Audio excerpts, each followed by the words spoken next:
Hello. It's Sucro time.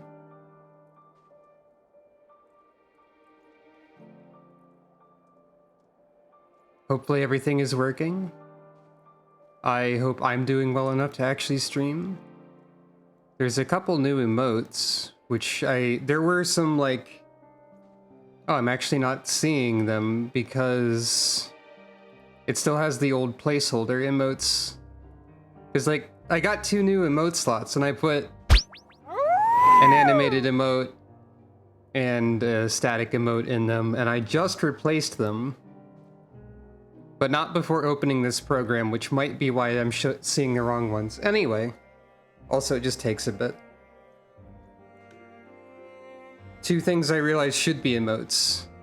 The ear-wiggling Sucro that is present on screen right now, and also I drew myself doing a pog face once for some reason. I think it was because Mario RPG Remake got announced. Those are emotes now, eventually. Anyway, Sucro has borrowed this chair so that she can sit. Sucro is sitting right now. Hello, Sucro. We're in Garlemald. We got here last time. That was one of the things that happened last time. I don't remember everything that happened last time. A flower was yellow. We went through a tower. We saved people from the tower. We're in Garlemald now. I'm struggling a little bit to remember the particulars of the events that occurred. But I don't know why I needed to phrase it so elaborately.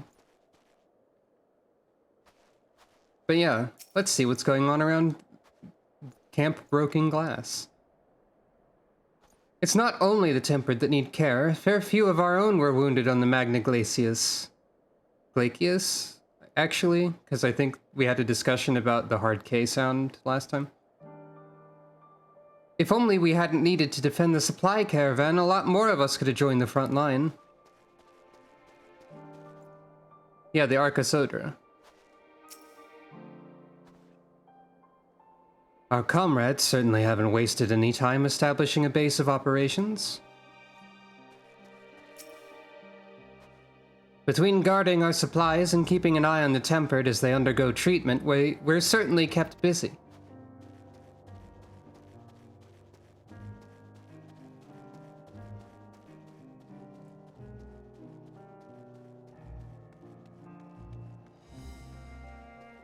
I know very little about what happens in 6.0, which I've said multiple times, but like, the only thing I know about going to Garlemald is that you go there and there's at least 1 dungeon here.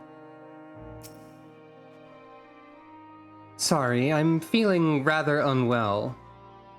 Huh. Still is not having a great time. We must remain as mobile as we were able in such temperature. We must remain as mobile as we are able in such temperatures as these. I fear that if we stand still for too long, the ice and snow may freeze our very bones. I guess we have a fairly limited number of people in this contingent that are used to ice and snow, because we have people from all over, and the only other icy snowy region is Ishgard. We do have some Ishgardian folk around, but still. I knew we'd find the capital in a bit of a poor state, what with the aftermath of the Civil War and a veritable army of darkness skulking about. But this is just ridiculous. No one said anything about automated war machina stalking the ruins. Mind you, if anyone's brave enough to take them on, they should serve as a decent source of spare parts and whatnot. The machinist will be chuffed to bits. I think I did... Wait. I can't access gemstone trading yet. Man, I want to wear one of these cool backpacks that people have. Don't go shouting this about, but the truth is during the occupation of Alamigo, I was an Imperial conscript. Still, for all the sleepless nights they've given me, my experiences during those long, awful years might finally be put to good use. I think I remember Willem. I think he's been around at some point.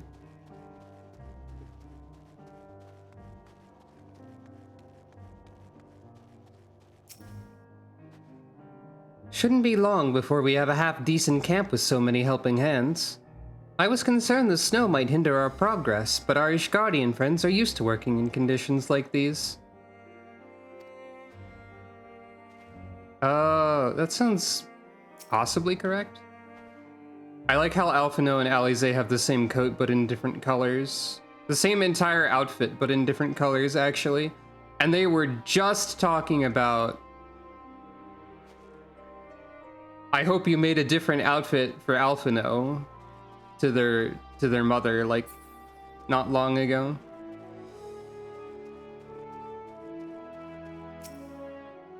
Gods, this place is cold. We have our share of chilly nights on this steppe, but I've never experienced anything like this before. Gonna talk to everyone. Many of us took quite a beating on the Magna Glacius, but we all helped each other hobble through the snow and wind, sparing nary a thought for which delegation we each belonged to. From now, we're all firm comrades through thick and thin. Tataru had time to customize a winter coat for me. At least. I'm the quartermaster here. It's my job to make sure the camp remains well supplied and well maintained. I missed the word both in that line. We have come too far, risked too much to worry solely about our own hides, for there's so much more at stake. We finally managed to set up camp after marching through all that snow. I hope that whoever lived here doesn't mind us using the buildings for shelter.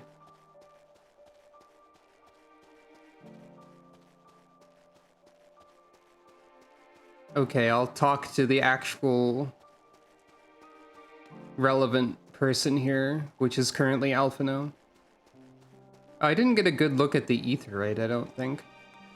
It's interesting.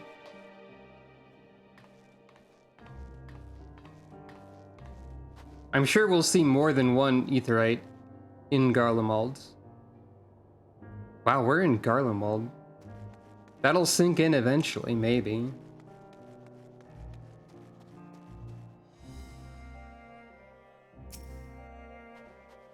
In spite of the obstacles we've faced, our plan proceeds apace. Just a little farther and we will reach the capital itself. Still, we mustn't get ahead of ourselves. As soon as the camp has been made fit for purpose, we are to discuss a course of action with Lucia. Would you mind asking Y'shtola and Graha to join us in that building to the northeast of the camp? Alize and I will meet you there.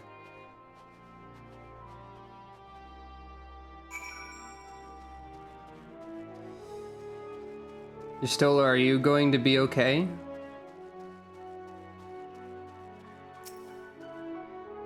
A meeting? Yes, I'll make my way over there once my head has cleared. In truth, I've been feeling out of sorts since we arrived. The air is thick with a palpable aura of malevolence. 'Tis the monstrous tower on the horizon. Jagged, hideous, unholy. Even at this distance, its presence is overwhelming. Much like the sensation I felt in the Tower of Zot, only far more terrifying. Ether flows unceasingly towards it, converging into a swirling mass of unfathomable power. For a blessing, the constant chill in the air is helping to anchor my senses in the here and now. Tell the others I shall be with you in a few moments.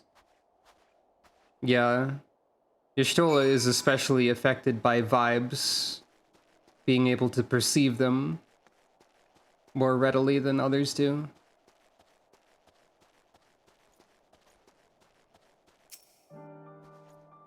You will be pleased to know most of the Tempered have been quartered inside the nearby buildings and are receiving treatment as we speak. I do, however, feel no small amount of guilt for commandeering civilian homes. The occupants may be long gone, but everything is exactly as they left it. Considering the length of time that has clearly passed since, one would expect to find them ransacked.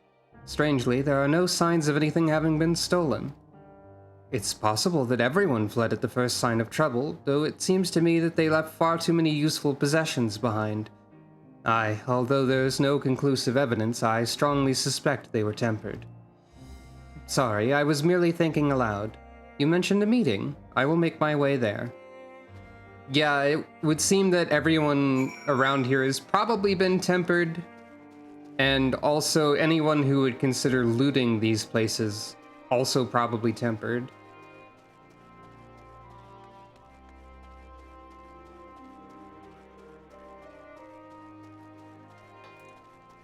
Did I speak to you? Oh, there's an ether current over there, I think. Unless no, that's someone's gathering aura. We Domans owe our freedom to our Eorzean allies, and I was one of many to volunteer for this endeavor. We will be glad to lend our assistance wherever it is needed. Huh.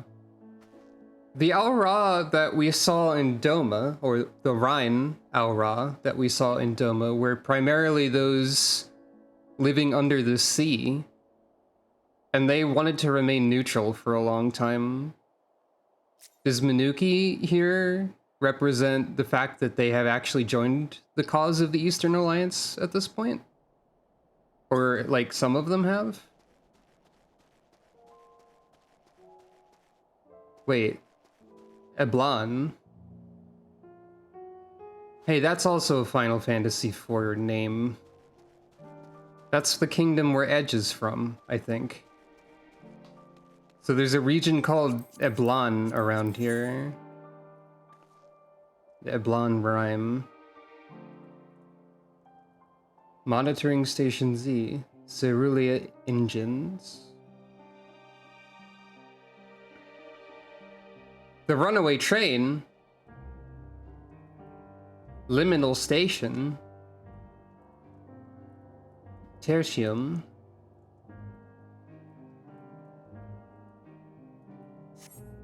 I do seem to remember from pre-release material that trains are involved in the dungeon, or a dungeon that is around here.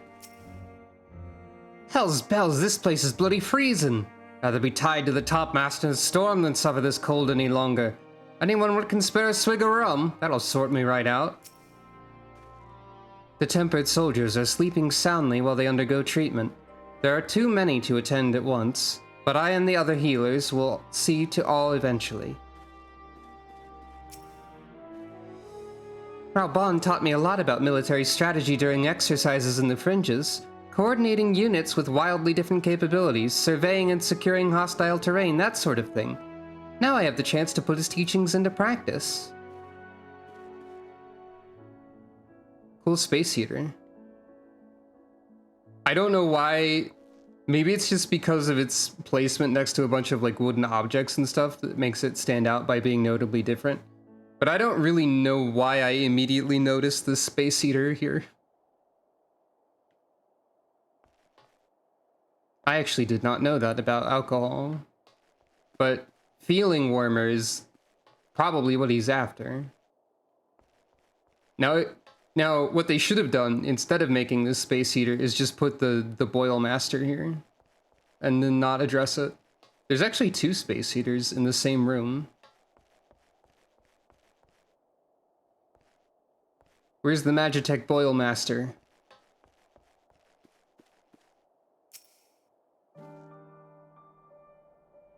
Virgilia is in our care, along with the rest of the Tempered. Glory to Garlemald, they still whisper in their sleep, even as they writhe in pain. That's concerning. We've asked the Ironworks members and some of our other comrades to stay with the airships. In the event that we are discovered, we must be ready to move them swiftly to a safer location. 2 space heaters in a single room makes sense. Fair enough. I live in a place with the opposite temperature of Garlemald most of the time. This is all that remains of Laterum. Homes become empty husks. If this is the state of the outlying villages, I dread to think what has become of the capital. It's probably smoldering ruins. If I had to guess. Speaking of the capital, is this a map of said capital, perhaps? Or at least some portion of it?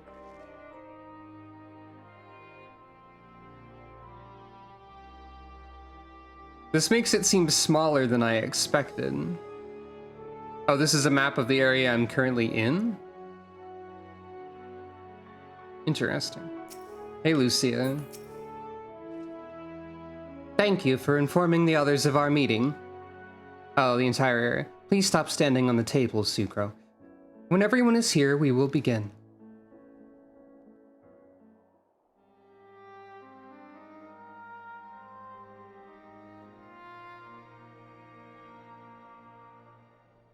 Our present situation is as follows. Ariange also appeared somehow. Efforts to aid the people of Garlemald have begun in earnest. Moreover, having entered into the capital, the Imperial Palace is within our reach. Oh, that was... But before we proceed further, we must learn what has befallen this city. For therein lies the key to understanding and combating the Telophoroid's designs. Gather information first. I have a suggestion, if I may. Mm-hmm. Several of the Imperial soldiers we captured on the Magna Glaciers are members of the Populares and acquaintances of mine. Once we have cured them of their tempering, they should be able to give a reliable account of the events leading to the capital's downfall. Unless, of course... Well, they might not be able to fill in all of the details because the tempering seems to alter one's memory. Or erase a lot of it once you're cured. So they might not know everything. A promising idea. I will assist the healers and their ministrations. So it is a Of good course, lead. I will require a porksy of my own, assuming you can spare one. Nod. Would you like a hand? No, I am sure we will manage. Better that you take my place in the field. The noxious ether of this place disagrees with me, and as I shall need to draw on my own for the treatment, 'twill be prudent for me to remain within the camp. Makes sense. This talk of curing the tempered is all well and good, but I reckon the cold is a more pressing concern. That is also valid. That is probably an important All the concern. houses round here are fitted with ceruleum heaters that could keep us warm and toasty. Problem is the machines seem to have given up the ghost, and if we keep sitting around, freezing our asses off, we'll be next. My smiths reckon that with the right parts, they can have them working again, but it won't be easy. Sicard was talking about, before we got here, why he had no idea why he was chosen to be here for any reason. But he seems to be fairly capable at management Understood. so far. The machinist will assist them in the repairs. Nod. The rest of us should either stand watch or survey the area. Yeah. We've made our presence known to the Telophoroi. They will be searching for us, if they have not already ascertained our position. That we have seen no sign of them since the battle suggests they have yet to do so. However, I suspect they may be biding their time. Or perhaps we are beneath their notice. I didn't even notice Justinian was in here. In any event, we'll find no answers standing around here. Uriange, Estinian and myself have visited Garlemald recently, so we'll lead the reconnaissance efforts. Perhaps bolstered by a few Bosnian and Dalmatian scouts from my previous excursion for good measure. Nod. Don't forget Also about nod. us Alamegans. We have experienced scouts of our own. Well now, this is turning out to be a rather sizable team. With such numbers, we should be able to cover a wide area with relative ease, including that surrounding the Imperial Palace. How about you, Graha? I have a feeling we'll find a use or two for that vanishing spell of yours. They keep mentioning this. Well, they've mentioned it at least twice now, when he's only actually used it like one time, I think. 'Twould be my honor to be of service, though I doubt that you of all people need rely on my tricks. That leaves us with guard duty. Hooray! As a matter of fact, I have something else in mind for the two of you and Alphino. Oh. Between here and the center of the capital lies the Eblan Rime. I would have you search the area for survivors. Why did you say the two of you and Alphino and not just the three of you, Lucia? I guess because Alize was addressing me with the us. And Alphino was not yet part of the conversation, technically, but still. Lucia is looking at all three of us. Anyway. Your keen sense of direction, honed in your extensive travels, should prove useful in navigating the ice fields. Oh, you mean the quest markers? Yeah, those are pretty helpful. If there are any survivors, we will surely find them. Extensive travels is something of an understatement, but I suppose if there's nothing else that needs doing, or... Ice fields! I love ice fields! Oh wait, no I don't. You have multiple ways of being rude in this conversation. If there are any survivors, we will surely find them. Sucro is not rude. I have faith that you will, and look forward to greeting you on your safe return. You all have your duties. Let us make haste. May the Fury bless and keep you. There's something kind of funny about the ability for the Warrior of Light and/or Darkness to be consistently rude and snarky through a lot of cutscenes and still have everybody treat them in basically the same way most of the time. As a reliable and, like, helpful friend. Just brief moments of grumpiness at all opportunities, but otherwise... There's this odd perception that Ishgardians have lived their whole lives in the snow, but it really wasn't that bad before the calamity. And afterwards, well, I was rarely more than a few paces from a raging fire. This dreadful place, on the other hand, is nothing but cold, cold, cold. It's my understanding that Ilsabard has always been this way. Gods, can you imagine? I guess that could be the case. I've never thought myself much of an explorer, though I suppose my adventures have taken me to all sorts of strange and distant places. With that in mind, traversing an ice field should be a simple feat. I mean, we've done it before. Gods be good. If it's this cold with Tataru's clothing, I dread to think how we'd fare without it. I must remember to thank her when next we meet. It makes me realize, too, that while the people of Garlemald have spent their whole lives in conditions like these, even they'd be hard-pressed to survive away from the warmth of their homes. If there are any survivors, we must find them and quickly.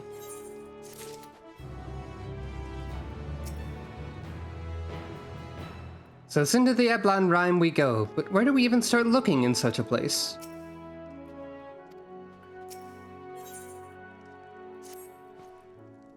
What ho, chums? Been given something to do, have you? As it happens, I too have been ordered to make myself useful. Sounds like a rather tall order. Since you ask, we're to scour the Eblan Rime for survivors. What? Wander around ice fields on the off chance you'll find someone?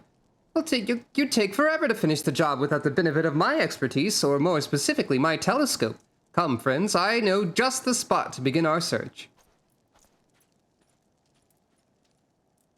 I'll probably regret this, but we may as well humor him.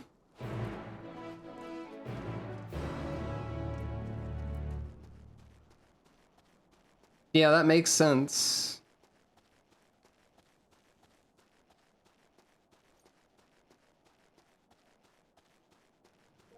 I have apparently elected to walk and take my time again. Oh, there is an ether current. Ceruleum sprite. Sprites are usually elemental. What does that mean about ceruleum, that there's sprites associated with it? Does that mean something?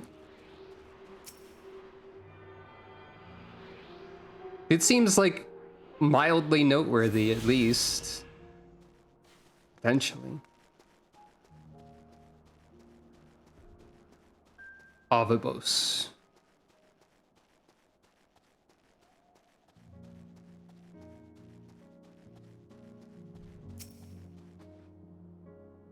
What is ether? What are the elements, if not fuel of a sort, I suppose? The few buildings I can see don't appear to be residences. They may still warrant investigation, though. I'm surprised how many wild beasts there are roaming about the place. Perhaps now that the soldiers have gone, they're free to wander and forage as they please.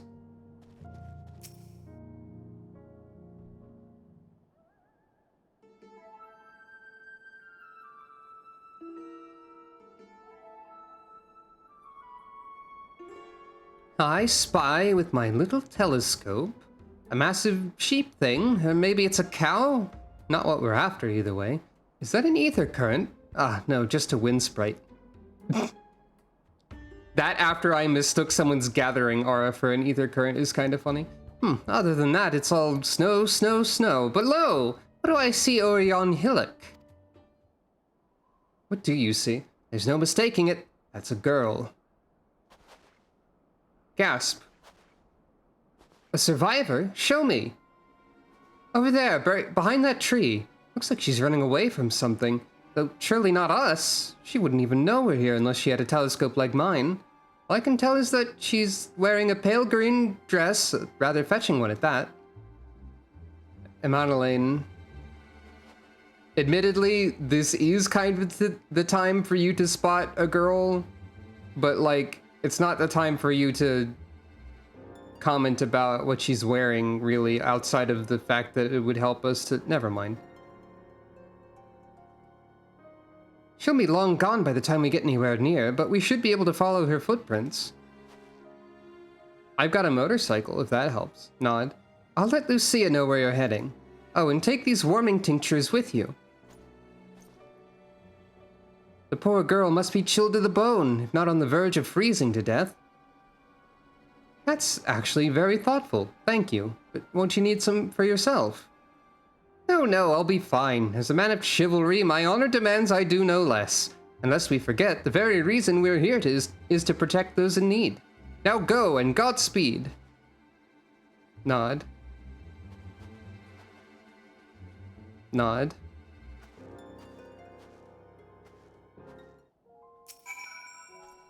Why are you still here? If you dally any longer, you'll miss your chance to play the hero.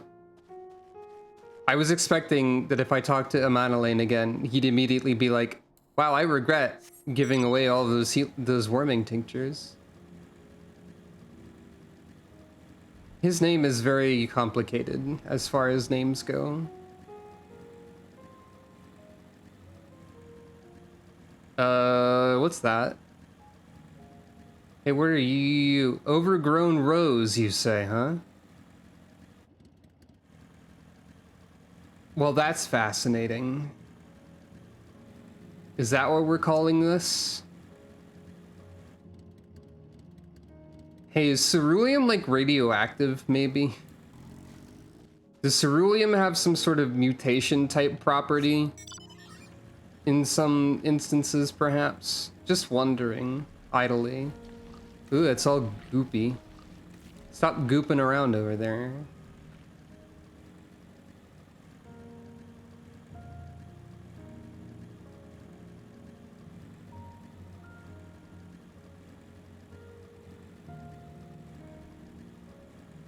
I'm guessing none of these streetlights that are around function either.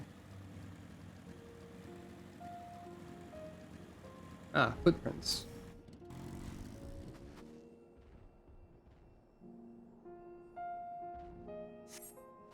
A trail of fresh footprints lead east. Well, none of them have the Square Enix logo in them, so we know that at least one person who these don't belong to.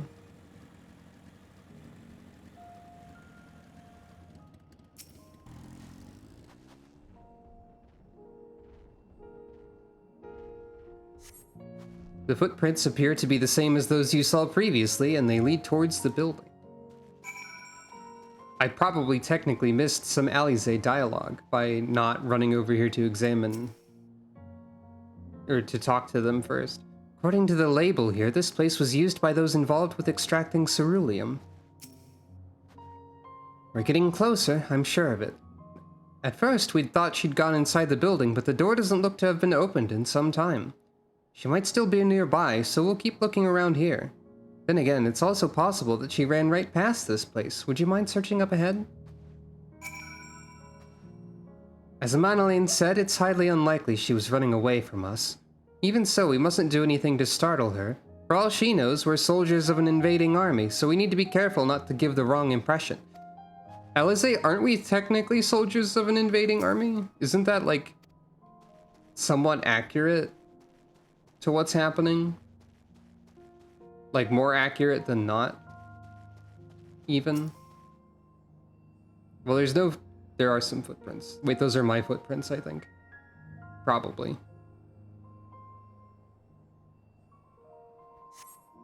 I'm concerned about the overgrown roses around here. Sucro is looking. What will she see?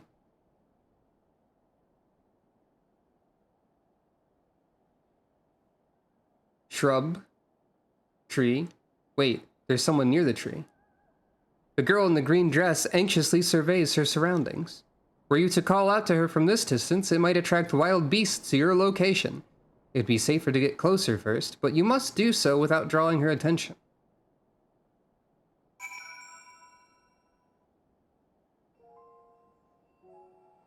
Follow the girl from a safe distance. The objective will end in failure if you're noticed. Make use of cover, such as rocks, to approach her without being seen. Similarly, the objective will also end in failure if you fall too far behind.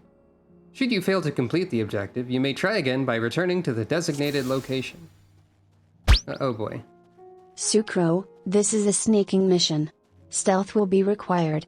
HRNGH, Metal Gear. HRNGH, that's right.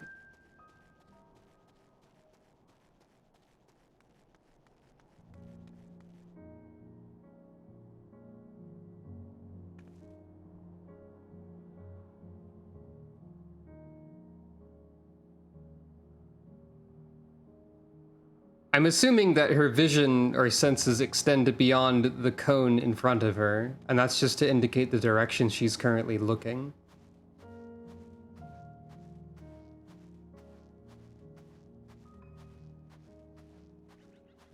So I'll move slowly,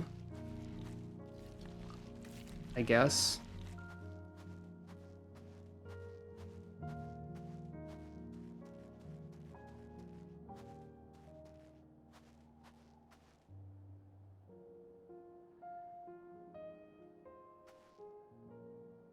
Nobody here but us trees. I'm a tree. I'm always saying this.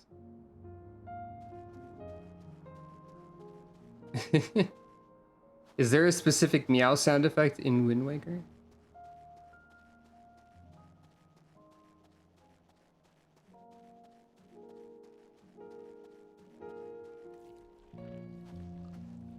Every time there is a sneaking mission or an escort mission in anything, I am immediately worried. However, oftentimes they aren't as bad as I worry that they might be. Like, this doesn't seem too bad.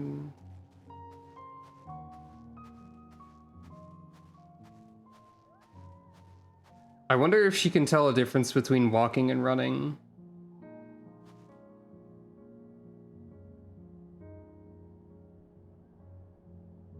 Because that could easily be difficult depending on your input method. I haven't been reading what she's been saying either.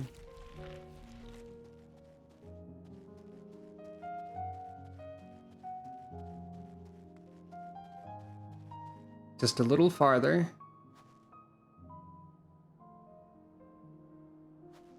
This is it, the final spurt. Since I am using controller, there's analog movement, making it easier to, like, walk if necessary.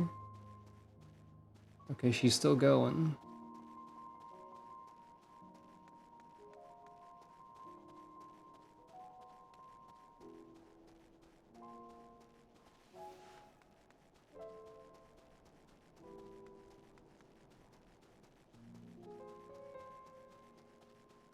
It's me! Hello! I'm here. First try. Still in one piece. Hey, what's up? She immediately screams, summoning 50 giant monsters or whatever. Hey, what's up? Okay, you're Garlean. You have the third eye. Who are you? Stay back. This house is packed with explosives. Take another step and I'll blow this place sky high. Creative bluff if you're bluffing. Concerning if you're not. Please, we just want to talk.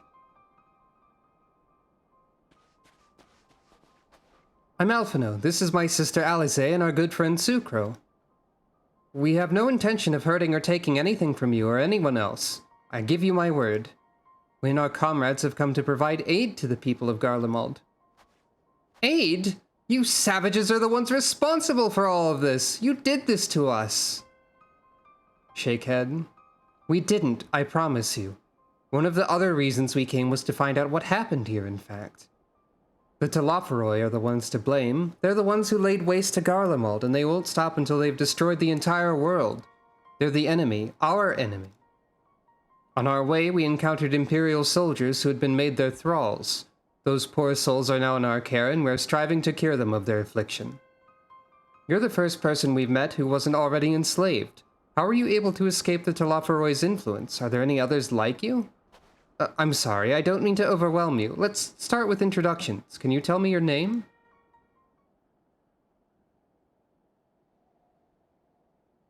My name's Licinia. As for how I've managed to stay sane, I've been asking myself the same question. Ever since that night, and the roar, that terrible roar, and then the screams. I was screaming too, I think. I'm not sure, I can't remember. Extremely ominous background ambience has begun. I don't think we've heard this ominous background ambience before.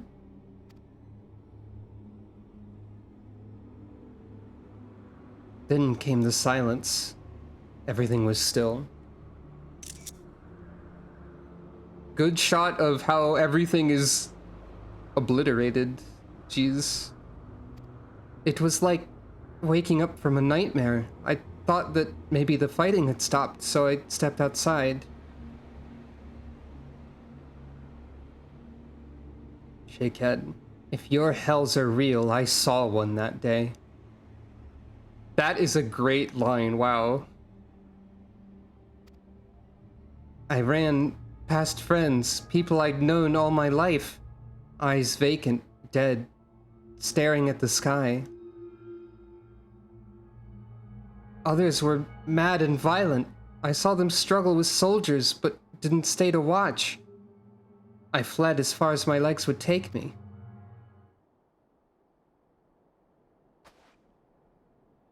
Alize?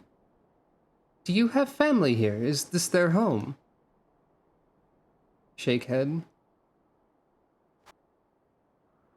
No, this is Victor's Spoils, a mansion for retired soldiers. Or it was, but now me and a few others are, borrowing it. As for the explosives, I was making that up. I just wanted to keep everyone else safe, and I didn't know if you were... The truth is, our supplies are running low. You said you're here to help, can you? Of course. Whatever assistance we can provide, we will. Thank you. I'd better tell the others first, though. Wait here.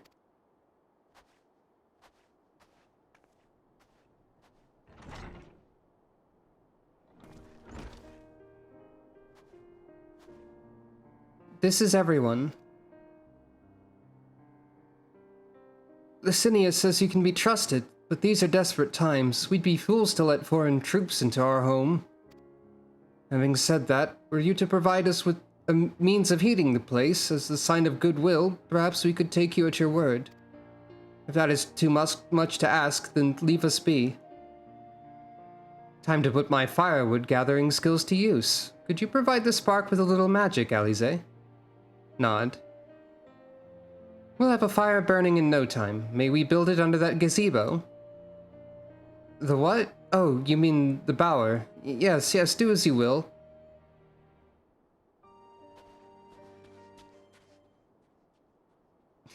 He is, I guess. Dot, dot, dot. Something up, Licinia?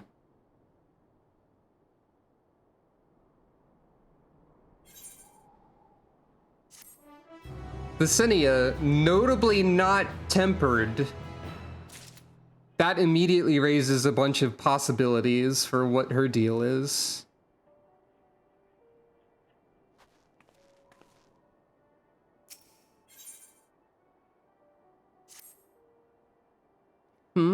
Sorry, I'm still finding it hard to come to terms with all that's happened.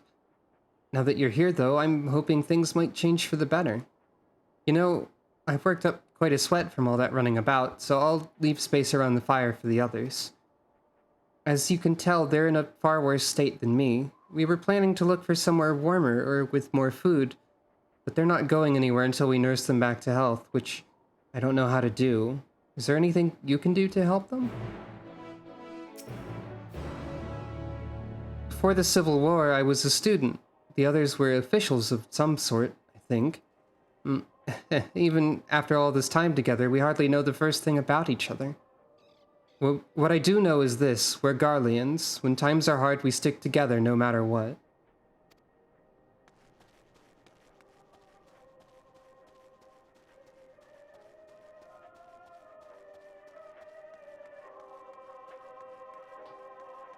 Oh, they've got a radio.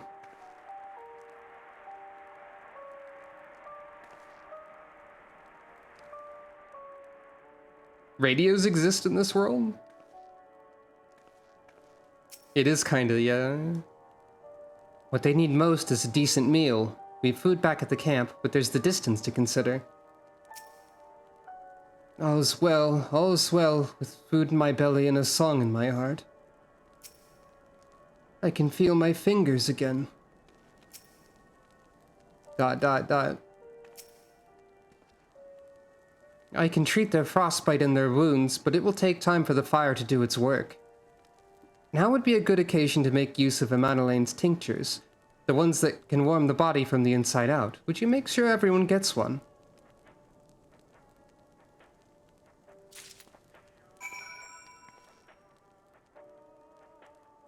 There's a singer in this version of the Garlean anthem, I see. Or I hear, I suppose. The existence of this radio with, like, that you actually can't hear as much as you get closer gives this the impression of, like, the radius of this radio is what truly remains of Garlemald.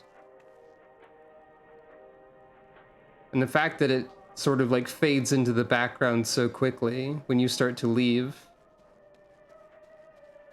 really shows how much is left, huh?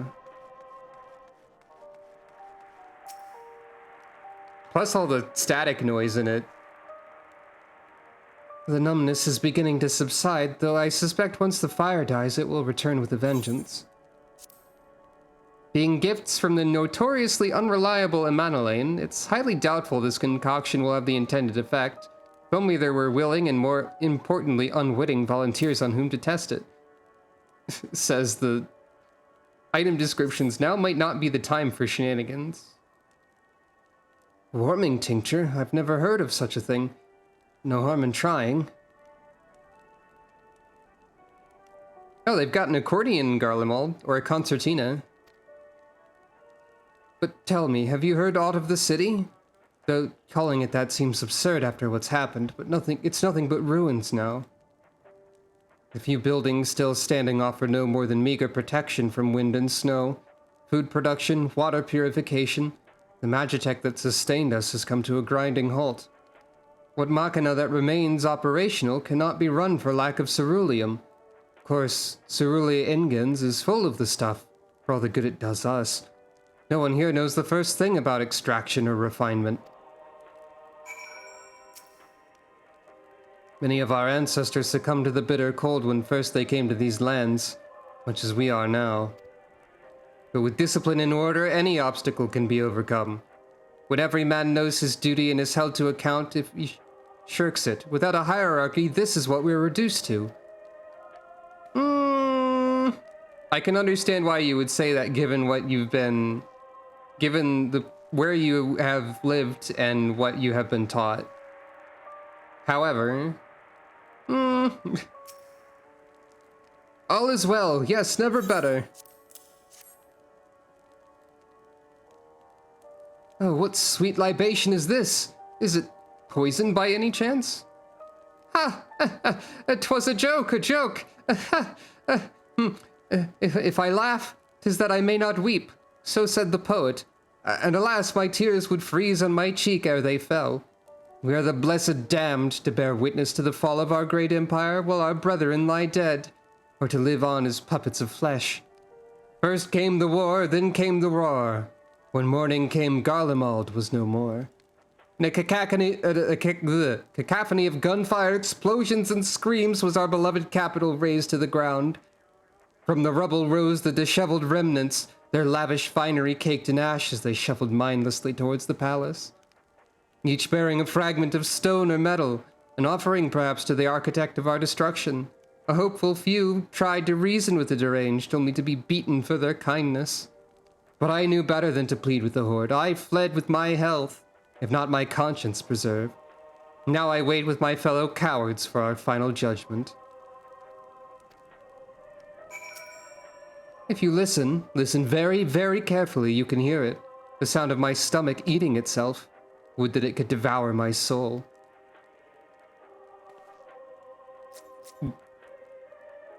Wow, okay.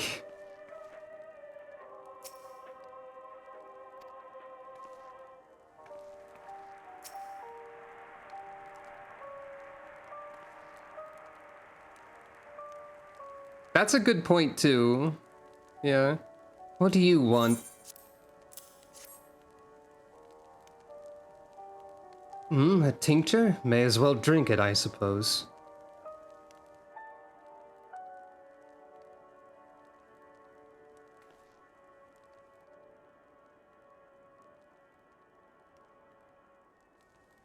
Gasp. Radio.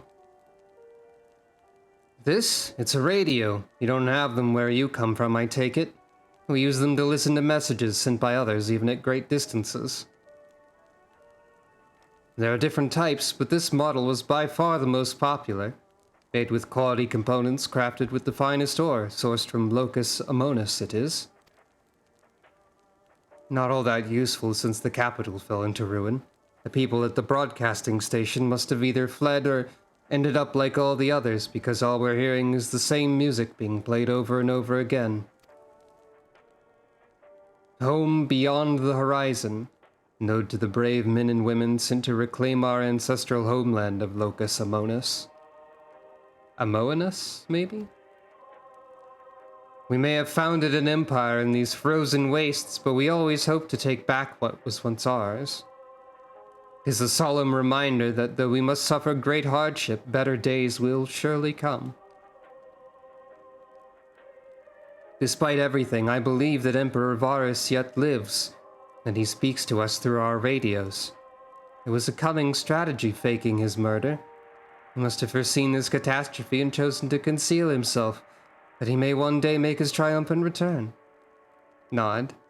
Yes, I'm sure of it. Emperor Varus would not be defeated so easily. Amoinus?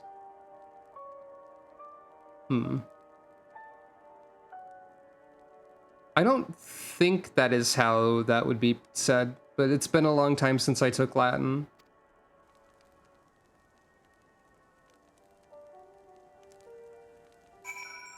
A lot of people dealing with the stages of grief around here. And various other such things.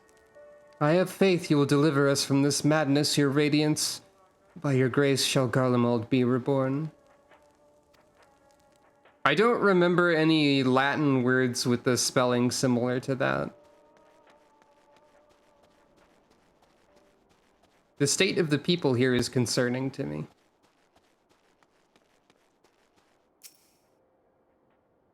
That's true. Sucro is in the Sinnoh, I guess. Hello and welcome. I think Sinnoh is a region in Pokemon, actually, so Sucro's not currently right there. Though it is the one with snow in it. Like, a lot of it, I guess. What's that? Potion?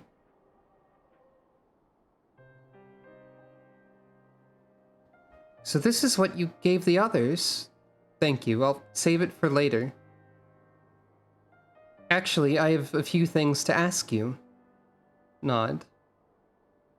Are you part of the group staying in Laterrum? I saw Legatus Vergilia's troops heading towards the Magna Glacius a few days ago. Are they the ones you encountered? Explaining. Camp Broken Glass, you call it, and Vergilia and her men are all there now. So, how did you reach the Magna Glacius? Did you cross the mountains on foot? Explaining. Airships? Then there might be a way to... Licinia, where is everyone? Gasp. Is something the matter? Questioning head tilt? I heard a voice behind you. A voice from inside, you say? You must be imagining things. Everyone's out here. Perhaps a baby Almasties found its way into the house. It wouldn't be the first time. Without the soldiers to scare them off, wild animals have been roaming closer to the settlements. Some have been known to attack people, too. I've just had an idea. If you and yours are strong enough to defeat a Legatus, then surely a few beasts shouldn't pose a threat. If you've a mind to continue helping us, perhaps you could head to the other side of the lake. There's a small group of tappers living there, people whose job was to extract ceruleum. They still do, from what we can tell. I've already tried asking if they would share their fuel with us, but they're not willing to give it away. They want food in exchange, lots of food, and that's something we don't have and can't get on our own. On top of that, to even reach their den, we'd have to make our way past all those creatures. Would you be willing to go in our place? We only need enough ceruleum to last until the others are strong enough to travel to your camp. If the offer still stands, that is. Oh, and I don't expect you to give up your own supplies, but there might be another way to pay the tappers. If it's ceruleum you need, then ceruleum you shall have, or you'd best watch out for baby Almasties while we're away. I'm gonna go with that second one, because I am suspicious. Huh? Yes, of course. If I see any, I'll be sure to shoo them away. To reach Tapper's Den, you'll have to cross the lake. The ice is thick enough to support a person's weight, but if you'd rather not take the risk, you'll need to take the long way around. Finding the entrance can be a bit tricky too, so it's easier to just look for someone standing guard outside. However you decide to head there, please be careful. I'm not sure what else the tappers might need besides provisions, though I dare say that capable fighters like yourself can offer them other forms of compensation. Culling dangerous beasts, that sort of thing. Licinia, you are very suspicious right now.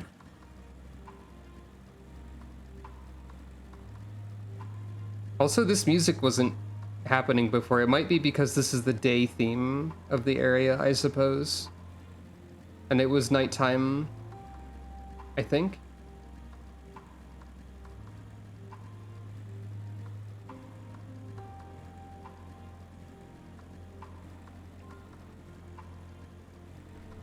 Well, there's an Almasty. Almasty? Almasty? There are any number of possible ways that could be said. Isbardian Tersus.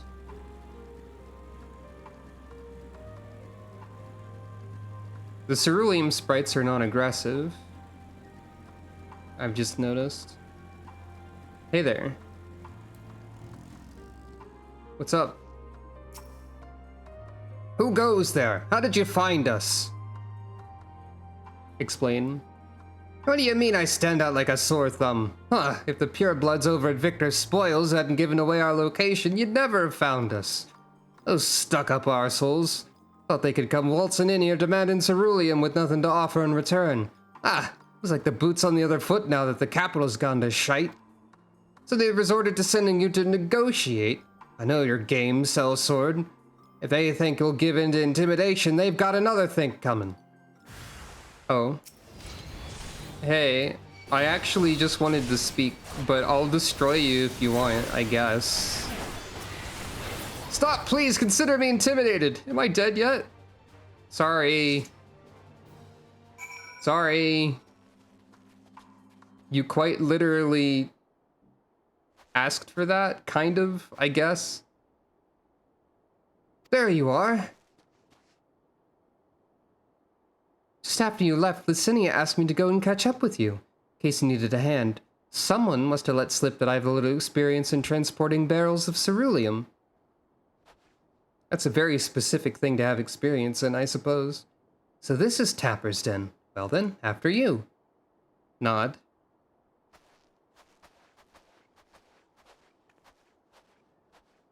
Yeah, just say that you're doing non-lethal damage, like I mentioned before, last time. It's fine. Who are you? What happened to the guards?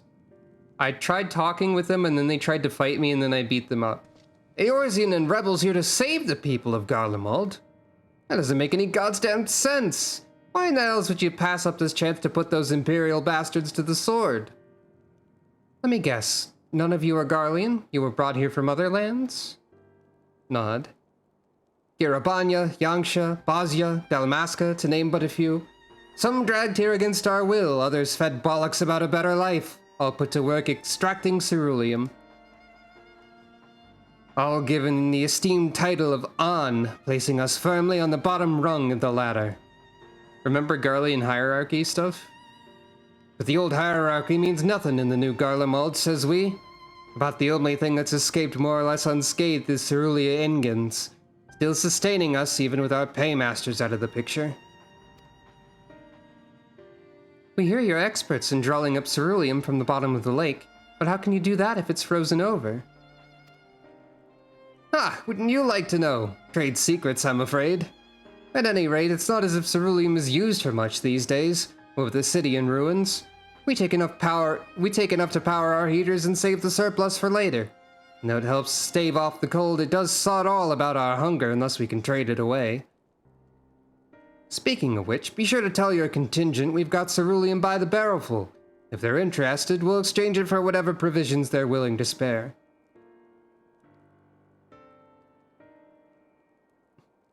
Oh yeah, didn't they claim at some point that service guaranteed citizenship? That sounds familiar, but yeah. Yeah. Hierarchies are bad, usually. An is technically a marker of citizenship. It's just like, that alone does not mean anything for you. So... we can certainly ask, but if you're all free to go now, why carry on living here? Free to go? Go where? Even if we managed to get back to our homelands, there'd be nothing left for us thanks to the Empire. And the knowledge and skills we acquired working here would be practically useless outside of Garlemald. So we're staying for the time being. Long as there's a need for ceruleum, we'll find a way to get by, even if Garlemald as we knew it is gone for good. Gasp. Gone for good.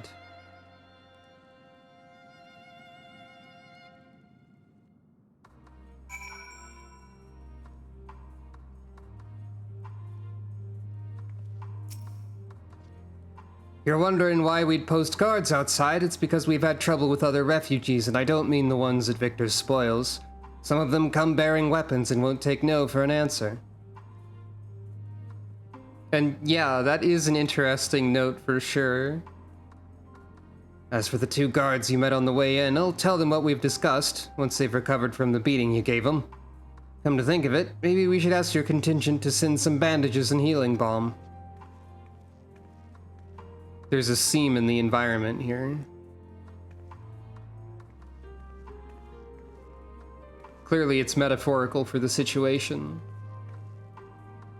So what's up with everyone else around here? Counting barrels. The fire is burning blue, I guess because of ceruleum? Probably.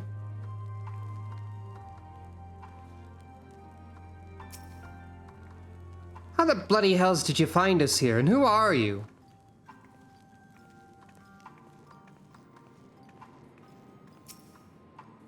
Come here from across the ice fields, did you?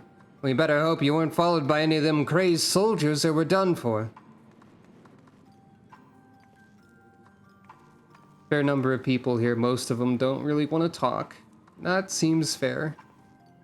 They've also got a radio, but it's not playing any music at the moment. Regardless of what the Ilsabard contingent does for the people of Garlemald, the Empire itself is already a thing of the past. For many, that would be a cause for celebration, while for others, their whole way of life will have been turned upside down. After all the atrocities committed in the Empire's name, perhaps it's for the best that it's consigned to history. What are the ordinary people, their lives and their stories? Should they be forgotten too? I suppose there'll be plenty of time to ponder that later. For now, let's see about getting some ceruleum.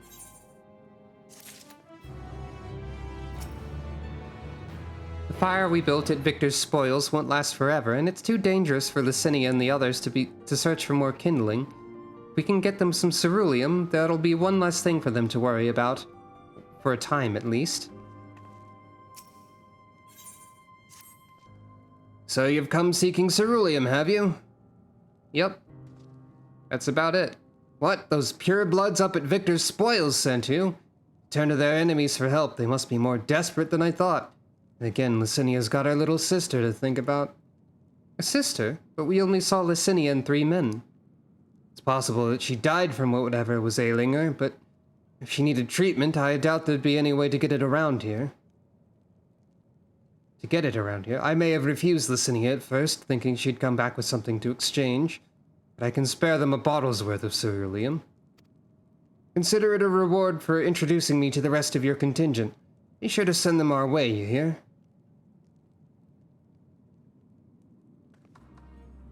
I can't for the life of me think why Licinia would keep her sister a secret from us, but we can ask about that after we've delivered the ceruleum. Come on, let's hurry back. Okay, now rather than being suspicious of Licinia hiding something sinister, I am suspicious that whatever is afflicting said sister is highly concerning in some way. I don't know the details, but she mentioned a sister 3 years her junior who's in poor health. That being the case, I thought her people would be willing to cough up some supplies in exchange for ceruleum, but maybe they didn't have anything after all.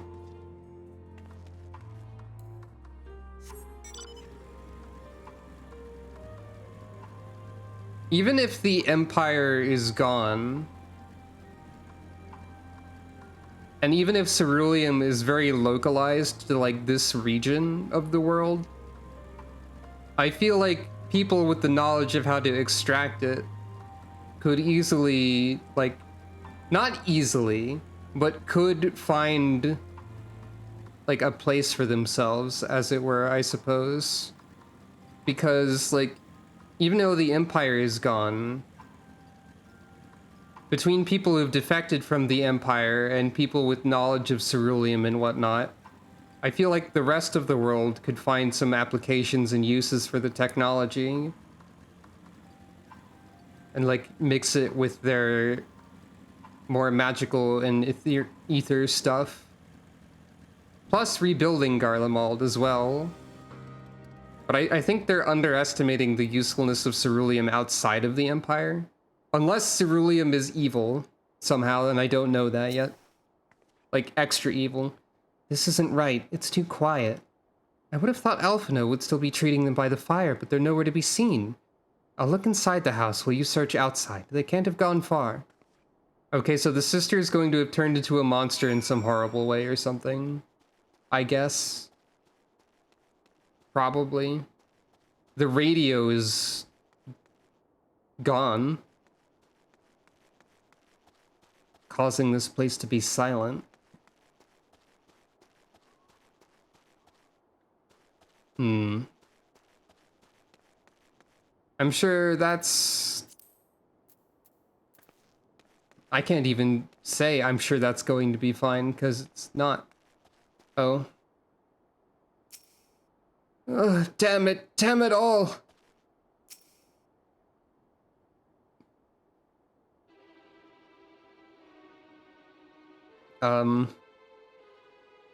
They asked me to help carry supplies, but when I followed them back here, they attacked me. Caught me off guard, forced me to defend myself. I fear they fared rather worse than me. You can't fool us. We know what you're about. Vultures, that's what you are, waiting in the wings for us to show weakness, then in you swoop. Here to help? What a rot. All a ploy to make us lower our guard. Let you in, put ourselves at your mercy, put us in chains, steal our lands, get your revenge. Shake head. You're wrong. That's not what any of us want. Save the arguments for later. We've got bigger problems. I found empty medicine bottles and a bed that was still warm. It's true, Licinia was hiding her sick sister inside the house. Gasp. What does that mean? But now there's no sign of either of them. Where are they? Where did they go? Away from you and yours, and if you think I'll tell you, you're a fool. I'd never give up my people. We're trying to help them, you idiot! Her sister's ill, the empty bottles prove it. So the medicine ran out, or she put it in her pockets to make it easier to carry. Or to avoid the sound of clinking glass. There are beasts everywhere, how could you let them go alone? To protect them from you!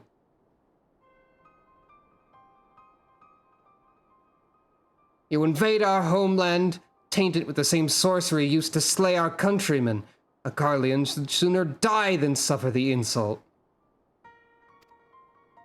Better for them to flee, keep their purity intact, than be corrupted by your vile magics. We were waiting for a chance to free them, since the moment you arrived.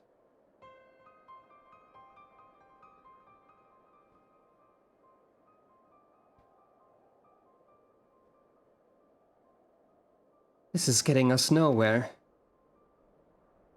I cannot say how Licinia and her sister will react when we find them, but find them we must. Go on without me, both of you. I first need to tend to my injuries and theirs. I will join you in the search after. All right, be careful. Nod. We'll do our best to find them quickly. There's only one path out of here, so that's where we'll start. Nod.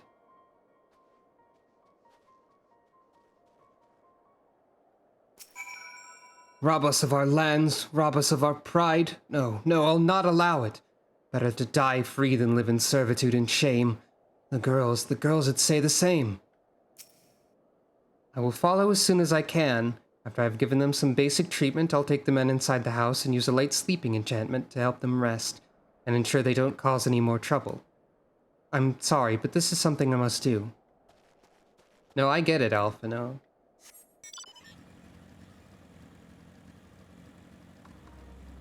We can only hope that our actions will speak louder than words. 2 sets of fresh footprints. Young women, judging by the size. This is definitely them. Come on. I feel like the size of footprints isn't enough to indicate that even in this fantasy realm. Like, but still.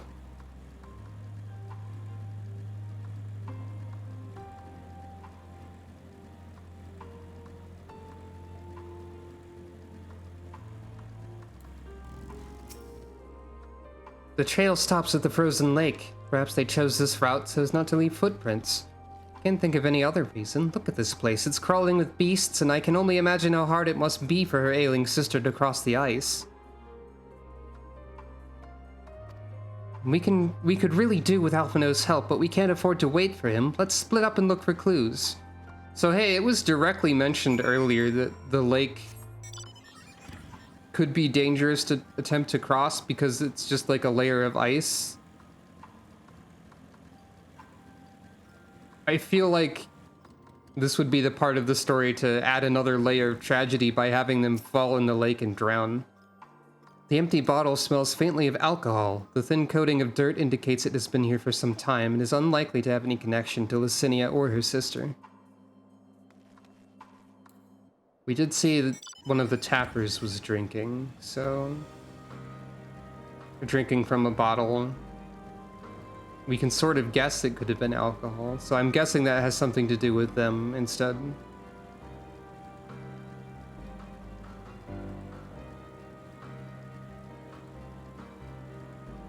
This is a wide area to search. Like, very.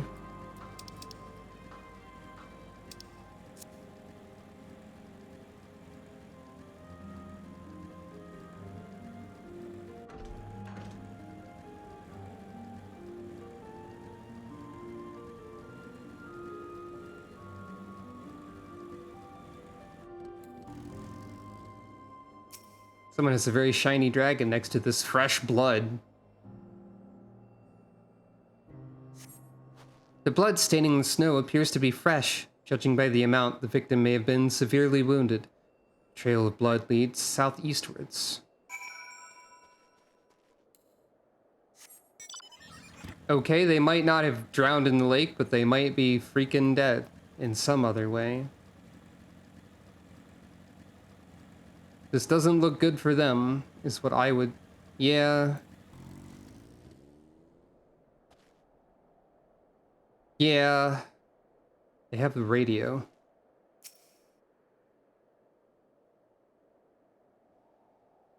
This is like the first time we've seen a blood splatter in this game also. That I can think of, like... The two bodies are already cold. Yeah, that didn't go well for them. The first time we've seen like a blood splatter as an environmental object and not like in a cutscene, I think, is what I mean. Yep.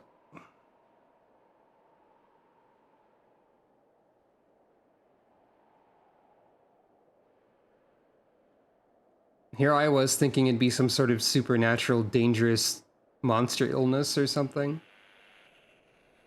But no. Tragedy is oftentimes much more mundane than that.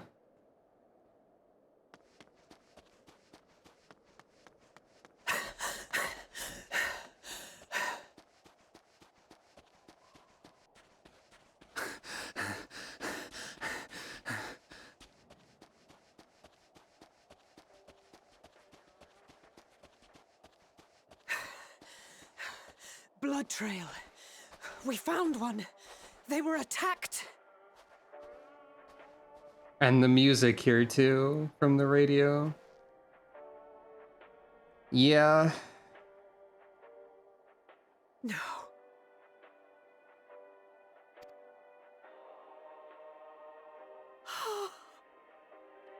Well, I wouldn't say the entire death of Garlemald is mundane and normal and human, given the mass magical brainwashing to make a death laser or whatever they're doing. But yeah. Safer to brave the wilds than trust in our magic.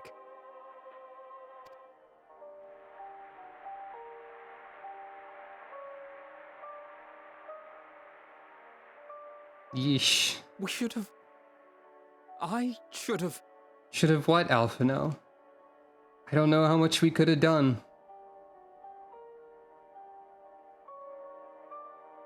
We can't leave them like this. We have to take them home. That's the least we can do, right? What if we're only making it worse?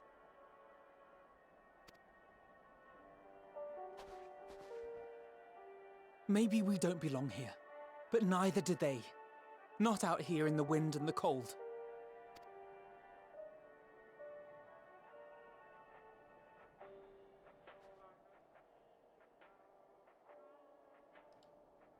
Hopefully the people back there don't assume that we killed them.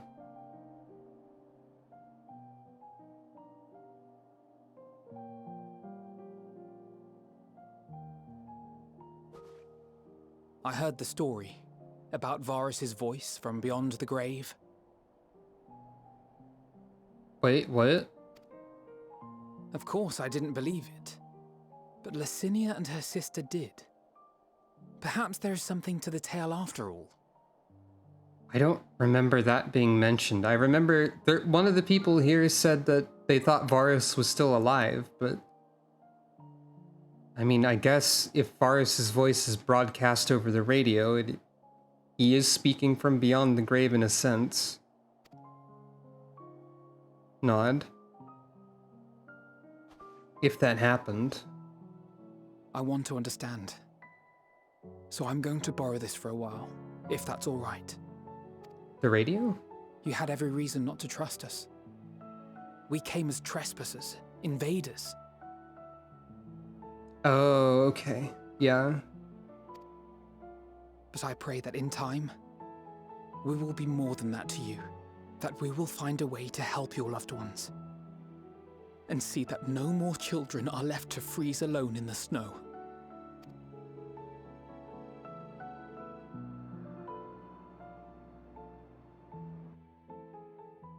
Welcome to Garlemald, everyone. Hooray. ...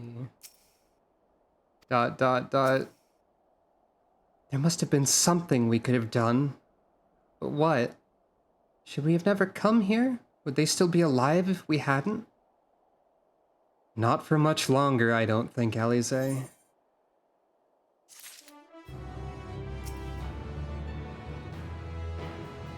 If only we'd had a chance to talk things over, but it's too late now. Too late by far. Hey, what's the fate here? Not Yeti. Okay.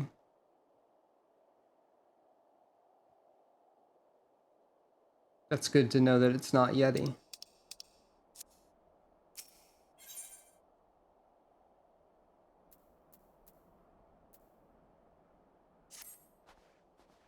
We've already caused enough harm here. Let us return to the camp before we cause any more. As for those inside the house, we should send someone to take care of them. Someone who isn't us. All we can do now is make our report to Lucia and do everything in our power to prevent further tragedy. So let us linger here no more. Come.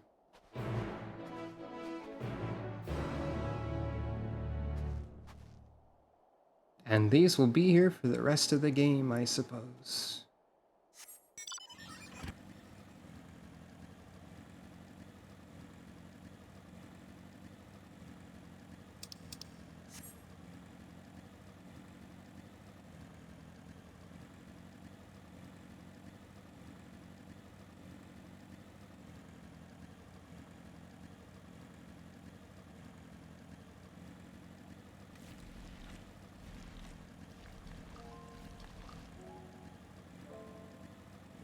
Seems like it's a lot. And I'm only like just starting the Garlemald part, more or less, I'm guessing. So I'm guessing there's a lot more to the a lot that will be happening, probably. Now I could just teleport.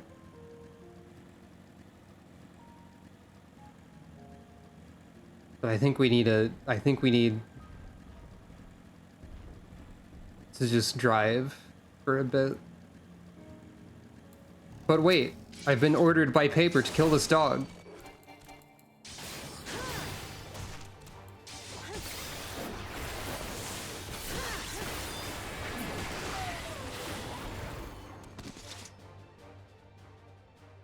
I did it. That was one of 3 though.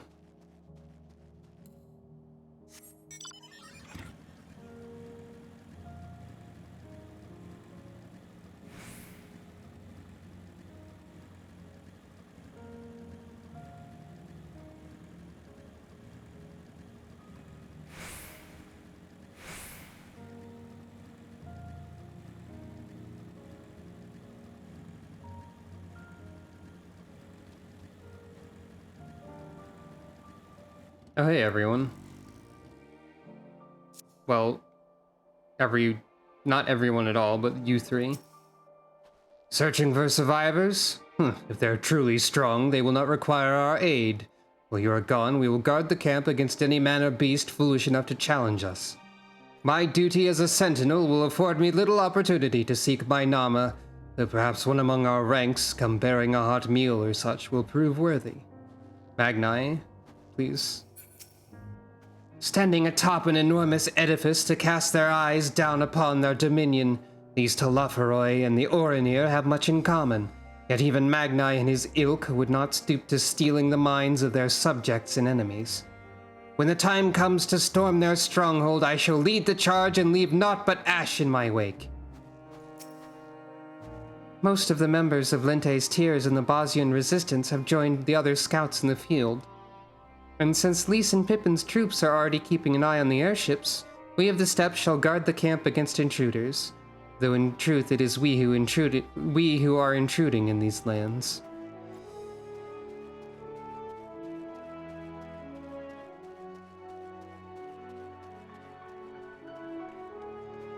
Well, this seems like a good time for a break. Just a little one. And you know what that means nowadays as well. That means I have to flip a coin. So that you may bet on the coin being flipped. Will it be this, or will it be that? It cannot yet be anything other than those two, but it is one of those.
Hello, I am here again. Congratulations to the winners.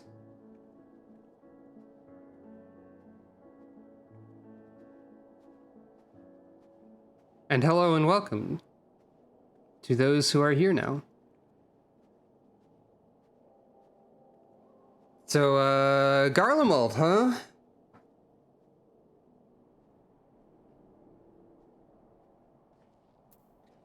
Things aren't going too well so far.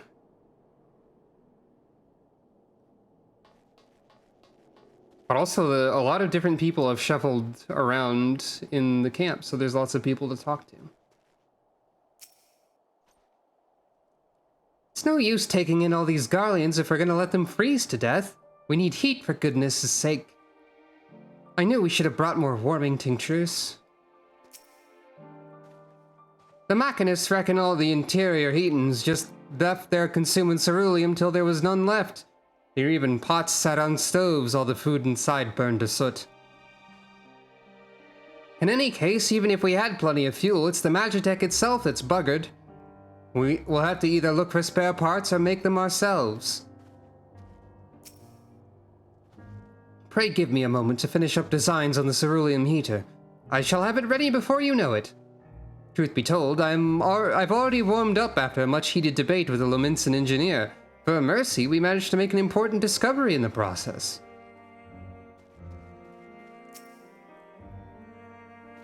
Greetings, Serpent Captain Funk. If you wish to know aught of the current situation, you've come to the right person. Okay. The name's Roshilda of the Alamegan Resistance. When I was offered a place in the Ilsabard contingent, I leapt at the opportunity. If you're wondering why I'd be so eager to aid the people of Garlemald, the reason is simple. Like the rest of Garabania, my hometown, a waypoint oft used by travelers, was under occupation. Times were hard, but they could have been a lot worse if not for one particular Imperial. Although his fellow soldiers were quick to dish out a beating, he stood up for the townspeople without regard for his own reputation and safety. Thanks to him, my family made it to the end of the war more or less unscathed, and this is my way of returning the favor. Oh. This camp takes its name from the ice covering the ground that cracks whenever you step on it, much like breaking glass. To think that the Garleans made their home in this blasted wasteland all those years ago, and not only live but thrive. It's given me a newfound appreciation for their hardiness and determination to survive against the odds.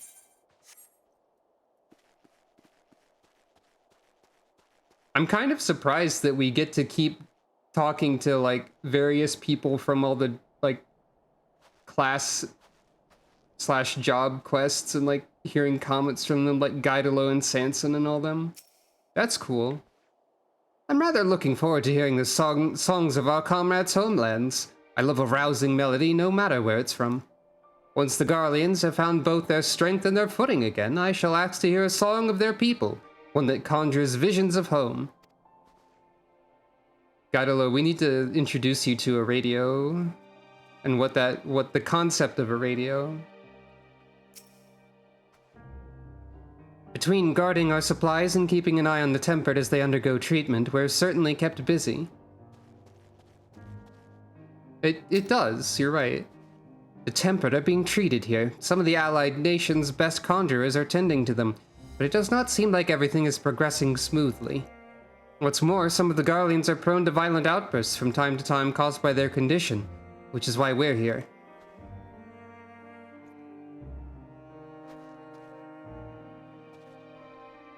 We've got conjurers from Gridania and the Steppe here.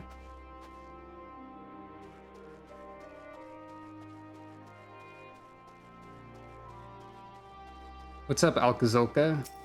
I wonder if like, if this also has the feature of that one scene from a while ago where, like, if I had not done anything related to the scholar quests, like if I would not see or not be able to talk to Alkazolka here.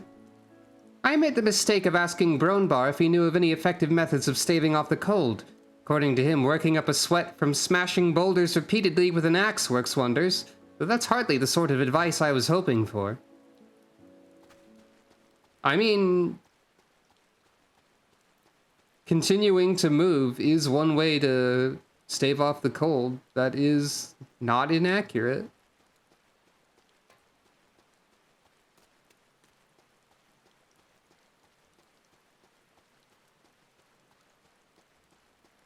You have anything different to say? Nope. That's a dialogue that was said before. I don't think you were here. Oh wait, no, you were. So some of these NPCs are people who were here before. Other ones are being moved around as events progress. Understandable. We mustn't forget to send some of our allies to Tapper's Den. We still owe them for the bottle of cerulean. Would you mind giving Lucia a full report? Treatment of the Tempered is proceeding as well as can be expected. If there's anything to report, you will be sure to know, though I gather you have a report of your own to deliver. Is something the matter? The twins look out of sorts, and you too seem a bit off. Forgive me for saying, but the three of you appeared rather drained since your return. Is there aught I might do to be of assistance? Well... Alize and Alphino tell me they've finished their preliminary search for survivors, but refrain from saying much more than that. Clearly, they are reluctant to provide details. Might I ask for your account?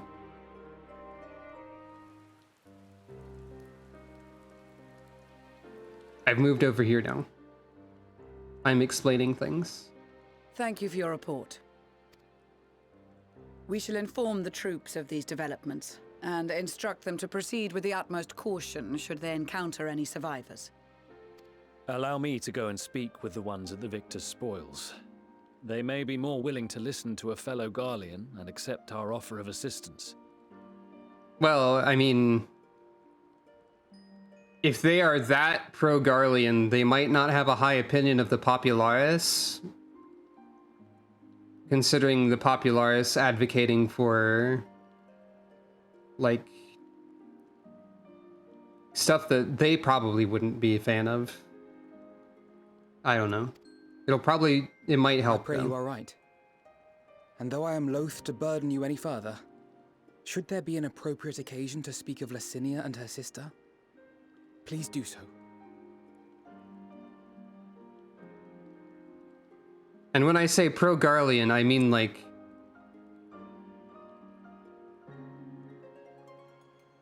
pro-Garlean superiority, I guess?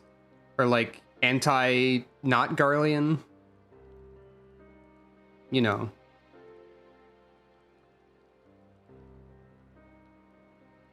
I am sorry to have put you through this. Shake My head. distress is nothing compared to their suffering. So tell me, what else have we learned? That's also true. As you may have already heard, we have succeeded in curing the members of the Popularis, Maxima identified. Well, Maxima. Not Maximus, but They still. have provided us with some intriguing insights into the current state of Garlemald. Okay, so they do have some knowledge, and it wasn't all wiped by the tempering. Okay, good. That is helpful, and it's also good that The assassination their of Emperor Varus was the catalyst memories for the weren't Civil wiped. War. Mhm. Nerva declared his claim to the throne, and his opponents refused to recognize it. Fighting broke out in the capital, where Nerva's 3rd Legion clashed with the 1st, who remained loyal to Varus even after his death. Of course, even Imperial warmongers would balk at the idea of turning their shining city into a battleground. Like burning down the wood to spite the wasps.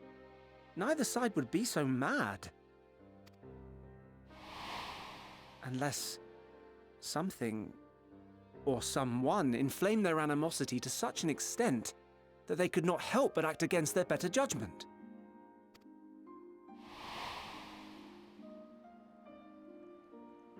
It brings to mind events at the Gimlet Dark, does it not? The Emperor's sudden withdrawal from the front lines, specifically. Nerva and his father, Titus, Varus's then political rival, took advantage of rumors that Crown Prince Xenos had been possessed by a demon. Elidibus, what better way to disparage your enemies than with the truth, or a close enough approximation? Indeed. But before their accusations could be substantiated, many of Titus's followers were silenced. While some were merely stripped of their status, others died under curious circumstances. One after another, suddenly and suspiciously. Which is probably what made everyone mad, because that just makes it real obvious, huh? Again, Elidibus. Like as not, he had a hand in it. No evidence was found to implicate Varus, certainly. Oh yeah, Thancred did spread some rumors of some kind. Nevertheless, Titus, Nerva, and the Third Legion would have judged it a brazen attempt by the Emperor to rid himself of his political enemies. And then, in the midst of this growing turmoil, Varus Sosgalvus is murdered. And Garlemald's own prodigal son, Gaius van Belsar, is named the murderer. Shortly thereafter, Nerva claims the right of succession, and in response, the First Legion claims the assassination was part of a coup d'etat orchestrated by Titus and Nerva.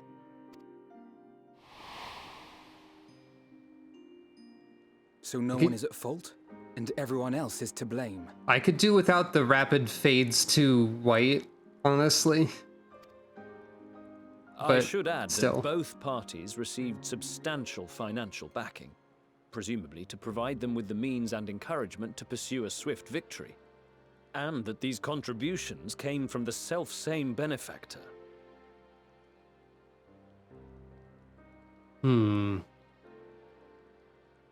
We did see a certain Fandaniel talking about money rather enthusiastically. I'd heard House Brutus had been filling the Third Legion's coffers, but the First as well. It would seem so. Though the Populares determined that the First Legion received funds from a variety of organizations, all had connections to House Brutus. So Fandaniel, in the guise of Asahi, was playing both sides against each other the entire time. Nod. The information we gained from my friends does not end there. One night, shortly after fighting broke out, the capital was shaken by an immense tremor. From that point onward, they have no memories, no recollection of any events, including our clash on the Magna Glaciers. But when asked about the Imperial Palace and its bizarre transformation, they somehow recall Emperor Varus giving them orders in their dreams. I see. May the Tower of Babil stand as testament to the glory of Garlemald. Hey, look, it's the other tower from 4. The Tower of Babil. Gasp. This sounds awfully familiar. Sure does. We have something to show you all. We do?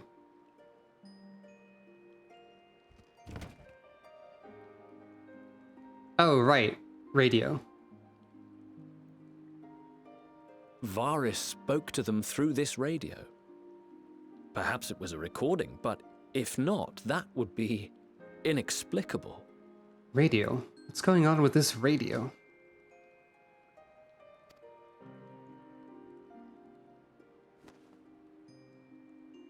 We are of one mind, then. Fire emblem? The ether that permeates the ore used in this device is almost identical to that of the talismans. Huh. I see it. While it is likely more by coincidence than design, these devices might also ward against a primal's influence. Huh. A picture is beginning to form. If the tremor felt throughout Garlemald was a wave of ether emitted by a primal, Or the then tower. while those within range would have been tempered, those huddled around a radio desperate for news concerning the Civil War would have been spared. No wonder Licinia kept it close. Huh. My friends, I must speak with you. Uh-oh. What else is happening? A young man was caught trying to steal our supplies. He is a soldier of the Iron Men, we think, but one who has not been made thrall. Thankfully, Magni restrained him before blood was spilled. The stranger is outside, if you wish to ask him questions. Huh. I think we do. I think so, yeah. Nod, nod, nod. Here we go! Who do we have here? Whoever it was, they were in the little quest picture.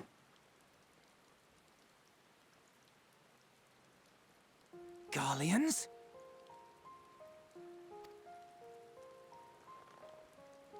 Traitors to your homeland! Have you no shame?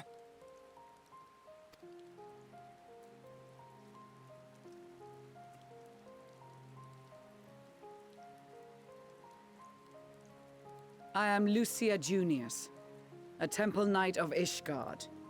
And you are? Iulus Pier Norbanus. And that's all you invaders will get from me. Iulus Pier Noban. What did Pier mean in Garlean hierarchy? I wonder if I can figure this out.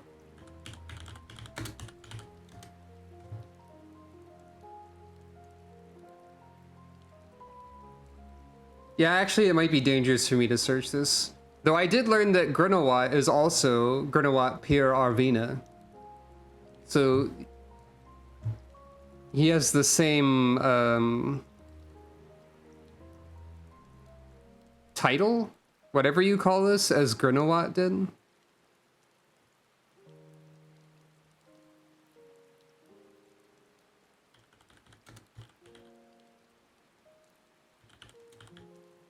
Which is interesting. Hire, Optio, a Centurion's assistant. Tesserarius, maintains communication between officers and soldiers. Decurion, commander of a small unit of infantry. Interesting. So like a assistant communications officer or commander of a small unit. Got it. We are not here to invade Garlemald. Far from it.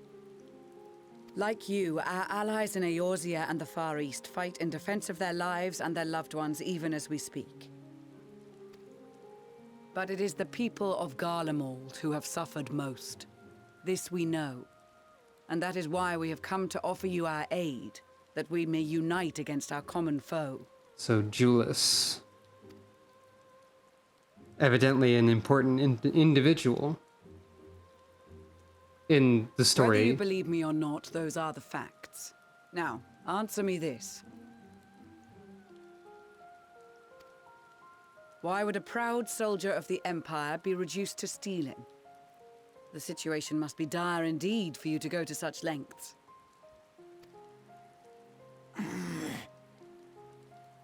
If it is supplies you seek, we would gladly share ours, or turn a blind eye while you leave with your spoils. I will not negotiate. My commander will determine how to deal with you and yours. If you wish to treat with him, I will take you, but no more than 3. So you have a commander still, implying that there's like some sort of small unit that is not tempered.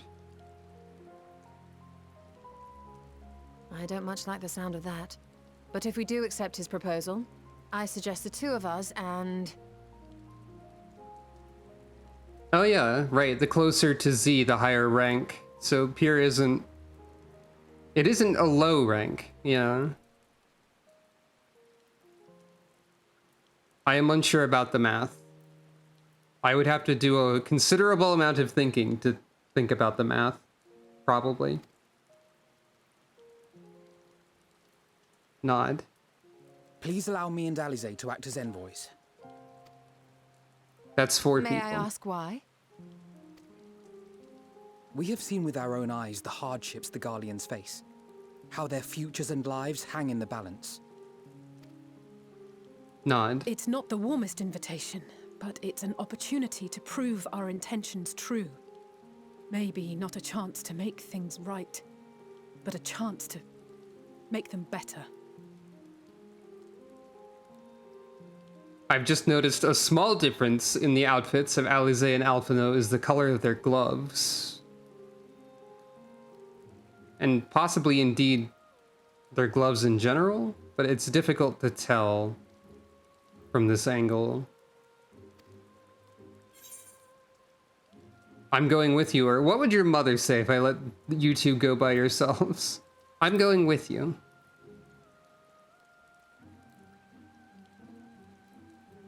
Nod.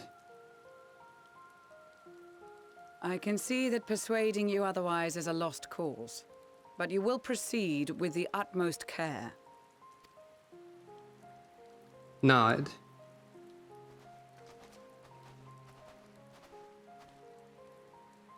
A couple of children and what?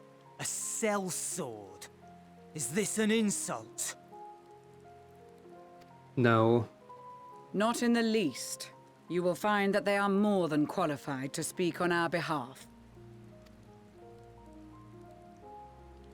There are many dangers on the road ahead. I will need that back. Nod. Yeah.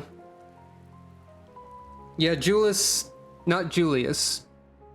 Julius, I think, is the name.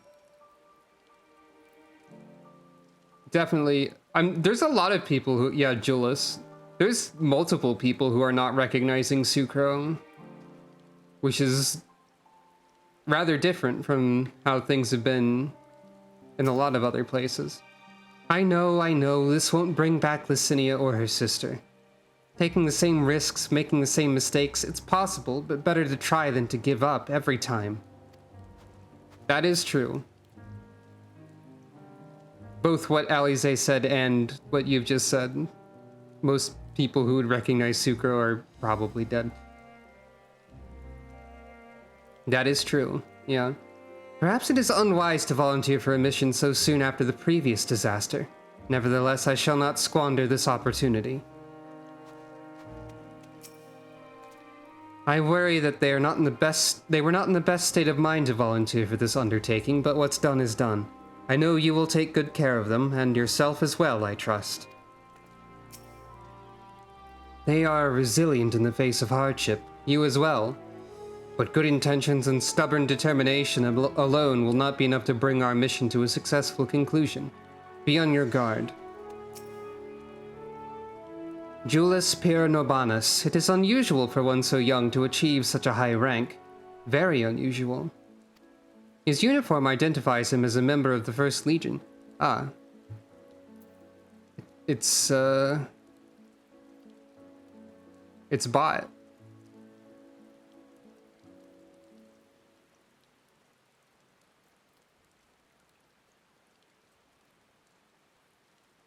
No. I will never remember how to ban anybody or how to remove the window. But yeah, there we go. Destroyed. Thank you. His uniform identifies him as a member of the First Legion, which has a particularly fierce reputation. Whoever his superior may be, I advise you to approach them with caution. That is an interesting question, like who the superior will be. We captured the boy as he was about to make off with our food. He must be very hungry to take such risks. Maybe we should give him something to eat, reward him for his boldness.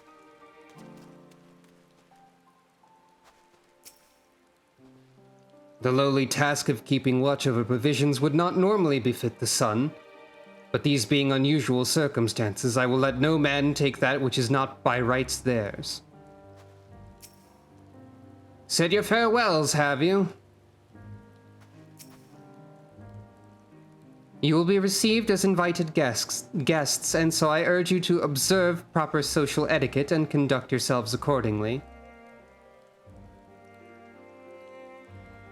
Yeah. Your safe return takes precedence above all else, remember this. Thancred, in particular, will be worried sick if you're gone too long. May the Fury watch over and keep you. Two of those words were emphasized, as if saying, Thancred will be observing in secret. As I said before, Thancred can be quite the warrior, but rest assured he only has your best interests at heart. Yeah, Thancred is going to be here as backup, invisible.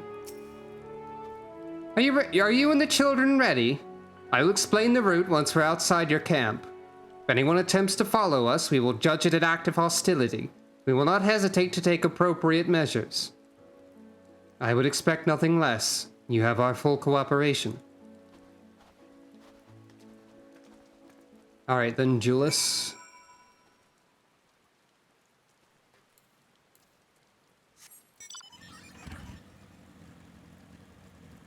Oh yeah, here's the guy from the Dragoon questline, but I can't speak to him.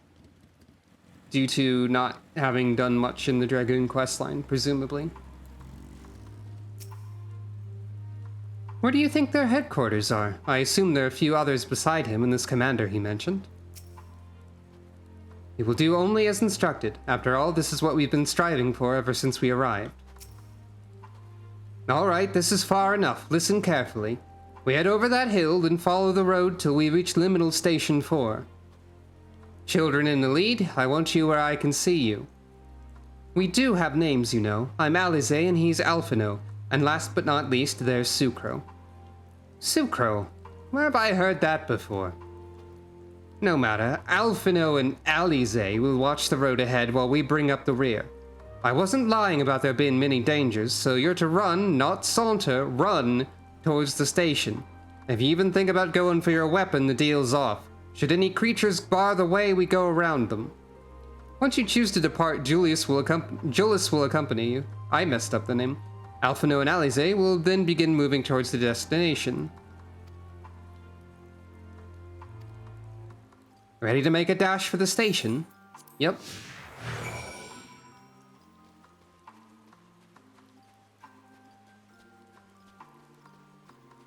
They are running directly towards the creature. Well, they were for a second.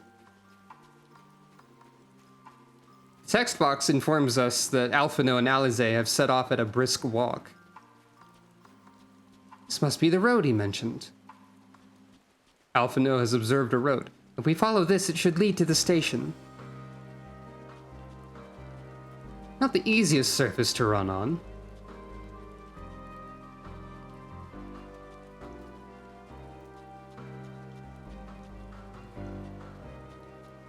As I recall, there is at least one job in the game, I think it's Ninja, that has an increased run speed. We'd better not draw attention. So I feel like a section like this would be particularly frustrating as that job. That's the station, I presume. I was talking last time about moments in games when you're required to follow someone and your running speed is faster than them and your walking speed is slower than them, or your walking speed is faster than them, etc., etc. Ninja's many weird vestigial charm points, yeah.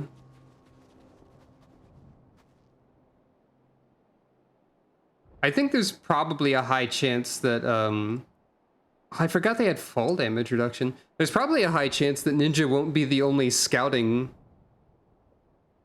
job after Dawn Trail, so that'll be something. It's nothing like the ones in Thanalan. We're here, I think.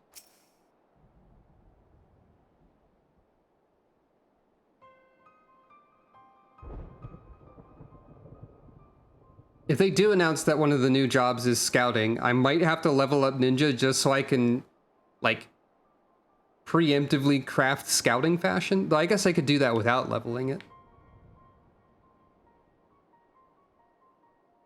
That'd be funny if the fall damage reduction and slightly faster run speed was made into a scouting trait.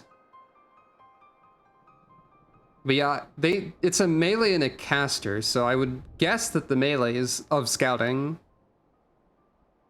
Unless they do a trick and the caster is of scouting somehow. This is it. The first stop, that is. Rune Fencer is my speculation for what the job will be, but I don't know if there's any more evidence substantiating that sort of theory. I'm interested to know if there is more speculation or evidence. This is it. The first stop, that is.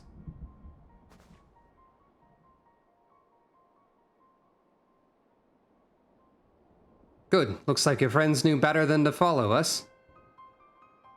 Are these your headquarters? No, we're stopping here so I can check for pursuers. Since it appears you kept to your side of the bargain, we can carry on. Fair enough. We're getting closer to the Imperial Palace. One can still call it that. It truly is a terrifying sight to behold. I wonder what sort of conditions Julius and his comrades are living in. If they've any sense, they'd have picked somewhere like Victor's Spoils to take shelter. North of the station is Regio Domorum, one of the main residential areas. Or at least it was. The afflicted roam the streets in packs. They'll tear us to shreds if given the chance. Keep close, no wandering off, understood?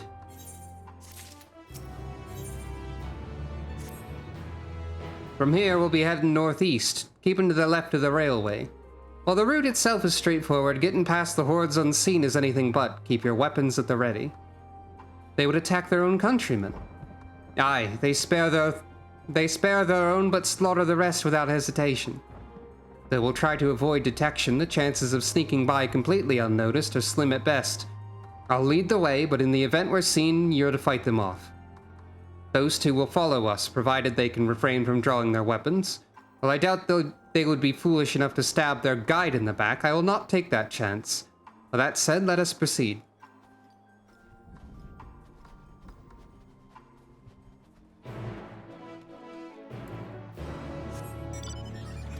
Julius has an interesting mix of saying that Alphino and Alizé are children and finding that to be insulting, that they're being sent to negotiate, while also deliberately deciding to not take the chance that the children will not stab him in the back.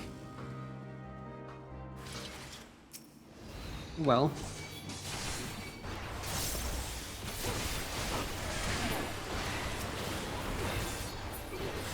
I would have expected him to... And also, like, wanting them to stay where he can see them. So he's very, like, extremely cautious, but also, like, dismissive at the same time. It's interesting. We must stay alert. Gods damn it, we're perfectly capable of holding our own. I see why your comrades chose you. Julius, our contingent has a cure for the afflicted, or tempered as we call them. Your people would need to be taken into custody that we may administer the treatment, but they would eventually regain their sanity. Is that so? For all I know, your treatment would simply force them to forsake one master for another. As far as I and my legion are concerned, they are no longer our people. They're beyond saving. Those who thought differently and tried to reason with them were butchered for their bleeding hearts. Come, we have to keep moving.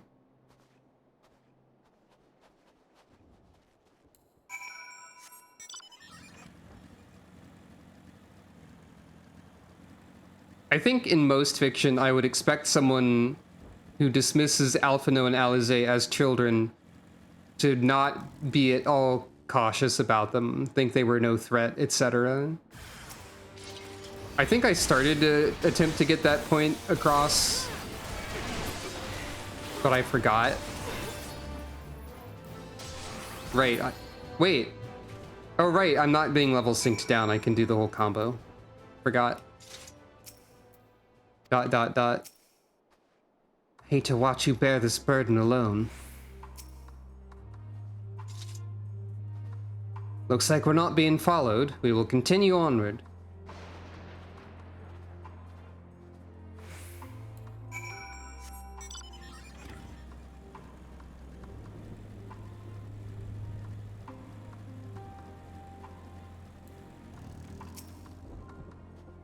He truly believes there's nothing that can be done for them. No wonder he isn't afraid to get his hands dirty. The surest way to limit casualties is to reach our destination without drawing attention to ourselves. Perhaps afterwards we can try again to convince Julius that the Tempered can be saved. I meant what I said. These people deserve only death. I stayed my hand before only out of a desire to remain undiscovered.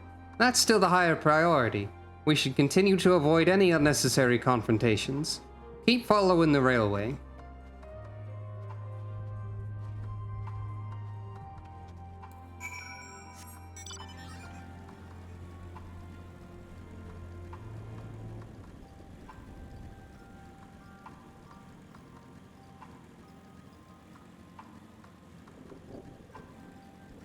Oh. We are very close to the capital, aren't we? Like, that's the capital. We've seen this from a distance, a little bit. Now we're just, like, there.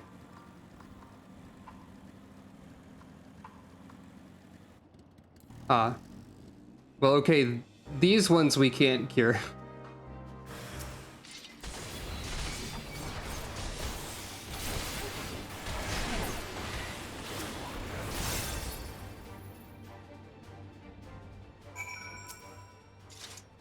Such a transformation is likely irreversible. As far as we know, we can't cure them.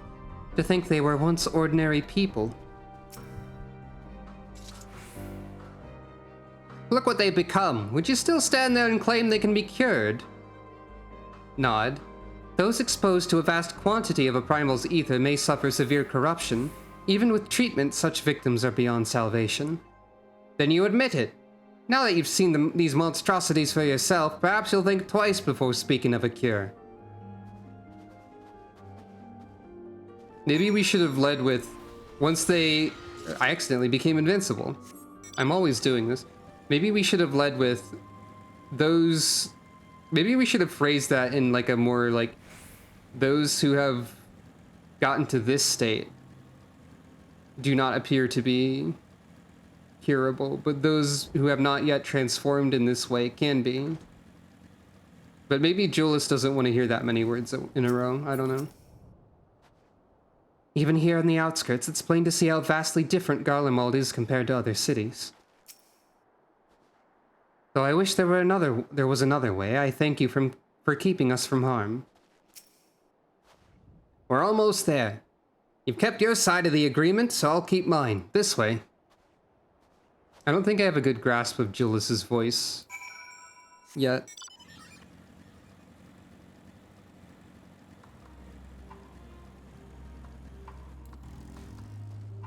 Oh, underground.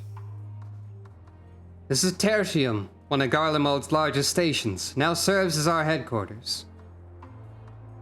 Oh, that's a phoenix. I was confused because I thought something was emerging from the depths in a different sort of way. That was like a threatening sort of way. I've already sent the twins ahead. I'll be with you soon, so wait for me at the bottom of the stairs. Go on, down the stairs like I told you. Is this your first time into an underground station? They're all over Garlemald. Even during severe blizzards, we could use them to travel from one end of the city to another. Back when they were still in operation, that is.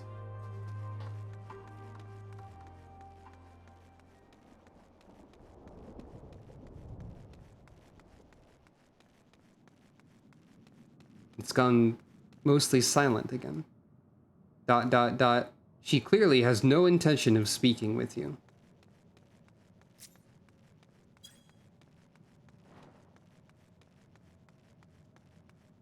Yeah, there's no background music here. As of right now.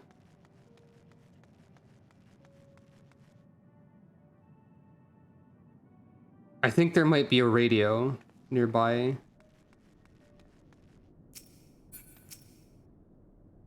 I had no idea they had such expansive structures built underground. Well, hold on, Alphino. I gotta look around. Train cars. Clearly has no intention of speaking with you. Okay. Also, all of these... A lot of like Latin names here, as one might expect from Garlemald. Yeah, there is indeed a radio. Okay, I'm getting the... Where's Daddy? Did he... You mustn't worry, darling. I'm sure he managed to escape just like we did. Oh. I'm getting the impression that no one is going to speak with me right now. The Aetherite's not working either.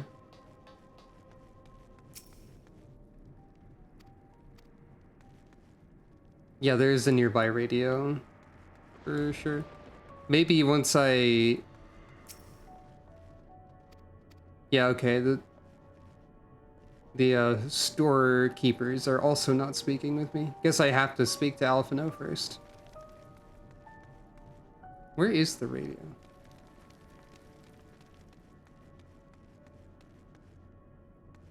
Could be speakers somewhere.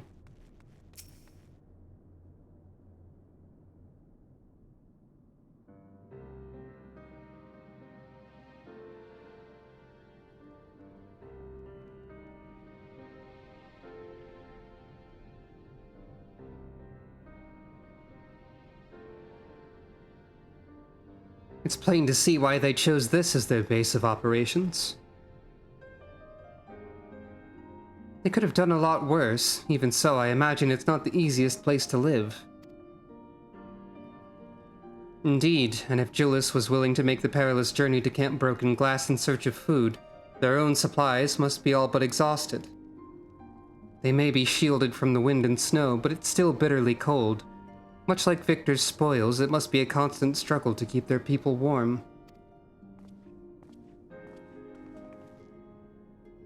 Lower your voices. While you may be here as my guests, the others will not take kindly to your presence. My commander's in the locomotive over there. Point.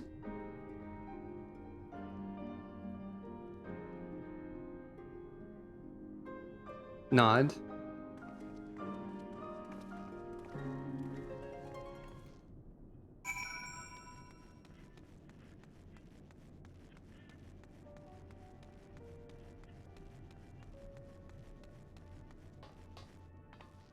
Imposing commander, I see. Now comes the true test.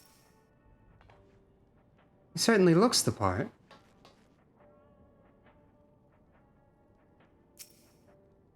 I will deal with you in a moment.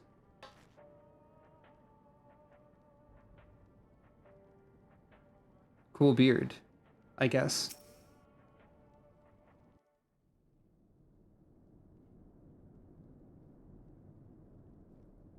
These are their chosen representatives.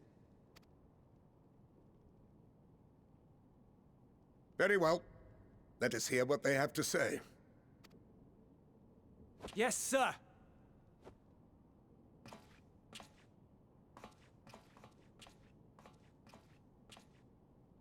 I present to you our commander, Lord Quintus Van Kina, Legatus of the First Legion.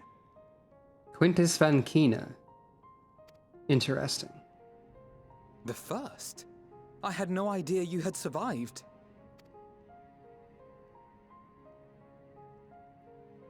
We lost our emperor, our city, more than half our troops.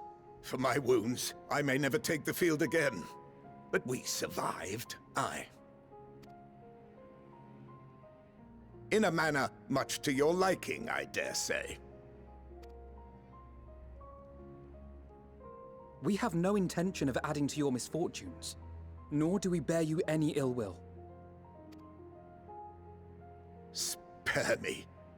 Though you children may speak in earnest, overtures of peace ever ring hollow in my ears. So long as man stands to profit from his neighbor's suffering, war is inevitable. Driven from our ancestral homeland into this blasted waste. Yet still you yearned to rob us of our paltry scraps. 'Twas only with Magitech that you learned to keep your distance. Though we knew it was only a matter of time before you regrouped and returned. Conquest and Empire were our only defenses. Emperors Solus and Varys understood this, and through their campaigns saw us grow and prosper. Much blood has been spilled in Garlemald's name, aye. But if it is a choice between yours and mine, then it is hardly a choice at all. I do not deny that a great many conflicts throughout history were driven by the desire or necessity to gain by another's loss. That is not why we are here. Nor have we come to petition your aid in the war with the Telophoroi, grave though that threat may be. Our purpose is simply this.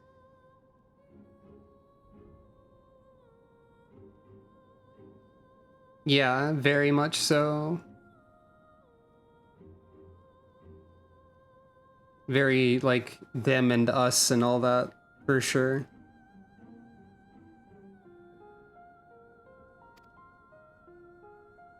We wish to help you. Let us help you. If there is aught that can be done to ease your plight, we would be glad to do it. Perhaps you would.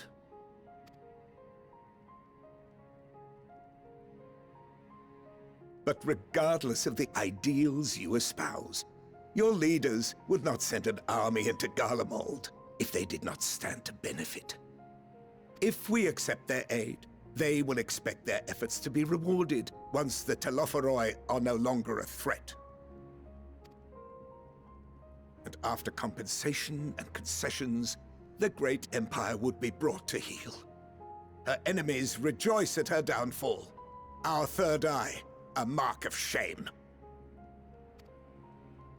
We won't stand idly by and let your people be humiliated. And we're not alone in that.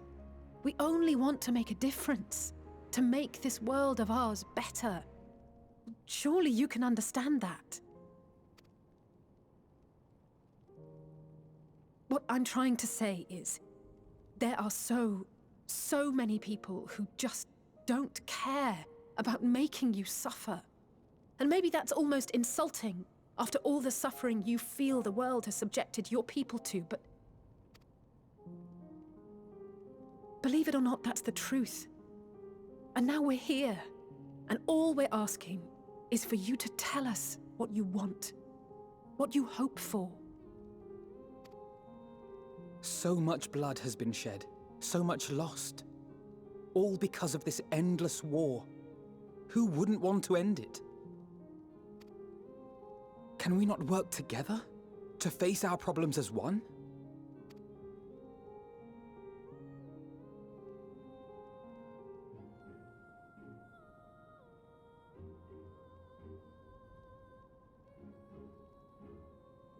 Answer me this, young peacemakers.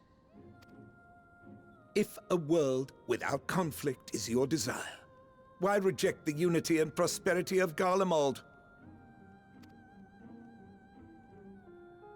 Is it because we do not share your faith? That we do not share your heritage? That our ideals and virtues differ? That we cherish and hold in the highest that which you do not? I think it might have something to do with how the people that you subjugated in your conquest are not treated well by, in most cases. And also, yeah, the bloodshed thing. Primarily, I think it's because those who you conquered suffered.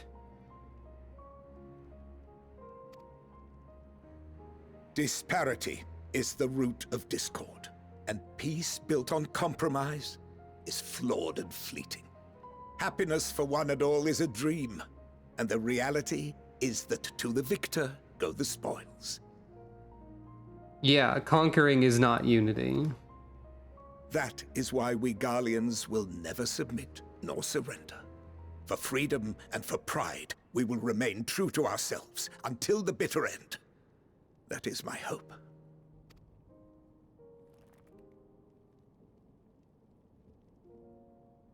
It seems there is nothing more to say on the matter.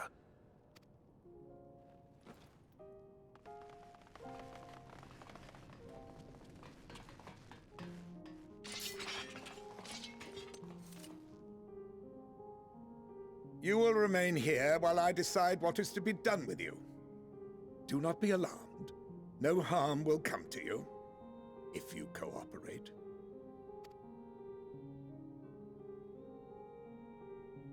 Sigh. We will not resist. However, as your guests, I ask that we be allowed to speak with the other members of your group. As you wish. I had no intention of locking you up, as by dawn you would be frozen stiff and you're no good to me dead. You are free to move about the encampment, but there is one condition. Collar them.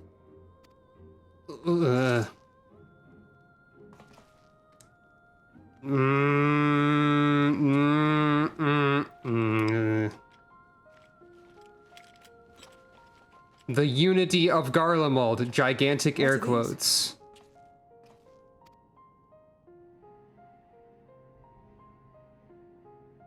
Incentive. You'll be watched at all times. Stray too far or act suspiciously, and we will administer a rather painful shock. Gross. Stop. Keep away from that one.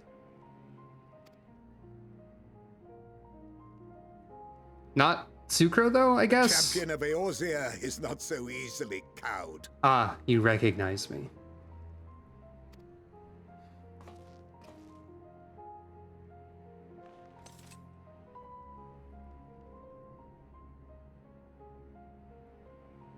Even if she allowed herself to be collared, the shock would be no more than an itch. No. If she refuses to obey, we will activate the twins' restraints instead. The shock would be no more than an itch, huh?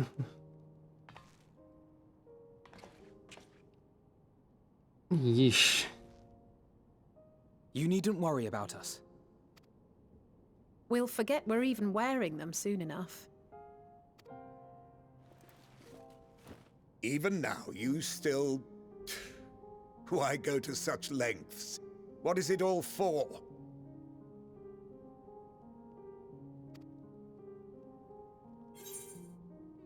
Because even the most bitter adversary may one day see reason, or on the coldest, blackest of nights, meager though it may be, we must share the warmth of our fire. Wow, very poetic second option here.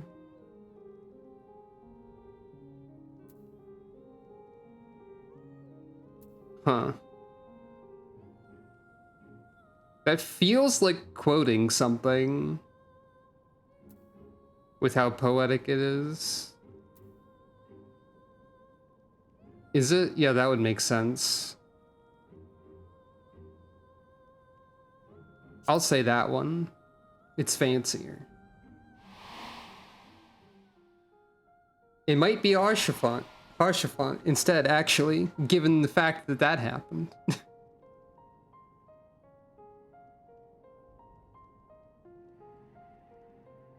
You are a curious one. A far cry from the merciless barbarian others paint you to be.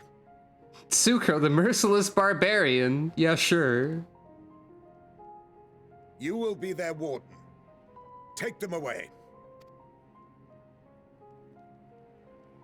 Yes, sir.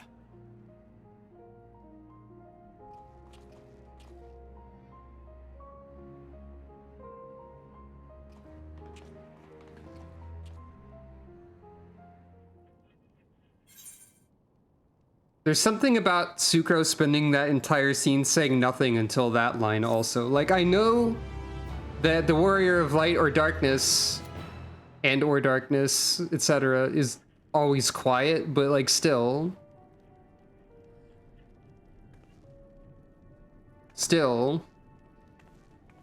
Spending the entire scene only to say that is something. While everything above ground is in complete ruins, the station has so far escaped more or less unscathed. It's far from the ideal place to live, but I prefer to take my chances down here than up there.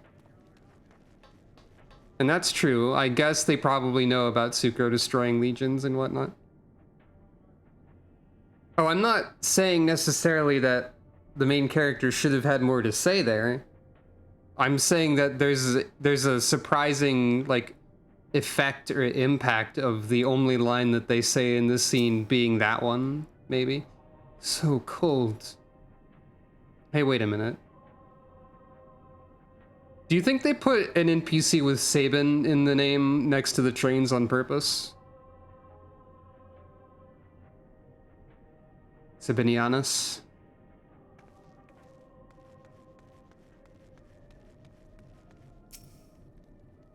I long for the day you breathe your last.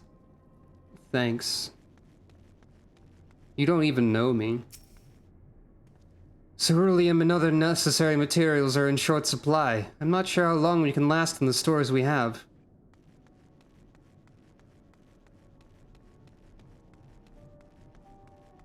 Sabin can suplex trains, and himself, but not the weather.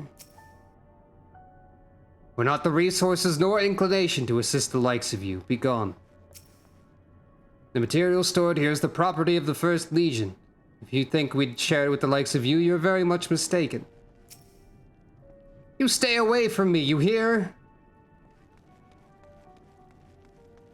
Well, they went from not speaking with me to... There is ice itself. I may freeze to death at this rate. They went from not speaking to me to, speaking very angrily at me, which is maybe arguably an improvement. I was trying to look at that person's face because they looked like Ardbert a little bit. No matter what may betide, I've my daughter, and that alone shall keep me from succumbing to even the darkest of nights.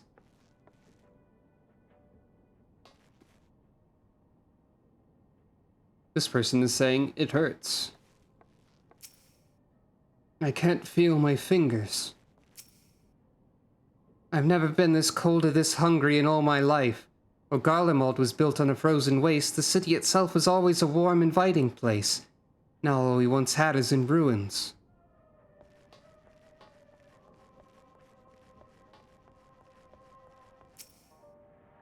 How much longer are we going to be stuck down here? This is no way to live. Tell me, where does it hurt? My arm, it's killing me. Likely a lot of frostbite and such. I know who you are. Sucro Funk, champion of Eorzea, yes? Our orders are to give you the run of our encampment, but I have my eye on you. So what business do you have with me? Tell me about yourself. I am Decimus, Centurion of the First Legion.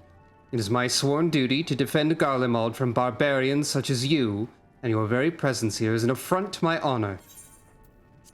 This is Tertium, third among the stations that encircle the city. The decommissioned carriages here now serve as the First Legion's temporary base of operations. It has also become a safe haven for those fleeing the turmoil that has befallen the capital.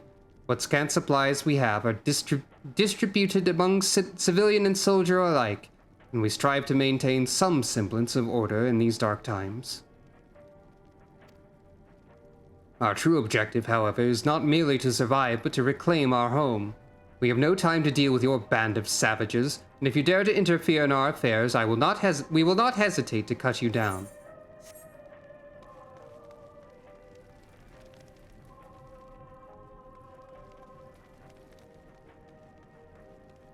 Well, did I speak to you? I did. I have to remind myself not to touch it even if it starts to itch. I'd rather not set it off by accident. Anyway, enough about that. Let's learn what we can from the refugees. It will take more than a trifle such as this to deter us. Compared to what Garlemald's people have suffered in recent days, these callers are a minor inconvenience.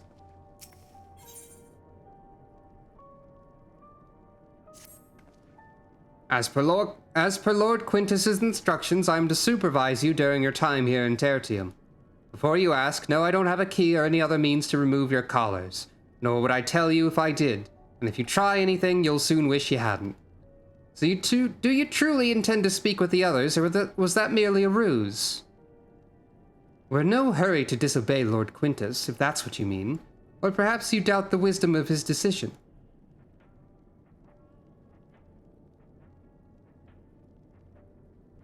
Do as you will, but remember I'll be watching. If I catch wind of you doing anything untoward, trying to trick our people into turning their coats and the like, those shock collars will be the least of your worries, understood?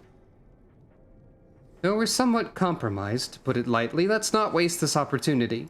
I suggest splitting up and learning what we can of their situation, and above all else, don't use magics of any sort. You, on the other hand, may go wheresoever you wish, even outside the camp. You know full well I couldn't stop you if I tried. But do not forget, if you do anything to endanger us or our interests, Alphino and Alize will pay the price.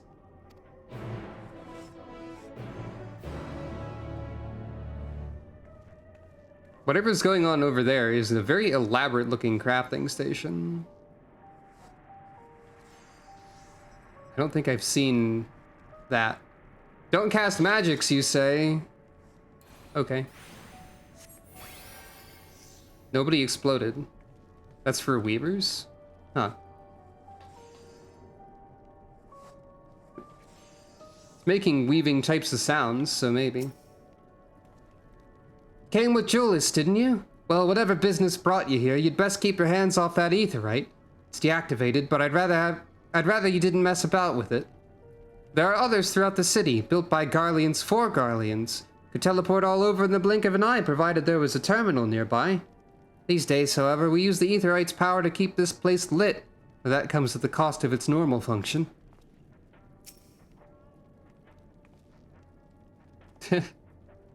My expertise in maintaining Magitech weaponry isn't exactly applicable to the machina you find here, but I'll see if I can get this aetherite working again. Anything to keep busy. I often don't remember the meaning of the actual word clemency. Oh, the radio. Same model as the one used at Victor's spoils. Perhaps that's what saved the soldiers here from being tempered. Maybe. I've just noticed in the game's chat that that individual who was crafted leather, so that is leather working. So cold. The young soldier is on the verge of losing consciousness.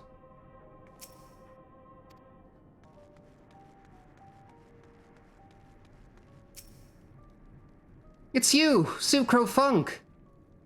I served under Lord Gaius in the 14th Legion. I was there on the night the Praetorium fell. On your adventures, you killed them. My comrades, my friends, swept them aside in their dozens as though they were nothing to you. Maybe I am too, just another faceless enemy to be cut down. But it won't be long until our countrymen return, so you get what you deserve, mark my words. I was ready to abandon all hope until I saw you. You! Soon, very soon, we'll make you pay for every life you've taken.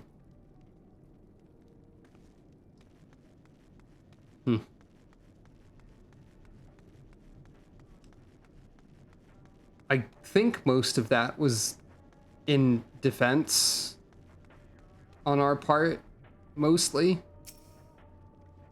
I know who you are, the so-called champion of Eorzea. Come to gloat, have you?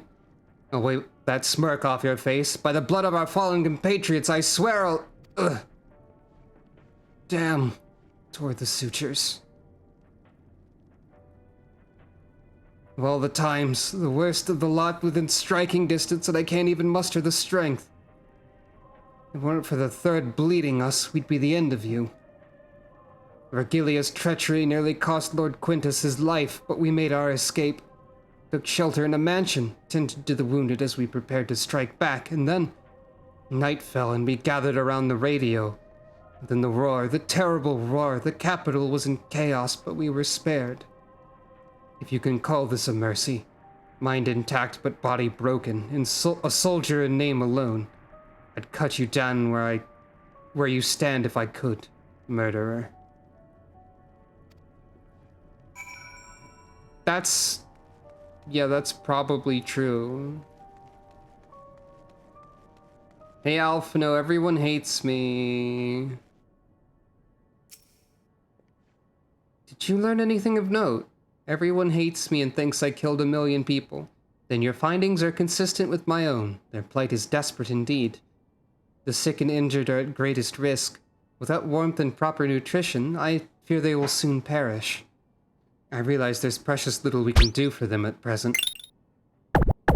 Thank you for petting Calico, but I cannot bear to see them suffer. Please, will you help me tend to them? If I can. So cold, and probably hasn't had a proper meal in days. Only we'd brought some food with us, but perhaps I could use a little magic to... No, I mustn't. Gods, this is so frustrating.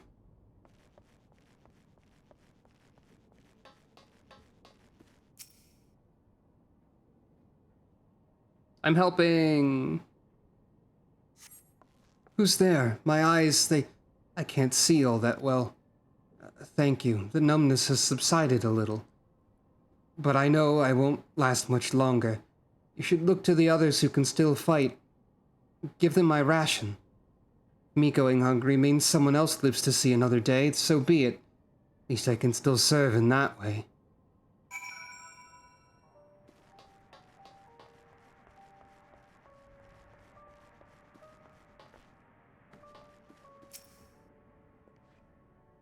So those you met fare no better. I was afraid you would say that. I know we were warned against meddling in their affairs, but we can't leave them like this. Perhaps we might gain permission to have the contingent deliver supplies. Quintus may have made his feelings on the matter quite clear, but even he must recognize they are not in a position to refuse help. Maybe Julius could persuade him, though we need to persuade Julius first. Just a little more.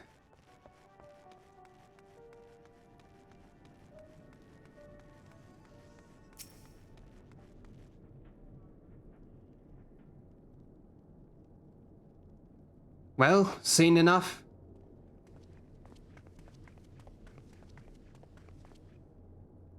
Julius, the people here have barely enough food and fuel to survive. Have you and the other soldiers been able to procure any more supplies? We've been scavenging provisions from the nearby houses, as most families kept some stored away in the event they were snowed in. Still, going out and getting it is dangerous work. We've a lot of mouths to feed. Fuel is the greater concern, though. We had some ceruleum set aside until it was stolen. We haven't identified the culprit. Could have been other refugees or one of the afflicted for all we know. Either way, we're down to the last dregs. Without the heating they need, those in poor health are only going to get worse instead of better. If it's ceruleum you need, our contingent has secured a ready supply. We can have some sent over. Shake head.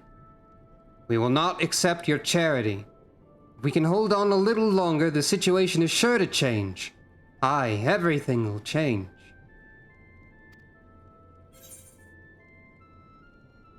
One of your comrades mentioned something along those lines, or those mysterious countrymen of yours, I assume. One of your comrades mentioned something along those lines. Heard something of it, have you? Well, from what I've seen, there's little you could do to interfere, so there's no harm in telling you. One of our scouts spotted a hooded man issuing instructions to the afflicted, or in the bastard's words, loyal servants of the Telophoroi. Then he made his way inside the Imperial Palace, or what stands in its place. We've identified the seat of the enemy's power, we've realized. Lord Quintus dispatched a messenger to the 10th Legion saying as much, and instructed them to join forces with the Provincial Legions to prepare for a combined assault on the Telophoroi. Once our allies arrive, your contingent will be sent running for the hills. Then we shall reclaim the capital by our own hand. How do you intend to survive in the meantime? At this rate, many of your countrymen will perish long before reinforcements reach Garlemald. They need help now. Say the word and we'll bring you ceruleum.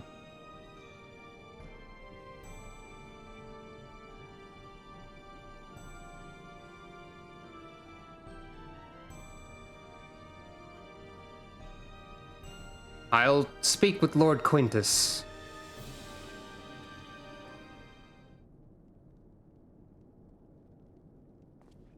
Also, I feel like there's an 80% chance of once the reinforcement shows up, Van Daniel will just push the tempering button and all of them will be his reinforcements instead. So did he agree to it? Also, I guess I don't need to be frowny the entire time we're here. Shake head. No, he will not place Garlemald in the debt of her enemies. I have, however, been ordered to search for ceruleum outside. As you are under my watch, you will come with me. Nod, nod. Very well. After all, many hands make light work. You lot are more trouble than you're worth. Once we're outside, you'll follow my instructions to the letter. We depart shortly.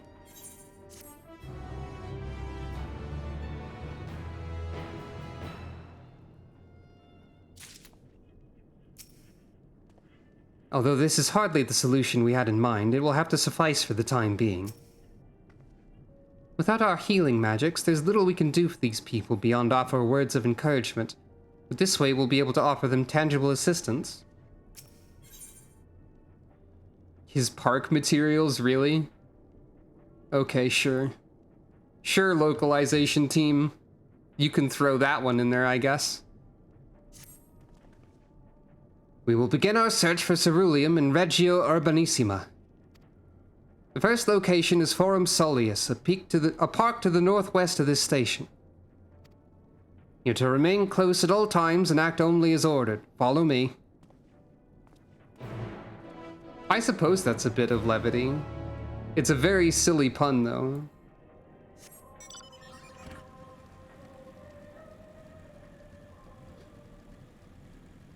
His Dark Materials is one of those, like, YA adventure novel series that I always mix up with a bunch of other different ones that exist.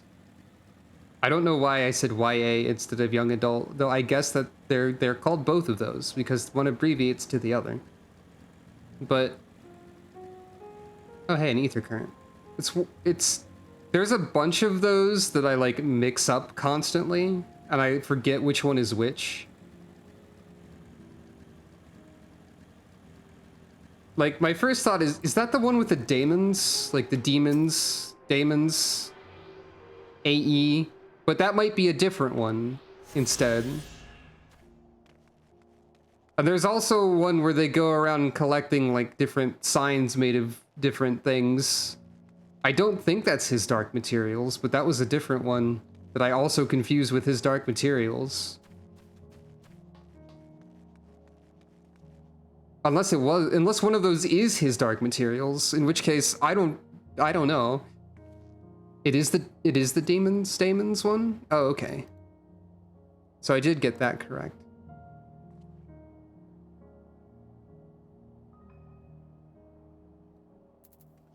That one was neat from what I remember. I don't think I read all of it. I think I read some of it back in the day. This is the place. I think this macabre graveyard for War Machina was once a park.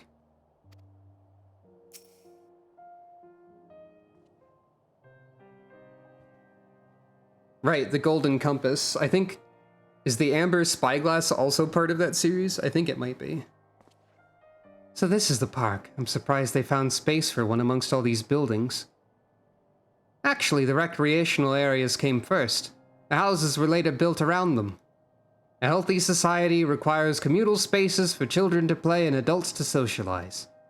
This park was named after the founding father of the Empire, the great Solus Solscalvus. Ah, Golden Compass, Subtle Knife, Amber Spyglass. Got it. Funny how the one in the center of those three doesn't exactly follow the theme. Gold, amber, subtle. Subtle is my favorite color. No, not really.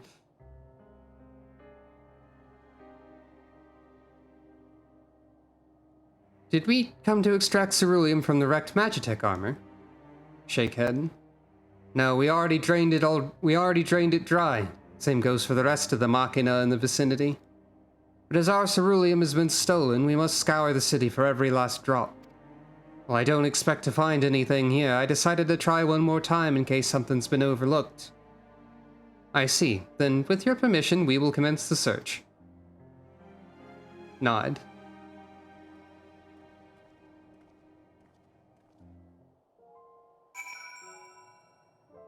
I do think it is interesting that as we are exploring this part of the game, even as we are learning what many citizens of Garlemald think of us, we are learning a lot of things about Garlemald that we never would have, like, heard about otherwise. Like the fact that they prioritized parks for, like, recreation and places for children to play over buildings, for example. It's interesting. Though rather small by Garlean standards, the structure is reminiscent of a merchant stall. Perhaps it was built for children to play at shopkeeper. There's nothing inside resembling Magitech or any other devices that would be fueled by ceruleum. So we just have to somehow get them to understand what we're here for. And that we're not the people that they think we are, I guess.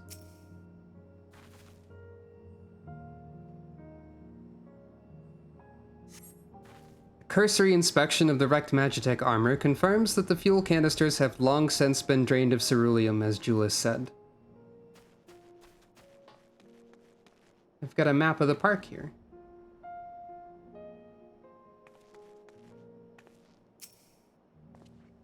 I don't imagine there would be much need for Magitech in a park of all places, but then again, I wasn't raised in Garlemald. They may have uses for ceruleum that I've yet to consider. Judging by what we've seen so far, it seems to be one of their primary power sources, or like fuel sources, types of fuel. So I imagine they'd use it for all sorts of things.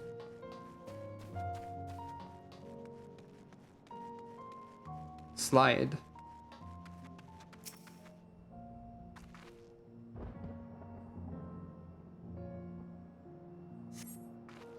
The contraption is built in the style of Imperial War Machina, armed with a battery of weapons and capable of transforming into different configurations.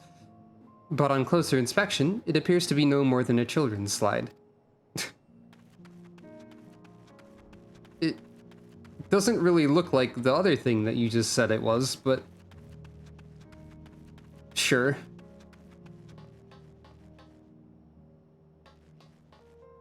Oh, they have slide technology.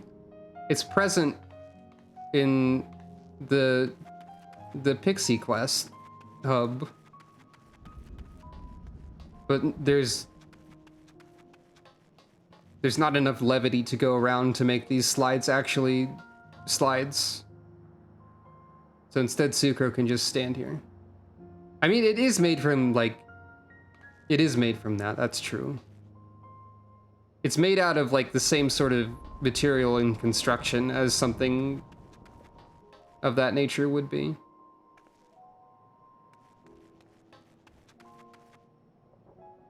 Now that I'm thinking about it, in such a cold region, a playground made of, like, metal, that can't be the most comfortable thing. There's a bit of a water source here.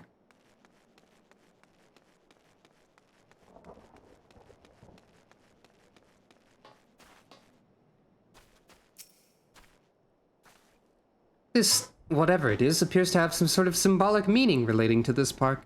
Even though the place is named after Solus, it doesn't seem to be a statue of him. At least not anymore. Maybe it was once a fountain, somewhere the man himself used to sit. Not that it would matter. Even if we knew, I can't help but wonder. I can't help wondering. But I can't help wondering. Well, there is water here, for what that's worth. Yeah, they probably do have, like, insulated clothing, but also, like, still.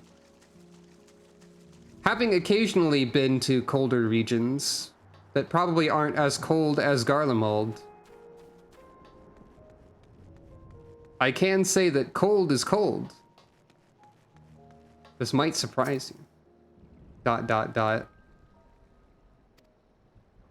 Julius ignores you as he stares at the water in silence, as if searching for something he knows has gone and will never return. He does look rather distraught at the moment.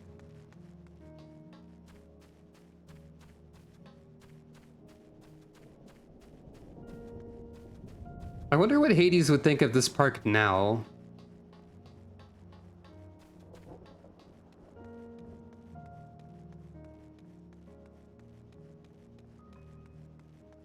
Well, here's a map of it again.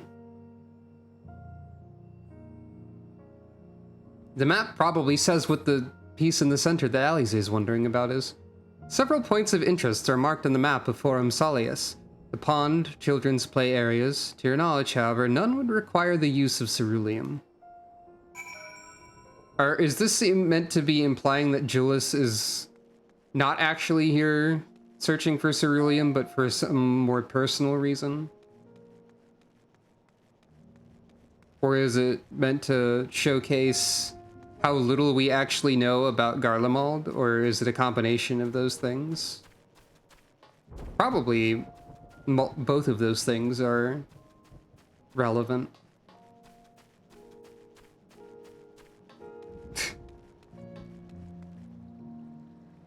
Is that a method of unsticking one's tongue from metal? I wouldn't know such things. I don't really want to think about such things, truthfully. That sounds painful.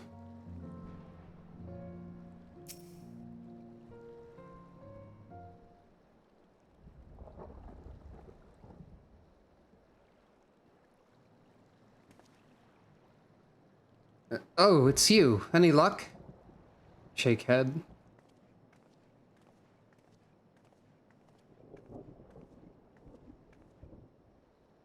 There's no sign of any ceruleum. Hardly surprising, but disappointing nonetheless. I couldn't help noticing you gazing at the pond. Is something the matter? What? Yes, I mean, no, it's just, I used to bring my brother and sister here to play. The pond was heated to stop it from freezing over, so like all the other children, they just had to wade in and splash about. They'd have stayed there if I didn't drag them out. It'd be sopping wet when all was said and done, every time. And every time when we'd get home, Mother would scold us, saying we'd catch our death walking around like that. The pond was heated. Gasp. With a cerulean-powered heater, by chance? I suppose it must have been. Come to think of it, I remember seeing engineers changing out a tank beneath a hatch. That was a long time ago, when the water still flowed clear and wasn't this brackish muck. I can't see a thing, and I can't remember where the hatch might be. The machinery most likely broke, and the amount of filth in there is probably the only reason it hasn't frozen over. I wager it's still unbearably cold, though.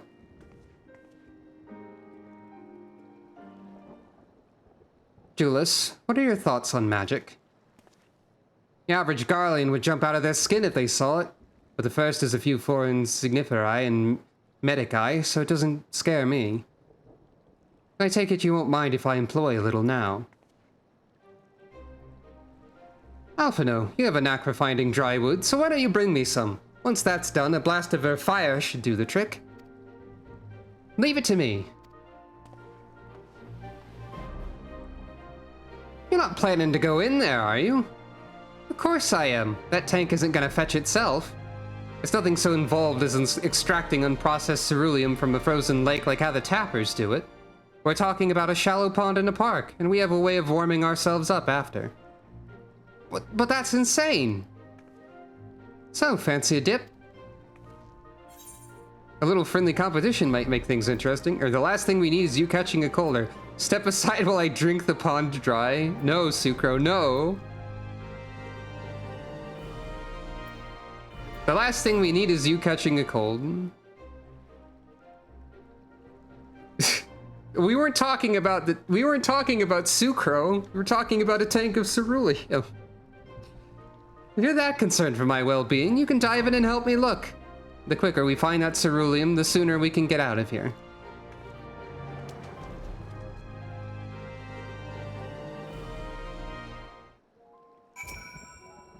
I can't believe what I'm seeing.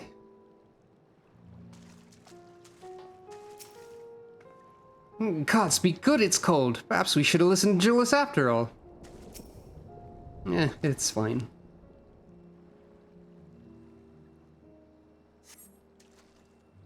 Delve into the murky water, but come up empty-handed. To add injury to insult, the icy wind on your damp clothing chills you to the bone. Ah, jeez. I be taking damage. Same message. Hey, what if I'm just invincible instead? Go away, DOT. That does actually work.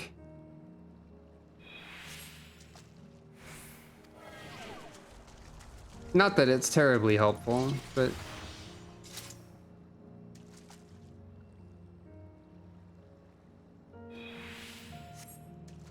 Beneath the water, your fingers catch on what you think might be a handle.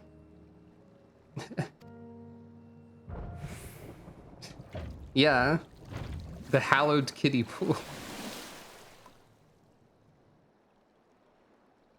Nod. You found the thing. You open the hatch and retrieve a ceruleum tank.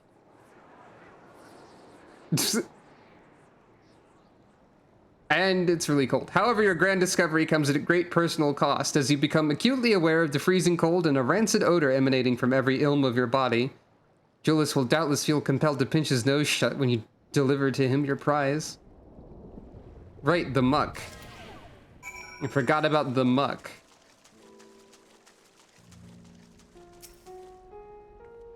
You found it. There must be another one around here somewhere. Did you find anything? I hope you did.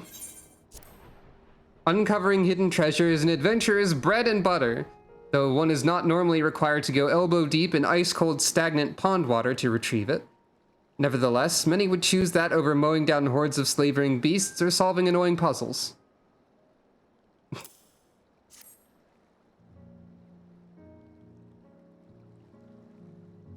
That's it! And there's still some ceruleum left.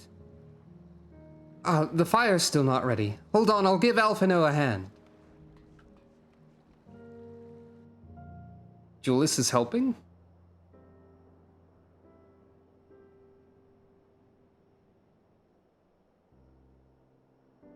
Call me an Uldan because by fire I am reborn. And my clothes are mostly dry now too. I appreciate you recovering the ceruleum, but I wish you'd taken the time to discuss the plan with me beforehand. Despite the way you've been treated, in Lord Quintus's eyes, you're still envoys deserving of protection. If you were to die on my watch, he would be most displeased. Your concern is duly noted, but all's well that ends well. Nod. I've just noticed that Sucro, Alize, and Alphino are all wearing exactly the same boots. Well, actually, no. I'm not entirely sure because there are two pairs of boots that are almost identical. The urban boots and the rebel boots. I believe Sucro's are rebel boots, but I think the only difference is the color of the metal on them. Like, by default, and I can't tell in the lighting if they are actually wearing urban instead of rebel, or if it matters. Julius, you mentioned coming here with your younger siblings. Did you grow up in Garlemald? I did, not far from here. My father was an accomplished researcher in his youth, and for his contributions to the Empire awarded an estate. We lived well, better than many. Oh, content warning, those collars do get used? Oh dear. What was Garlemald like in those days? Everything. It was everything you could imagine, and so much more. Even during the coldest winters, we always found warmth and comfort at home. Coming in from the snow, taking off your coat and sitting down for a hot meal with family. Visiting friends and relatives, receiving that same welcome, knowing they had everything they needed. Walking down the street, seeing the lights in all the houses, hearing the faint sounds of laughter and song, and happiness. Although the summers came and went all too quickly, in that brief respite, the ice would melt and the forgotten grass make its triumphant return. Gray clouds gave way to blue skies. Some mornings we'd climb to the top of the tallest building that we could find to watch the sunrise. Never again. Those rooftops are rubble. Those friends are dead, and those memories. But if I could reclaim even a fraction of what we once had. Soon our chance will come. We just need to hold on a little longer.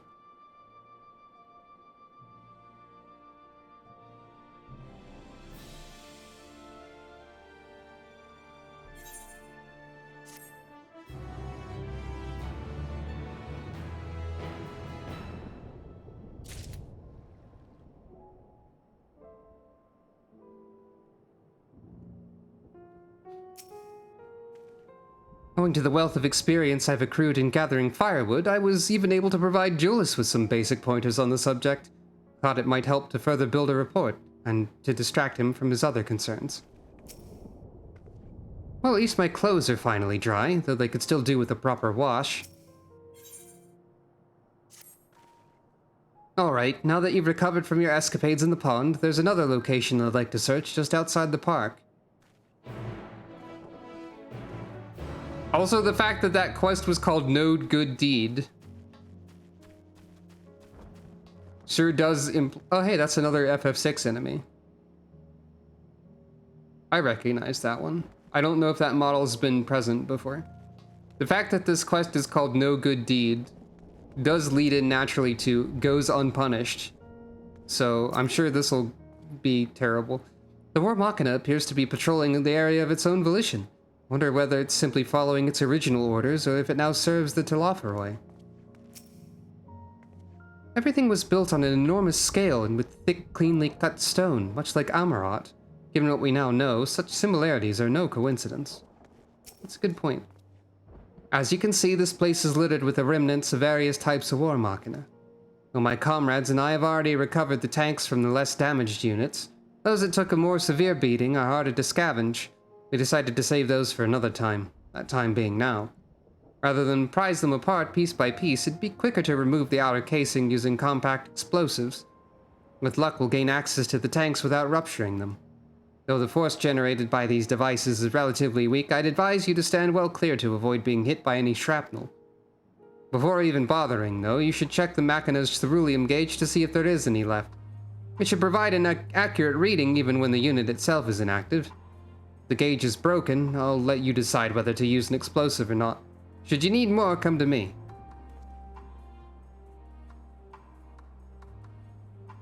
Understood. Let's get to work.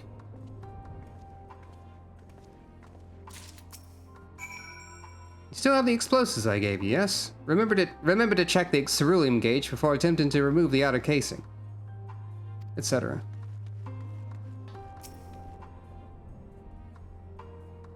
Empty.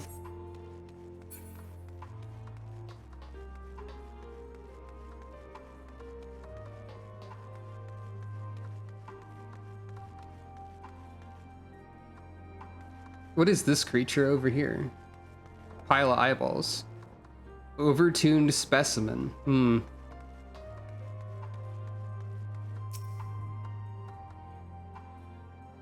Broken.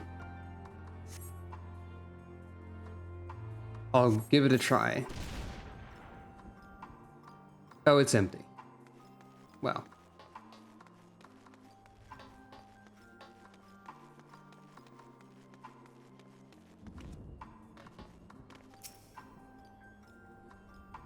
Also broken.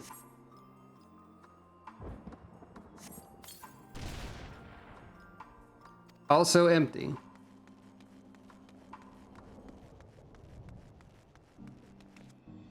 Well.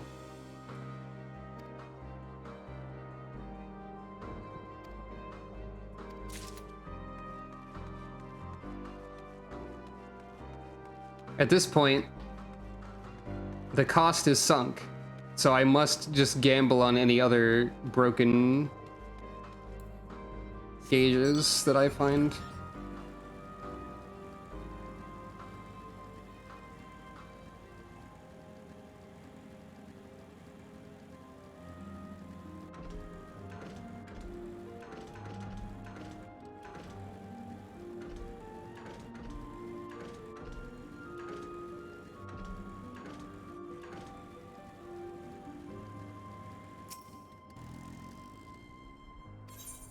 I'm getting the impression that they're all either broken or empty.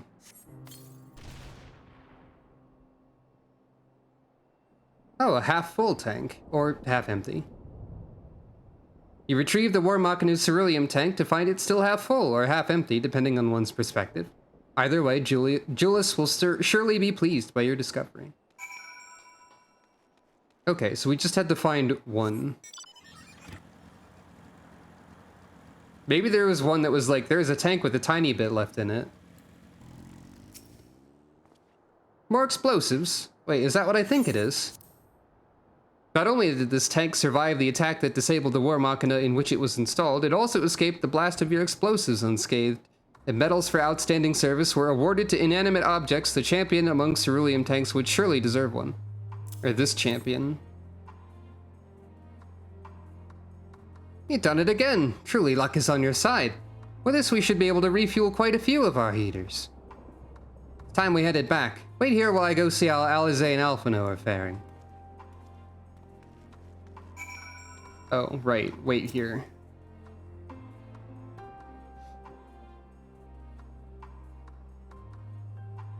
Are they going to have been shocked for wandering too far from him or something?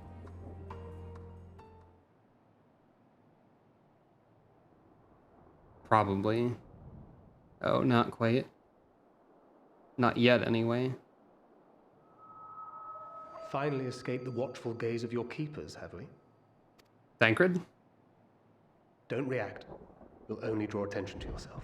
Just carry on as you are and listen. Yeah, alright. After you left with the Garlean lad, Lucia bade a few of us scouts follow you at a discreet distance. We observed you being led into the station, but decided against venturing inside. Understandable. When you emerged sometime later, and we saw that the twins were sporting Magitech collars, it was clear what had taken place. Mm-hmm. Now, as quietly as you can, tell me everything.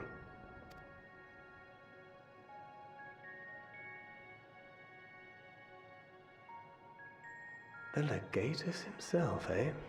Now there's a surprise. This is also the first I've heard of a plan to join forces with the 10th and storm the Tower of Babil. An interesting development, and perhaps the opportunity we've been waiting for. Our comrades back at the camp also received some rather promising news, but it's still too early to get our hopes up. For now, keeping yourselves out of harm's way comes before all else. Whatever demands the Garleans make, indulge them. Right. With luck, this will all be over soon. Until then. Right then. They had not gone far. We searched high and low, but no luck, I'm afraid. I might have guessed you'd be the only one to find anything. I wasn't expecting much to begin with. Eventually, there will be nothing left out here for us to safely salvage. For now, this will have to suffice. We should return to the station.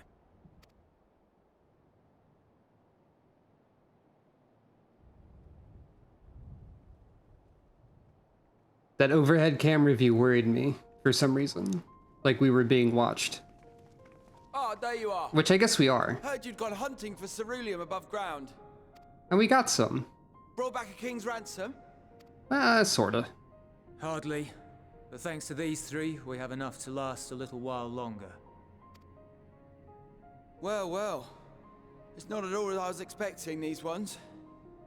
For savages, they seem Hello and positively welcome. docile.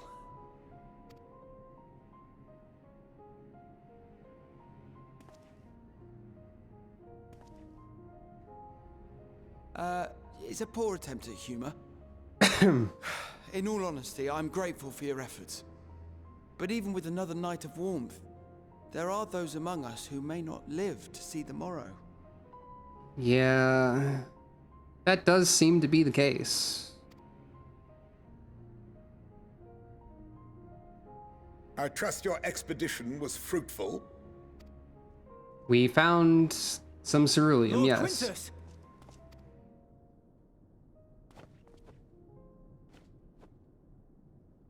Use what you procured to refuel the armor.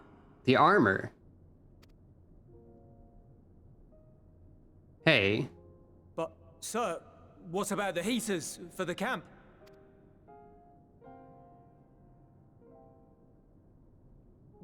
The time for action is upon us.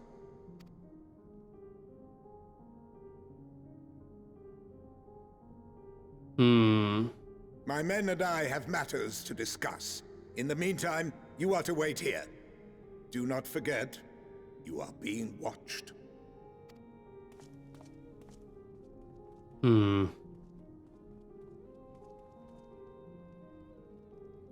Yeah, they don't Yeah, that's true. They don't really have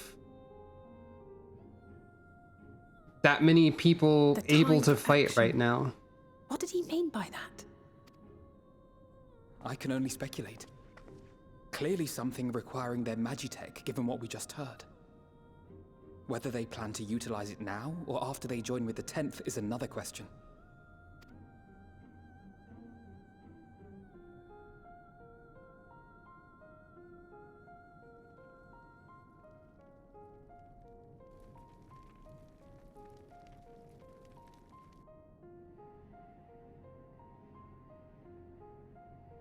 Will they ever escape this cold?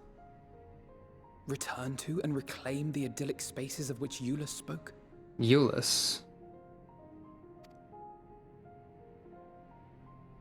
I think we've said that name different ways already as well. Finished your war, Council? Hmm.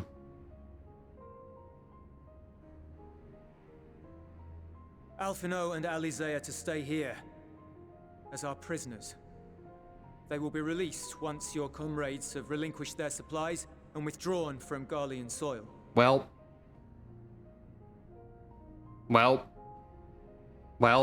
of course. Until our terms are met, they will be detained at a separate location.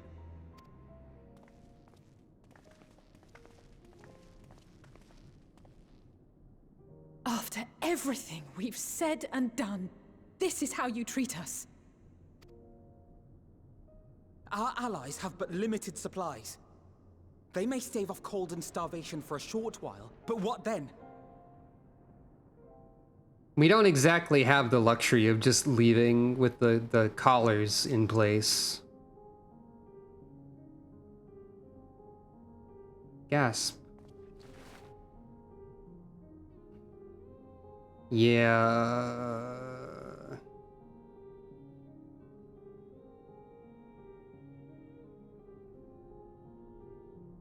For now, keeping yourselves out of harm's way comes before all else. Whatever demands the Garleans make, indulge them. I don't think anyone really agreed to the collars. I think it's just that if they resisted, things would have gone really badly for everyone.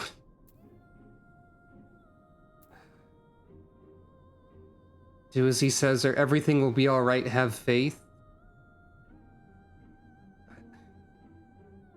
I don't think Sucro would say have faith, but sure, why not? It'll be I don't know.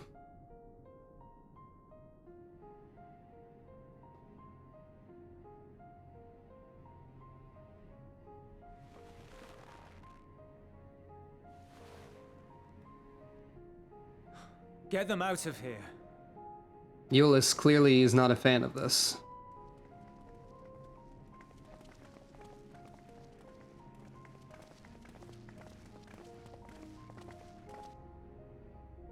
Nod.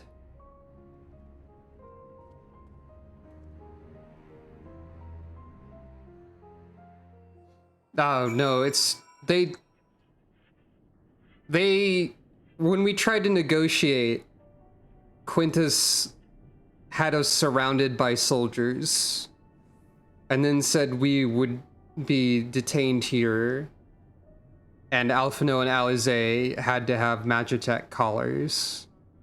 They did not try to give Sucro a collar because she was recognized as the champion of Eorzea, and as Quintus put it, the shock would be like merely a scratch or something of that nature.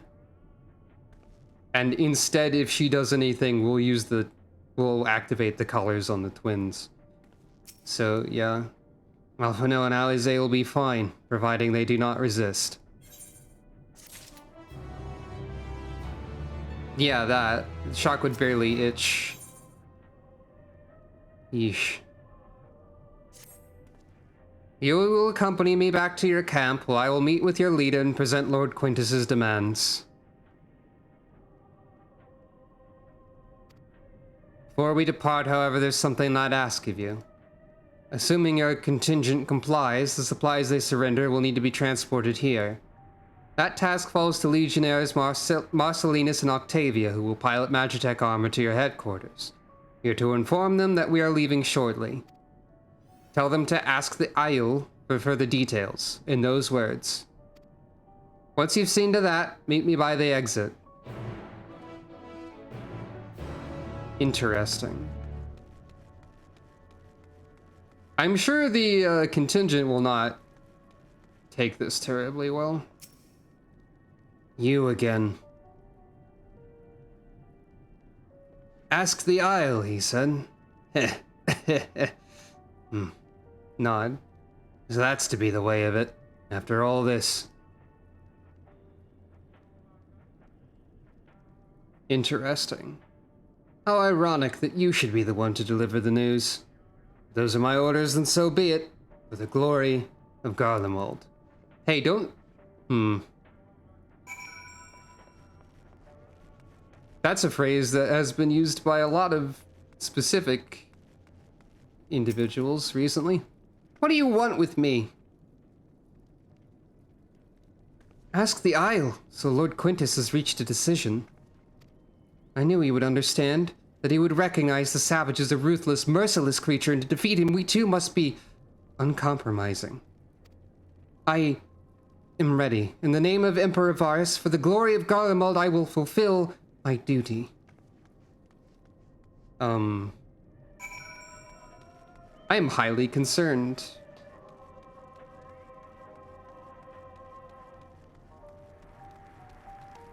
I am very, extremely concerned, in fact.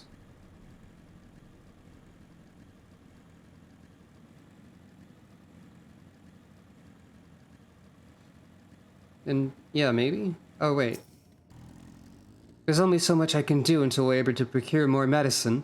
They cannot safely move the injured, and what little provisions we do have are spent keeping both us and the survivors warm.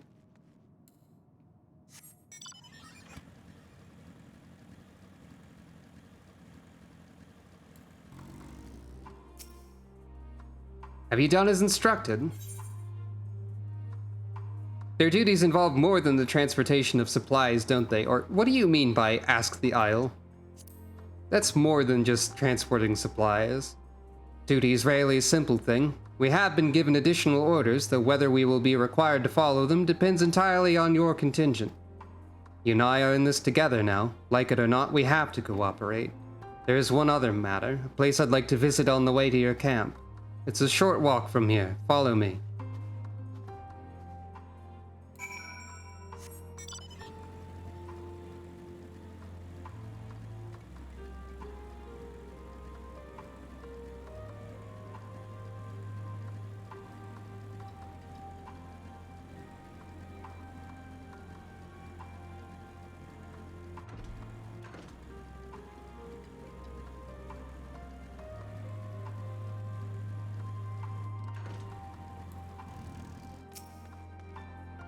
Give me a moment, please.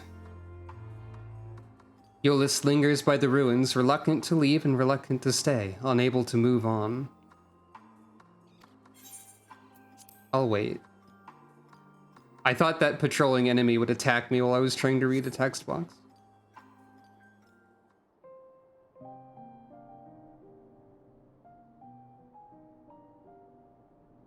Is this where you lived?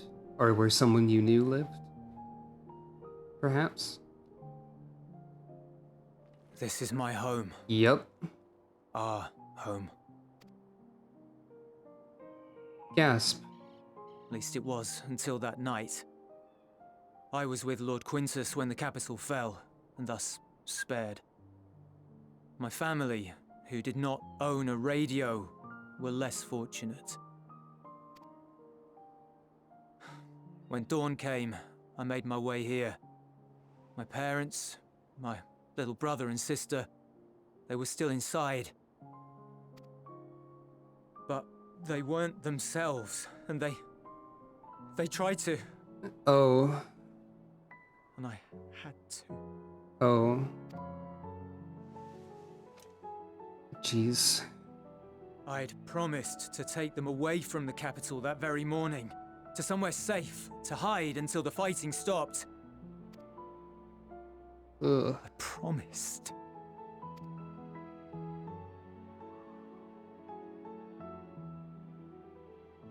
Hmm. The Garlean flag bears a chain. The bonds between our countrymen. Is that what that's intended to symbolize? It's a chain? I mean, A I red could link see at it its as center. such. The blood of the fallen. Our loved ones who lived and died for Garlemald. It was abstract enough that I never knew for sure what it was intended to represent, if anything.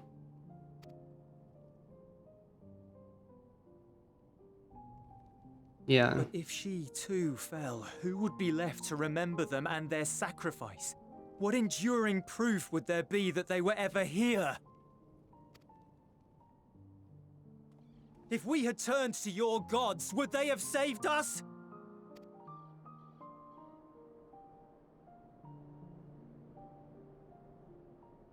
I'm sorry, forget I spoke. We should go.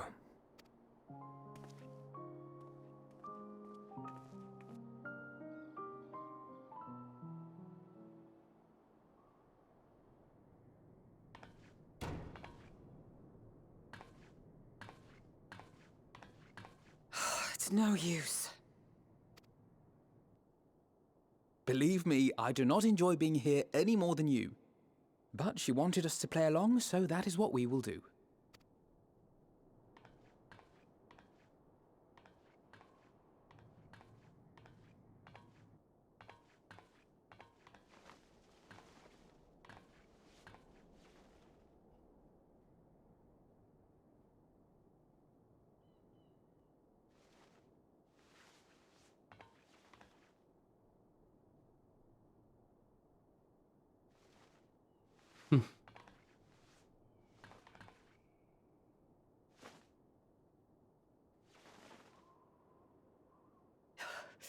It's so cold.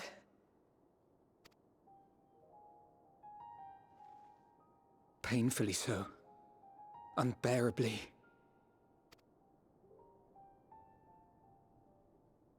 I've been thinking about what Quintus said. About why no one would accept Garlean rule. Irreconcilable differences. When coexistence isn't an option, only conquest remains.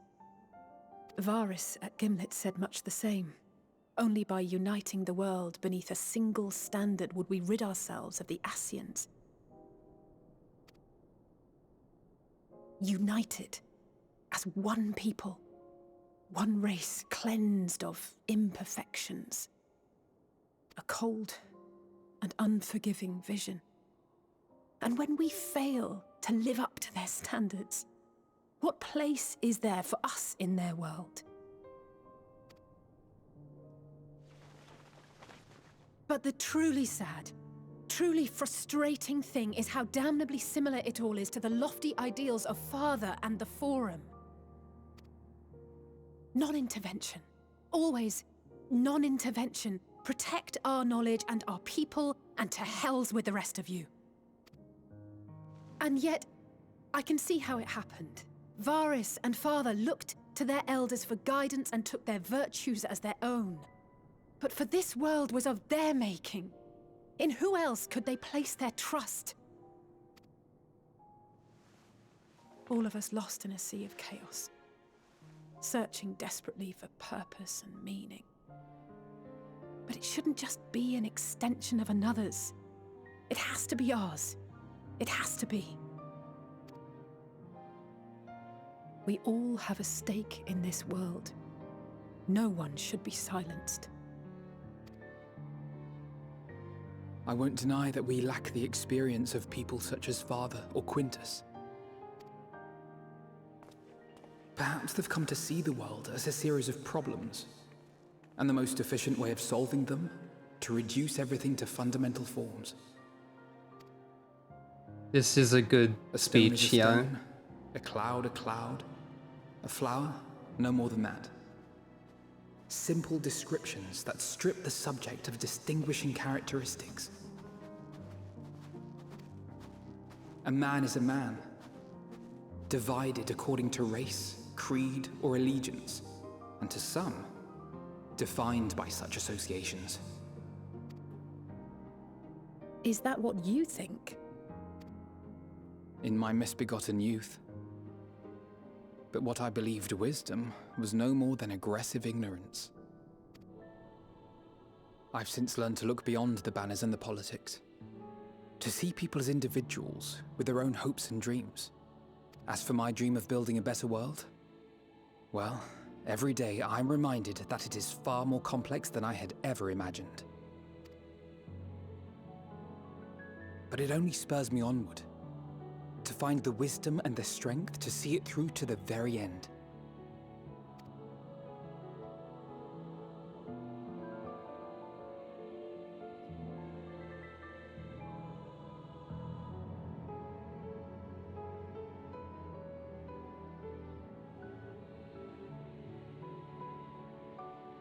All of our supplies and an immediate withdrawal. These are your conditions? Demands. And you forgot about the airship. Once again, you will leave one behind. It will be used to return the prisoners. Their collars will be removed prior to the exchange.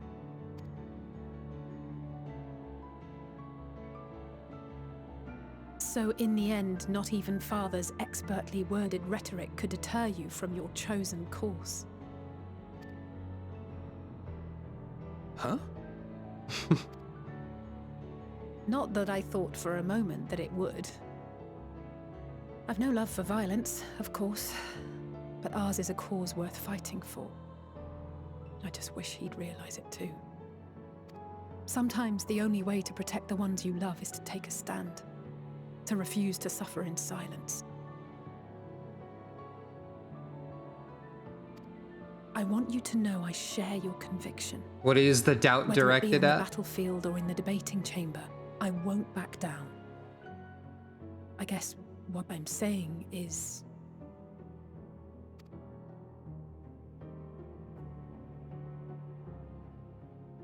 You've found your own reason to fight. Yes. Yes, I have. God's willing, there will come a day when we can finally lay down our arms, and there will be peace. But not until the Telophoroi have been defeated once and for all. Oh, right. That's what I figured.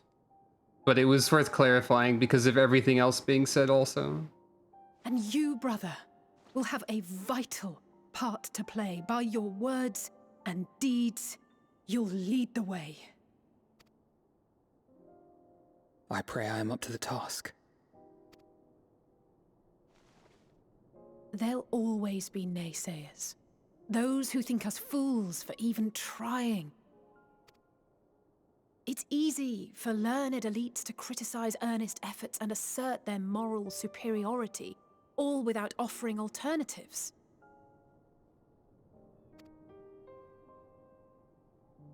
Not that their sophistry has ever wounded you. So stubborn and strong. Stronger than you even know. Don't ever change, you hear me? If you stumble, I'll be there to catch you. Or give you a thick ear. Maybe both, for good measure.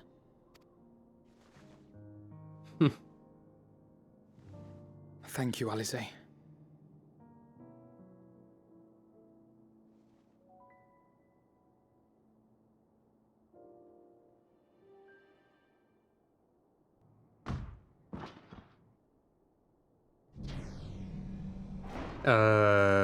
Oh, what? Estinian?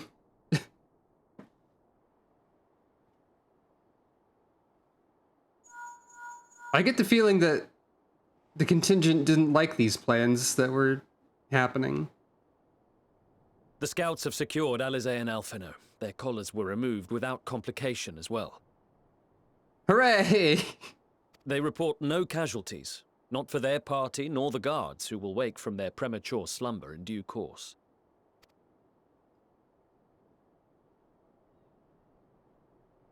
It would appear the situation has changed. I propose new terms. We have information that will be of great interest to Lord Quintus, and I wish to speak with him in person. Okay. Concerning content warning again. The collars weren't actually used, so that first content warning wasn't a thing that actually happened, apparently. But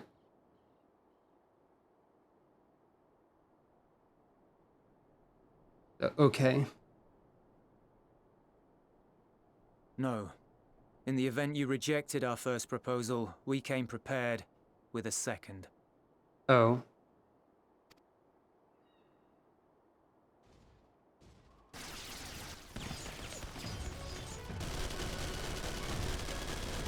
Ambush! Sigh. More are coming! Make ready! We, the loyal soldiers of the First Legion, proud servants of Garlemald, of the fallen Emperor Varys, shall safeguard these lands from the barbarian hordes until our countrymen return!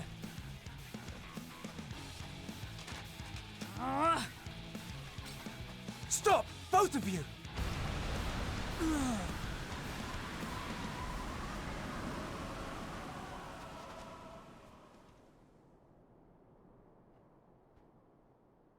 This child may be the worst emissary I have ever seen.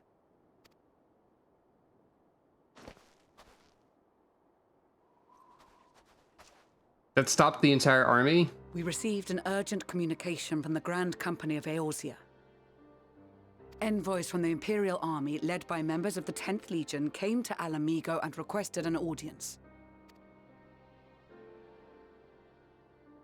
They explained that their efforts to coordinate the reclamation of the capital with the aid of the 4th, 5th, 8th, and 12th had ended in failure. Communication between most legions has broken down entirely. Most of the 10th's conscripts have deserted, leaving their forces severely depleted. That is why, unable to continue the fight on their own, they and their allies turned to the Grand Company of Eorzea for aid. Lies! Every word! It is the truth, and I have not finished. The 10th has requested that we deliver a message to Lord Quintus. Have the ill stand down. Ill is how that's said. You have been listening, my lord? What are your orders?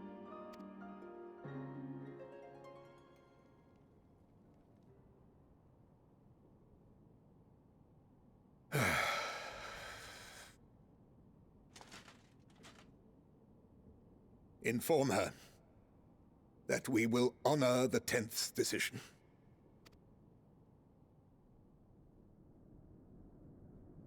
Bereft of hope, and now dignity.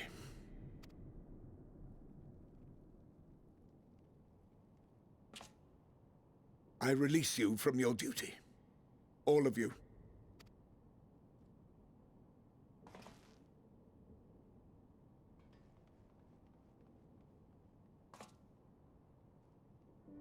I take solace, your radiance, in the knowledge you are not here to witness our debasement. 'Twas a grand, glorious dream we shared. Of a world united, of peace and prosperity.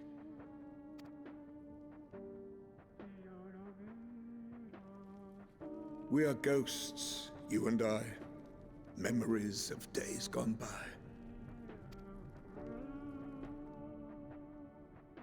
Bonds forged in blood that I will not see tarnished. Oh. I suspected it might be him. Content warning. Suicide was mentioned.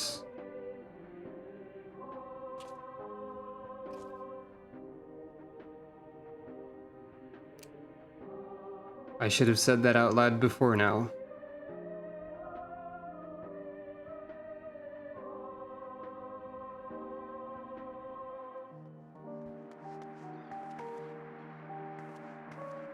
Quickly! We have to reach the station before it's too late. If there is still a chance that Quintus will agree to a truce, we must take it. The contrast between... I just hope we get there before he and his men do something rash. And then the gunshot rings out. Well, not quite, because they're not within hearing distance, but...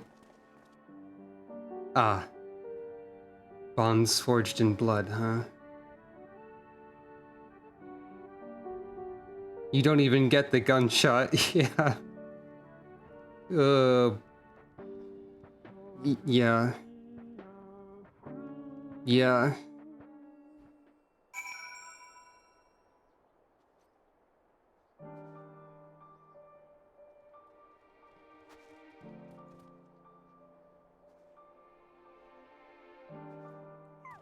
I didn't care much for Quintus, but like this whole scene and what it means and like it's still sad. It's still impactful.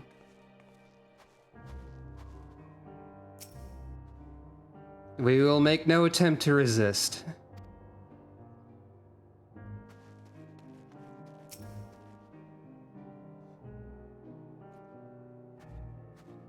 Thank goodness the 10th Legion decided to sue for peace when they did. We have been spared more senseless bloodshed, which is the last thing anyone, including the First, needs. From their perspective, though, the promise of reinforcements was their last hope. Now they have no choice but to capitulate to the invaders. But we will prove to them that all is not lost, and we yet stand a chance of casting out the Telophoroi. Even with their empire in ruins, the Garleans have not lost the will to fight. That strength shall serve them in the days to come. There is yet life in this cold soil. It was a grave error not to post sentries farther from the camp.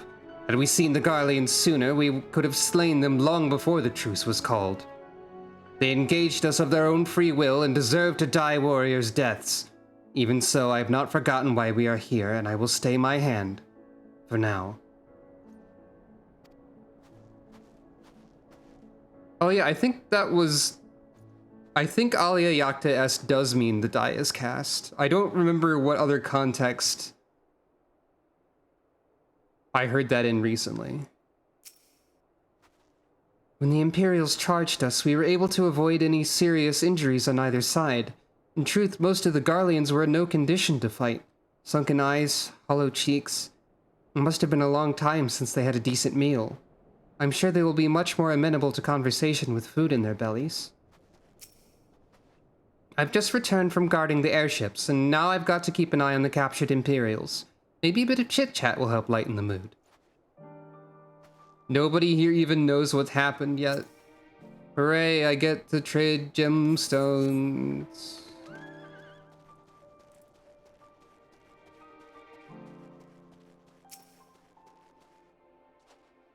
Much and more has occurred since last we met. As for determining what comes next, we must speak with Lord Quintus.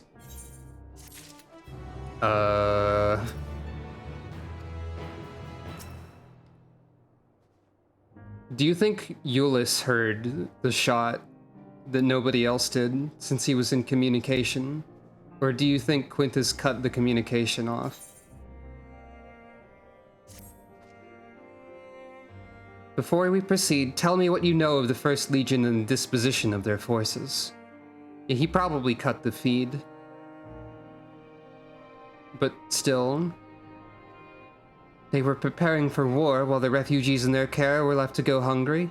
A reckless, short-sighted plan that risks the welfare of the people they are sworn to protect. Nevertheless, we cannot compel them to accept our aid.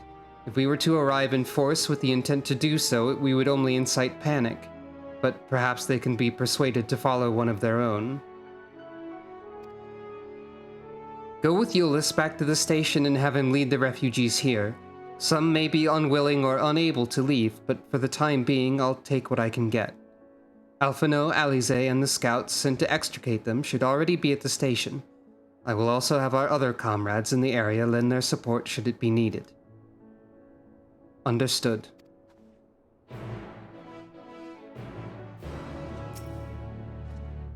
I will have food and bedding prepared for the refugees. Getting them here safely, however, is my immediate concern. Hey, I think we will be unavoidably lingering on what just happened. Also, I could abruptly divert attention by doing this ether current quest, but you know. Yeah, the whole speech in that scene with Alphino and Alize was a good scene. And like, this is an impactful scene for sure, even though like there's basically no given reason to like Quintus that much or believe that he could be persuaded to be on your side. It still makes a major impact. Yeah, hello and welcome. You've missed a lot happening.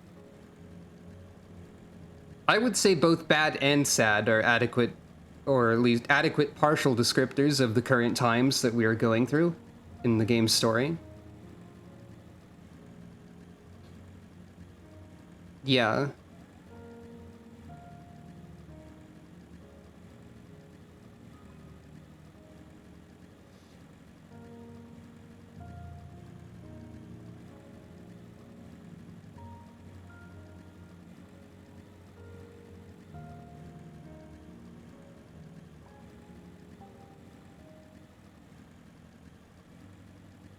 Yeah.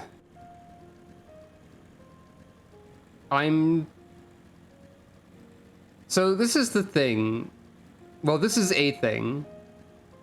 I've been told, this will seem slightly tangential maybe, that the ether current quests are worth showing. But I feel like there's rarely a good stopping point to go and do them so far.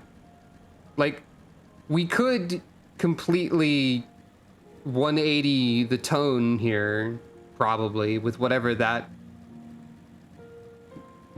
quest on the map over there is, but... Oh, wait, no, this is correct. I don't know when to do these.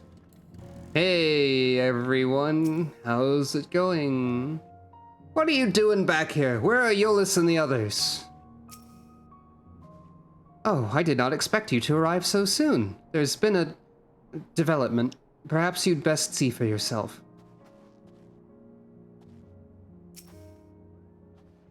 Tis a comfort to see thee none the worse for thy recent ordeals. I think I might have had less ordeals than Alize and Alphino did, maybe. I'm like, ever since you mentioned that, I've honestly been considering that as the way to do it. Just like a roundup of all the ether current quests and stuff after 6.0. But I also wonder if there'd be some, because it was also mentioned that I believe the ones in Thavnair were strange if you waited, but I guess that's just a consequence of how the game works. I feel like it's, as a consequence of how the game is organized, it's probably just very difficult to make everything go in an order where everything makes sense all of the time. As seen by what happened, for example, when I waited to do the role quests for Shadowbringers after 5.0. Which also makes me wonder when to happen, or when to do role quests in Endwalker whenever those pop up, which they haven't yet, but I'm sure they will. What level are we expected to be at this part? 83. Okay. I'm pretty sure the second dungeon is 83, from what I remember vaguely. Of information I shouldn't have, but also don't have much of. The role quest can be done all at once. Okay, but during 6.0 or after it is what I mean by that. Because I remember hearing that they make most sense during 6.0, and the Shadowbringers made most sense during 5.0. All of them at once during 6.0, huh? Then we have to find a good breaking point in 6.0 to do those, is the thing. Well, we're not quite there yet. We don't have to discuss this right now. We don't have to figure everything out immediately. There's a good breaking point when they're introduced. That's probably a good point, yeah. Sucro and Eulus.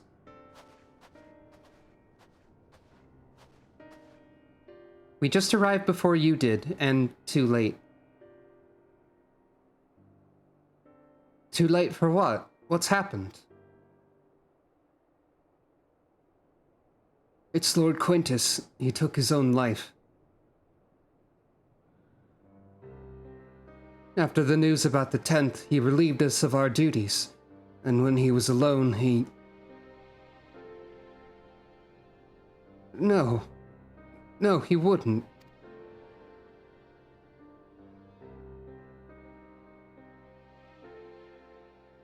Thancred and the others, assisted by the soldiers, have seen to the remains. In due course shall the legatus be afforded a proper burial.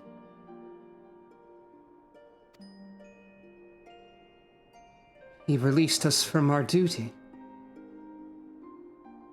He wanted us to be free. Free to choose our own fate. Without him to guide us, where... I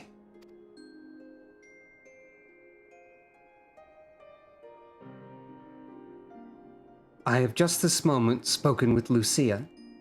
We are ready to commence the transfer of the refugees here to Camp Broken Glass, should they be willing to accept our aid. Some would rather die, but most of us just want to live. Songs and standards be damned, we just want to live. Nod. We'll need to speak with the refugees. They'll have to decide for themselves if they wish to come with us. If any would prefer to stay, we can have supplies brought over for them. It'll be a hard journey for the others, but we'll see they reach our camp safely. Nod. Nod. Various nodding. I can only hope that me reading things and trying to put a little bit into the voice acting is not detracting from any of this at the very least. I'd like to hope that I'm adding to it, but I don't want to presume as such. I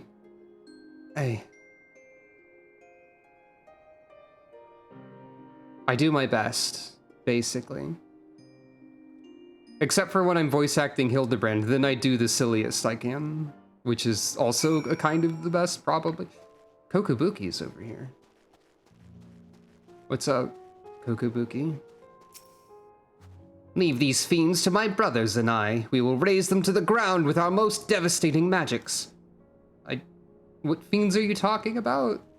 I guess I'm going to presume any monsters on the way.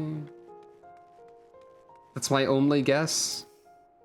After what happened to his family, the first was all Eulus had left. Now even that's been taken away from him. He's not alone in that either. There's a comfort in having someone to follow. Someone to lead. And here's a Gunbreaker level 80 character who I can't speak to due to not having done that Gunbreaker quest. Presumably. Hey, we didn't have music here before, but now it's the sad Garlemald theme that we heard first in Werlet. I do hope the Ilsebard contingent actually makes some kind of difference around here.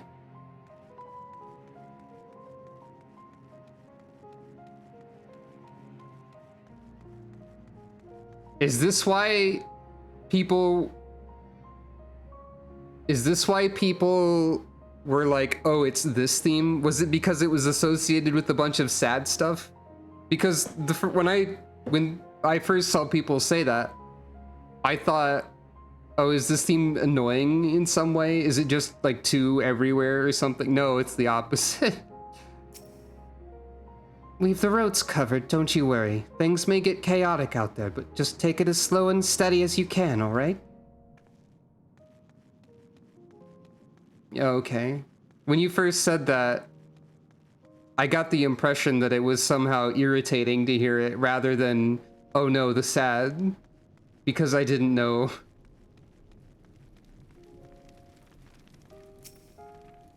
Get out of my ear, will you? I'm exhausted and the last thing I need is you and your drivel.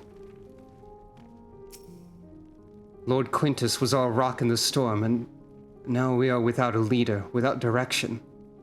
Nevertheless, we must live on, even if that means consorting with our former enemies. Well, what do you want? Okay, you have the same line there. And the same line there. Okay. I know not how to offer encouragement or solace to these poor souls, but if it's safe passage to our camp they need, I'd gladly oblige. Oh no. I'm still trying to get this aetherite working again. If nothing else, we might be able to reach other parts of the city to scavenge for provisions. I can attune to it now, though. So you've got part of it working.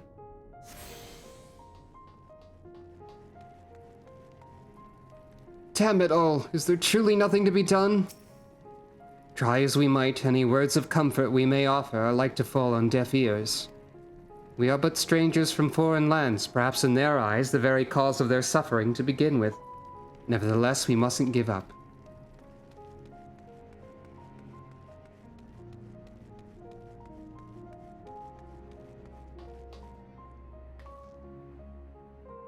Okay, so the bloodstain's here for the rest of the game too, huh? I don't know why I expected anything else. Why? This is where it happened. Best not to dwell on it, not when there's work to be done.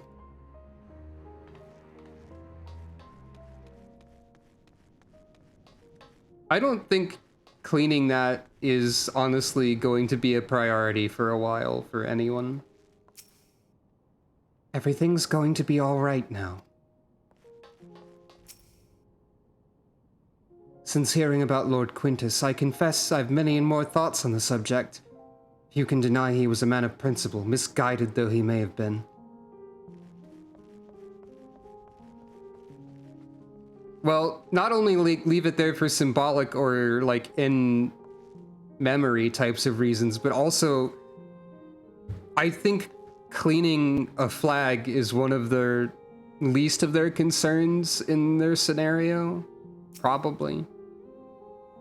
No matter what may betide, I've my daughter, and that alone shall keep me from succumbing to even the darkest of nights. Your dialogue's the same. To employ healing magics now would likely invite catastrophe, as thou canst attest from thy experiences at Victor's spoils. Indeed, the Garleans view our ability to manipulate ether with the same suspicion that many Eorzeans do Magitech. At least the pain proves I'm not dead yet. Wow. Our pride, our culture, our knowledge, all of it gone.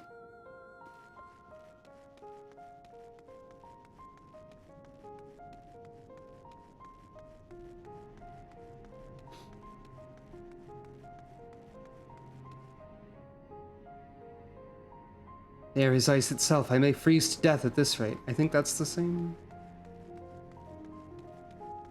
I'm guessing... Okay, you are willing to talk to me now. I'll at least repair.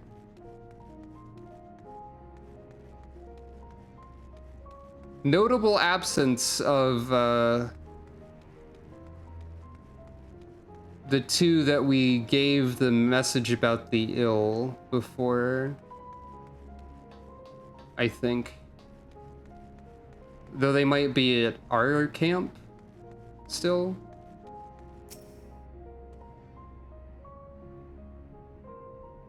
Our leader may be gone, and the world may be falling to ruin, but my duty to my people will never change. Such is the life of a soldier.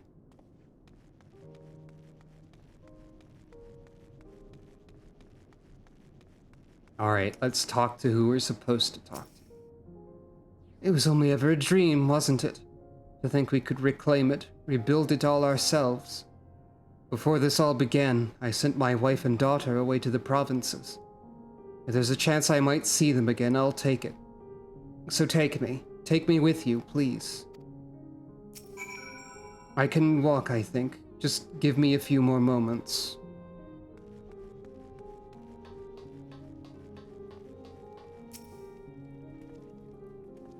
Well, got the aetherites sorted in the end. All it took was a few adjustments. Now it works as well as it ever did.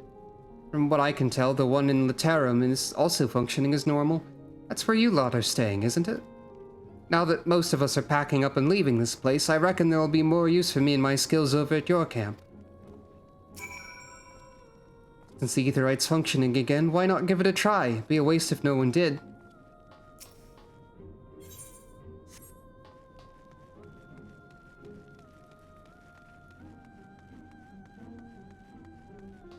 Oh, there's some side quests in here.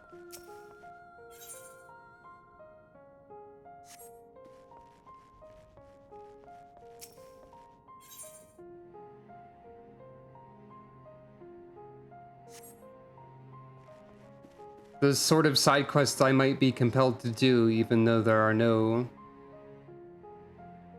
no direct reason to do them at this point. It's you, the one who treated me with such kindness.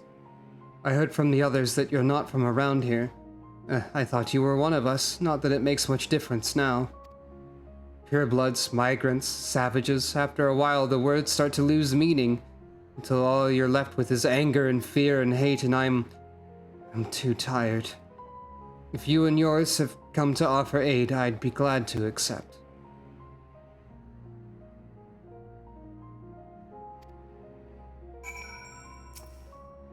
I don't believe I asked you your name. I'm Sucro. I'm a cat.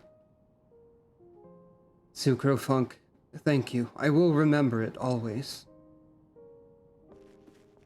A rare moment where even Sucro would not think it terribly appropriate to say that to introduce herself by saying that she's a cat.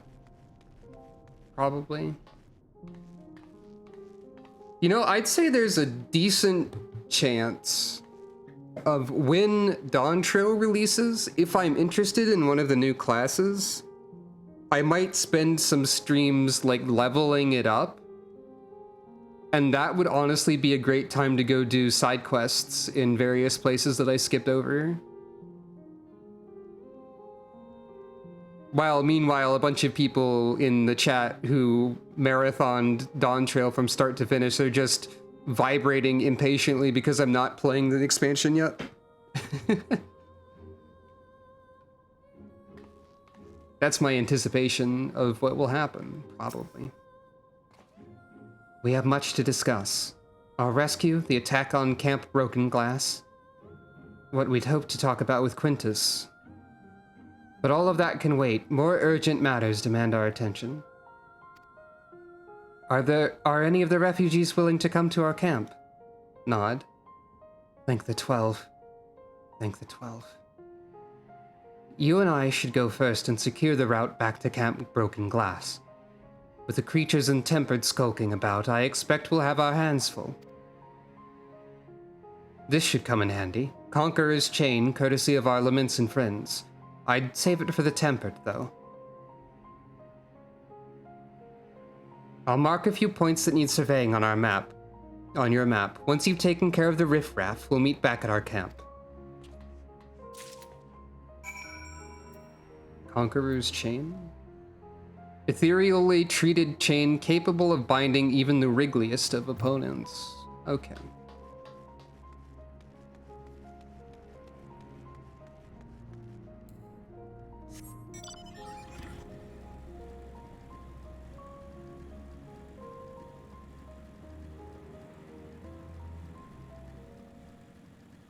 I'd say there's also a high chance that I would be messing around with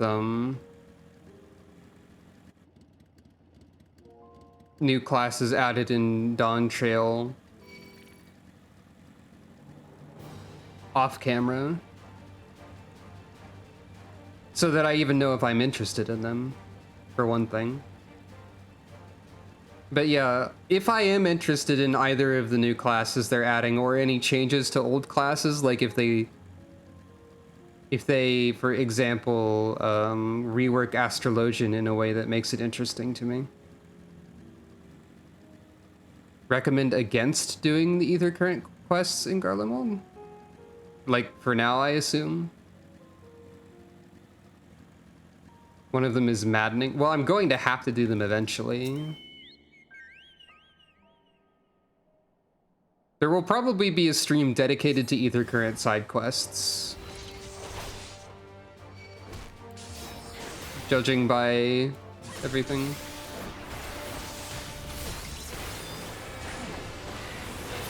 But yeah, if I am interested in any of the reworks or new jobs added in Dawn Trail, I will almost certainly be spending some stream time post Dawn Trail on like not actually doing the main story of Dawn Trail, which may or may not be frustrating to some.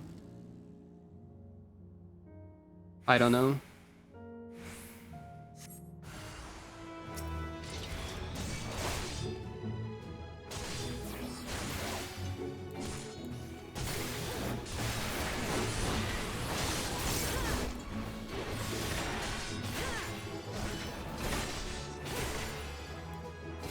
Oh, okay. I was assuming, yeah.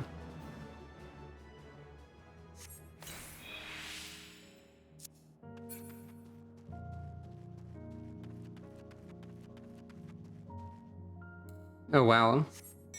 It's a quest that acknowledges how tiresome it is, huh? That's kind of funny. Yeah, there's probably gonna... The way it's probably gonna work is there will probably be a stream dedicated to getting all the Ether Currents after 6.0.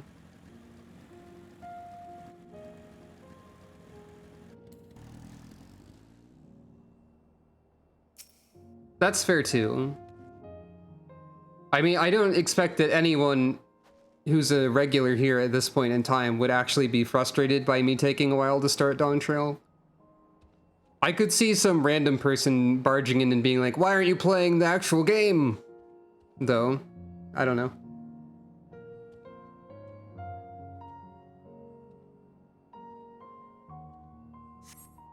No threats on the path ahead. Oh, maybe I don't need to be frowning right now? I don't know, everything's still pretty melancholy, but... You know.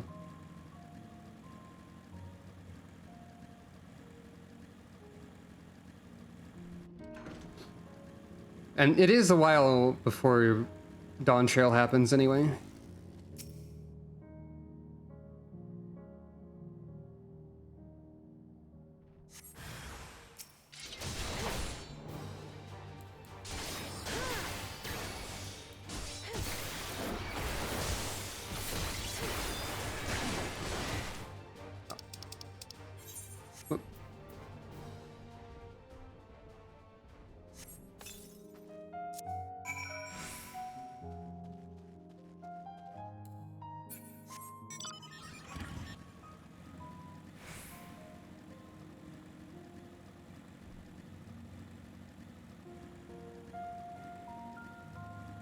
.5 is October, right?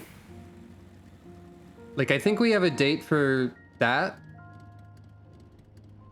6.55 in January. Okay, good timing there. Or wait, no, that's you. That's your guess. Okay. We don't know. Do we have a date for 6.55? Probably not. 6.5 is October. 6.55 we don't really know yet, I'm guessing. Wondering if the entire thing... Oh, it is supposed to be January. Oh, okay, I misread what you said like 2 separate times. Okay, sorry. I think there's probably a decent chance of me getting to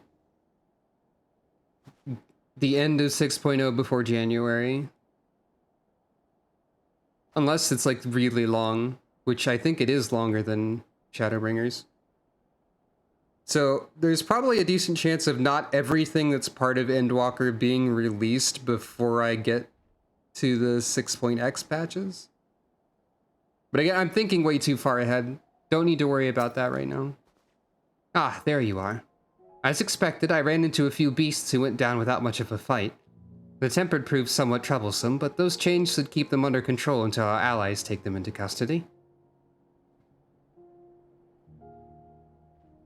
Possible that I'll finish 6.x and side content before 6.55? That would be kind of surprising. I don't know about all that. I was just thinking about 6.0 because, like, if everything 6.x is already in place when I get done with 6.0, that'll help me figure out how to organize what order to do that in. But again, that's pretty far ahead. Don't need to be thinking about that at the moment, probably. With that taken care of, I'm to gather a few supplies and then return to the station. While I see to that, would you mind apprising Lucia of our progress? As it happens, I have some rather pertinent information from our recent scouting forays, but I'll save that for later. First things first and all that.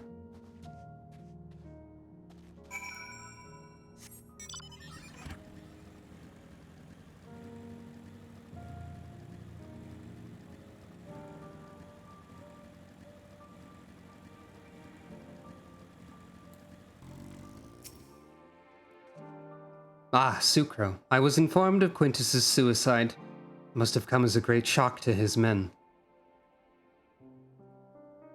6.55 has the last of Manderville and last of Tataru's Grand Endeavor. Okay. If that's the case, then it's easier to order things. But I will be doing every side quest line, or at least taking a look at them. There's always a chance that one of them will make me go like, you know what?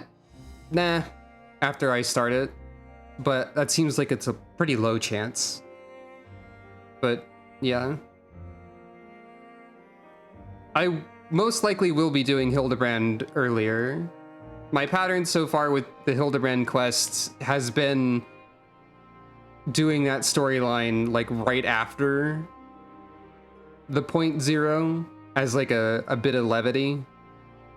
But I don't know if it's practical to do all of Hildebrand right away because of the relic weapon parts of it. But I don't know how it's structured. But yeah. What of his refugees? I'm told some are receptive to our proposal, but I would hear your first-hand account. That so many did not hesitate to accept proves how desperate their situation has become. We'll do our best to make them feel welcome. Oh, the relic weapon is separate, but unlocked by it. Got it. Okay. The troops who participated in the ambush are no exception. I'm distracted by this person jumping around in the background. Aura is very excited about this table. They will be afforded the same treatment as any other refugees, perfidy notwithstanding. After all, even if I wanted to make an example of them, there's no one left to learn from it. We will tell our allies that these soldiers were acting under the direct orders of their legatus, and that following his suicide they offered a full and unconditional surrender. Perhaps Quintus thought that had he lived, he would be tried as a war criminal and his men punished with him. Perhaps by taking his own life, he hoped to absolve them of any culpability. Or perhaps, like too many others, he was a true believer to the end. Who can say? I didn't know the man nor his heart. His reasons, noble or otherwise, died with him, and it falls to us to clean up the mess. Jeez, Lucia.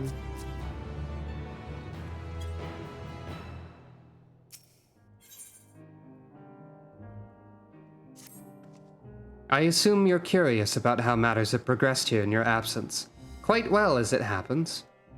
Now that we've procured ceruleum from Tapper's Den, the recently repaired heaters can provide much-needed warmth. Furthermore, we've prepared sufficient food for everyone. Those from Tertium shall find a hot meal waiting upon their arrival. There's one for you, so go ahead and get some well-earned rest. I believe that we're capable of wielding a ladle or two without your assistance. On your way, might I ask that you seek out Y'shtola? She was but recently attending to the wounded, but she's meant to be taking a rest herself. See that she is. Were it not for you, Alphino and Alize, the people of Tertium may well have perished. Though they may not realize it yet, they owe you their lives.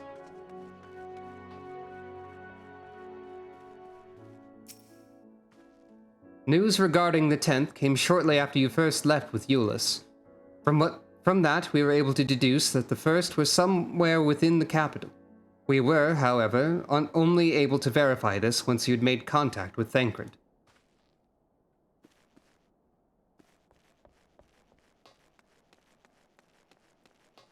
Let's see who else is around. If anyone.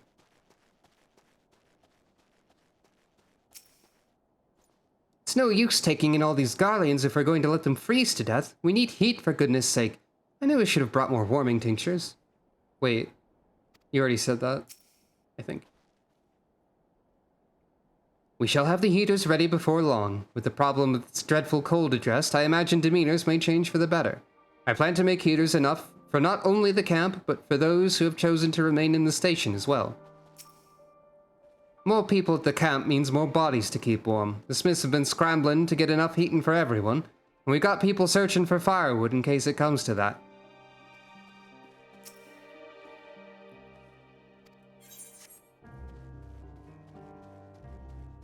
Okay. Now, for the true test of our abilities, it is up to the Order to make sure that the Garleans are well looked after. Guidolo and the other bards will help secure the route from Tertium. With their keen eyesight and mastery of the bow, they're the perfect candidates for such a task. You and the twins gave us all a good fright, you know. I reckon you'd be better off not going so far afield again. Wouldn't want you wandering beyond earshot of my dulcet tones, would we? If you hope to benefit from my song, you'd best stay close. Never know when your spirits might be in need of a lift.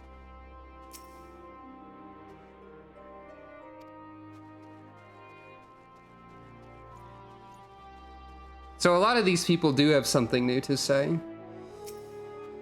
Oh, Sucro. I cannot tell you how glad I am to see you returned. Fear not, we've kept the camp safe in your absence and shall continue to do so. Pray warm yourself by the fire and leave guard duty to us.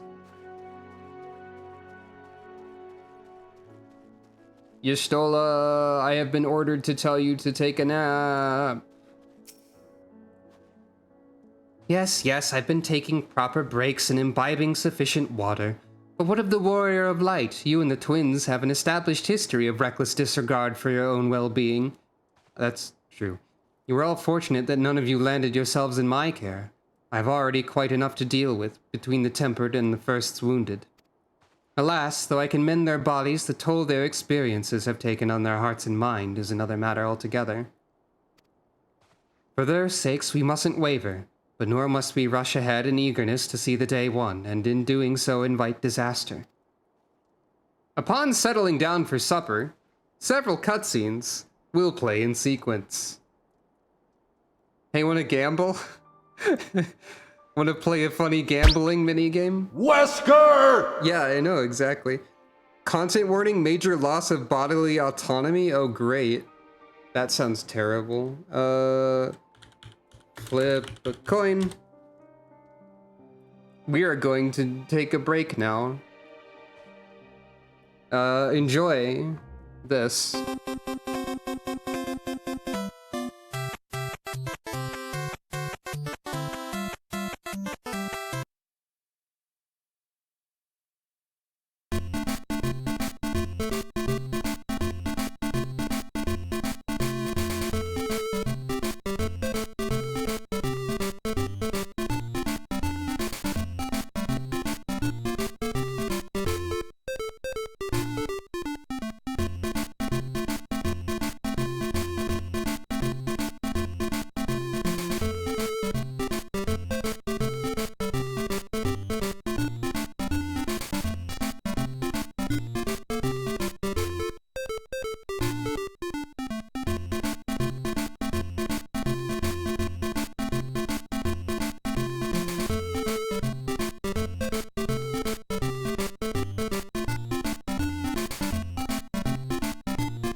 to the stars.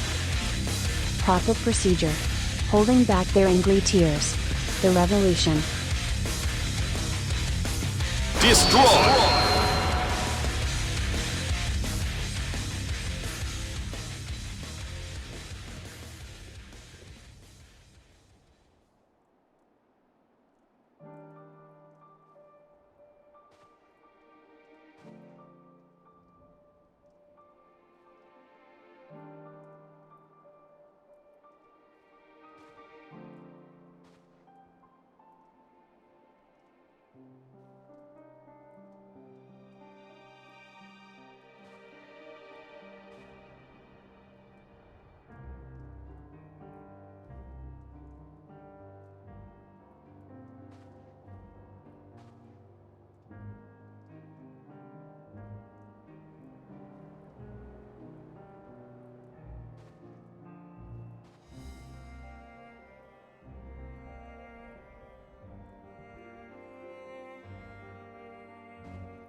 Hello.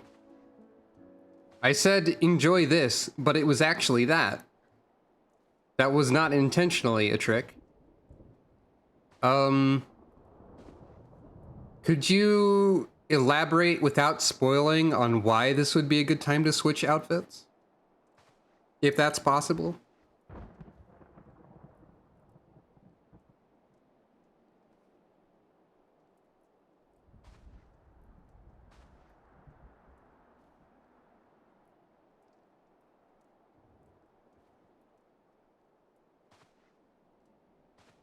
I see. It is recommended that you set aside sufficient time to view these scenes in their entirety. Settle down for a restful supper? No. I think I will stick with the outfit that I am currently wearing because it is an outfit for this location. And it makes sense to have this.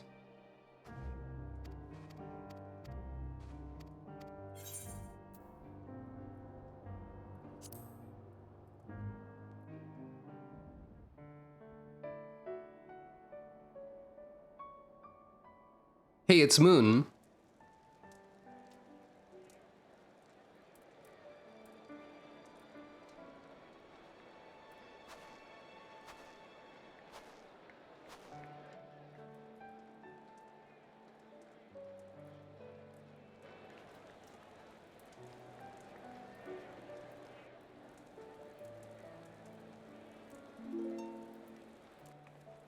Great song, Gaidalo.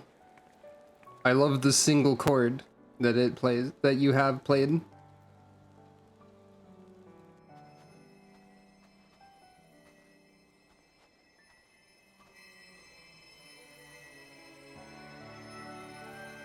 Several cutscenes in sequence that don't give you a choice to back out would be scary.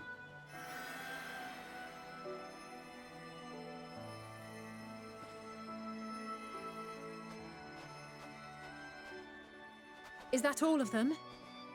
What if there was a warning in Dawn Trail somewhere during a weird, like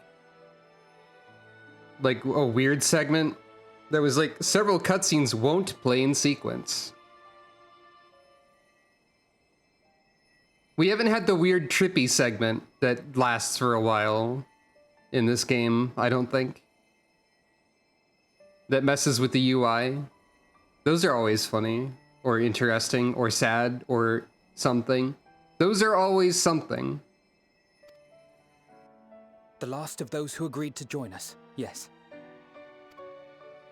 We left heaters and provisions for those who wish to stay behind. They won't last forever, but hopefully they'll last long enough. For now, I think everyone's earned a rest. I We'll bet the see to moon those is in going need to of medical disagree attention, so with a take the others giant with you and laser get beam yourselves that some kills fast food. everybody. Probably not. Acquire soup. Understood. Instructions received.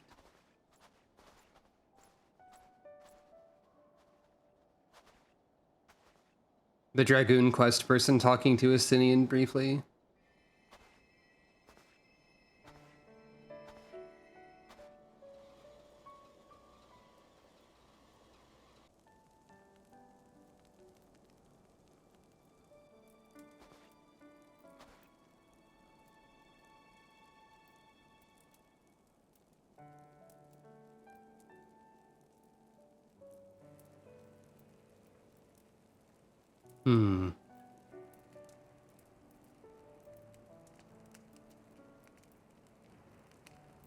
Fire. Warmth. At last. Marvelous, isn't it? All thanks to the resourceful machinists of Ishgard, I might add. On their behalf, I bid you warm yourself to your heart's content. Hold on. Your people might have scribbled a few things on a piece of parchment, but it was our Leminson Smiths that put the bloody things together. Well, be that as it may, we single-handedly got the interior heating up and running again, didn't we? The hells you did! We were there every step of the way. And Amana Lane specifically probably did nothing. We? You barely raised a finger to help, you ale-sodden reprobate. Oh dear. I did a damn sight more than you lily-livered bilge rat. So they squabble a lot, huh? That back. Make me. I will not stoop to your level. Here.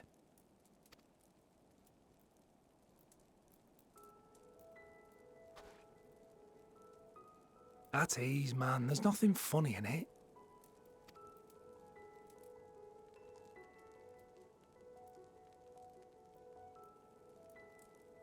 I'm from Alamigo, but was a conscript until recently. Used to eat this with the officers. Apparently, it's adapted from a steppe recipe. This is my first time trying it, and I have to say, it's not half bad. It's a bit too flavorful for my liking. Perhaps compared to what you're used to.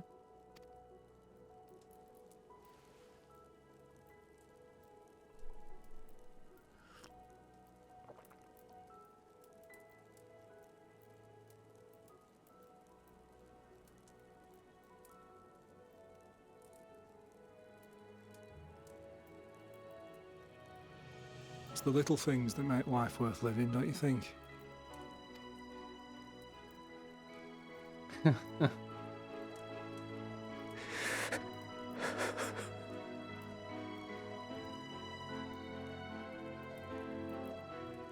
Man. Alright, you got me again. Just a little bit. A soup.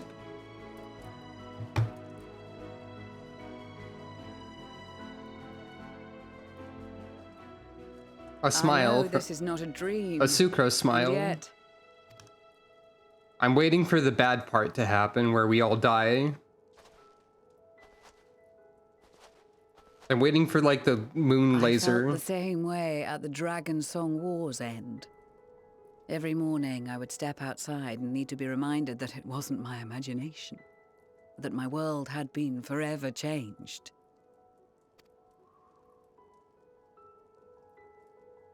And just as I had grown accustomed to the idea, again you change my world in ways I never thought possible.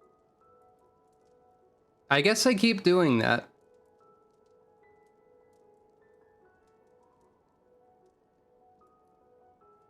Were it not for you and your fellow scions, the rifts between man and dragon and myriad tribes might never have been bridged. The Grand Company of Eorzea, the Ilsabard contingent. We owe it all to you. We've shed many tears in recent days, of pain and sorrow, triumph and joy. I much prefer the latter.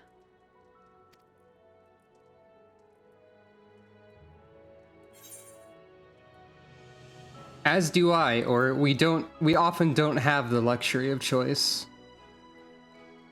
I'm gonna say the second one, actually. I don't know entirely why, but...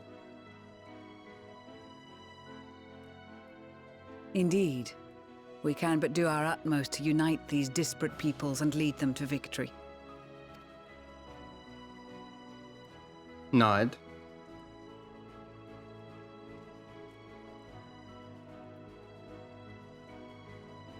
It is a remarkable achievement. Everything that I and the Populares had hoped for, and more. I feel like Would that it had come sooner. I feel like we're saying all this a little bit early. I don't think we're quite done yet. Too many are not here to see it. And yet, there is a warmth in my breast, as if they still share in this moment. Not to downplay the accomplishments of this moment either, I guess, but yes, still. I know what you mean.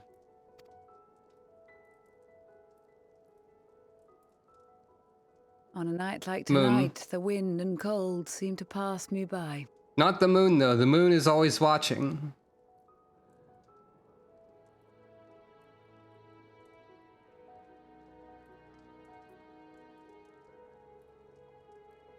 Will the moon count continue after Endwalker? Huh? Oh, right, flower.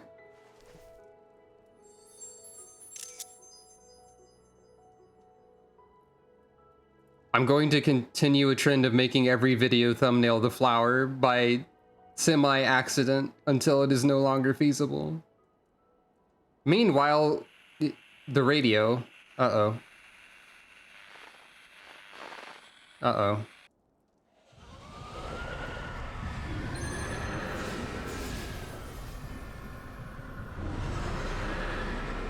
You know, we should have expected this, maybe.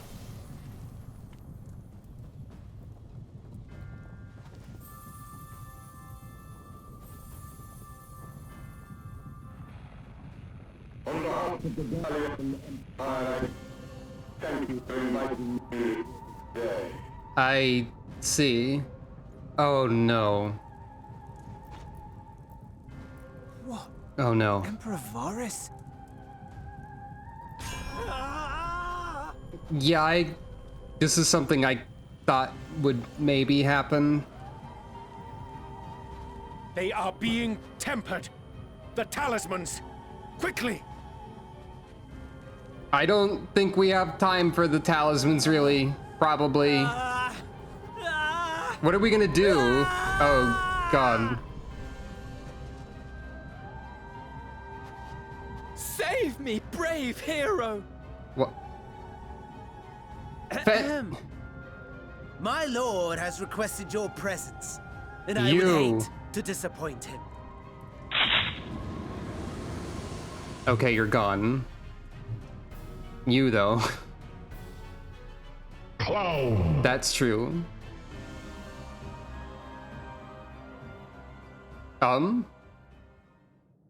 Wait. The experiment was a success, but I fear our time is short. I did not parse that I was teleported there. I was too busy pushing the button that says gun on it. I shall begin the preparations. What's happening? It's a weird... It is time for you to awaken. It's a weirdly brief shot that's very easy to miss. Well, I feel like I messed up by missing it.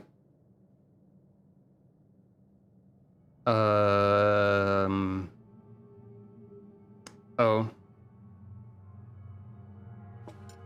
good morrow to you. Here, have a taste before it gets cold. So when you were saying... Be sure to remove your helmet. Take a moment, too, to familiarize yourself with that borrowed flesh. The what now?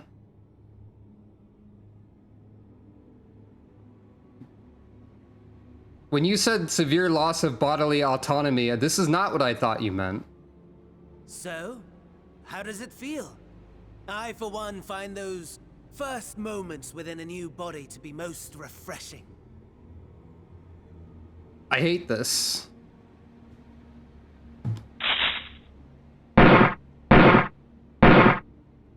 Good thing this body has gun, apparently.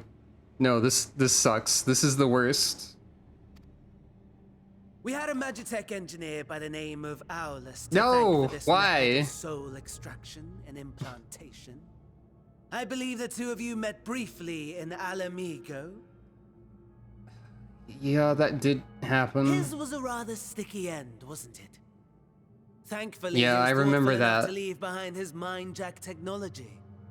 You're actually calling it mindjack? Making some improvements and selecting you as my esteemed test subject.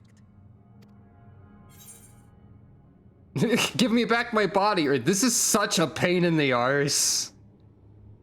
Okay, the idea of a main character getting this, having this happening to them and just saying, this is such a pain, is kind of funny, but also no, give me back my body.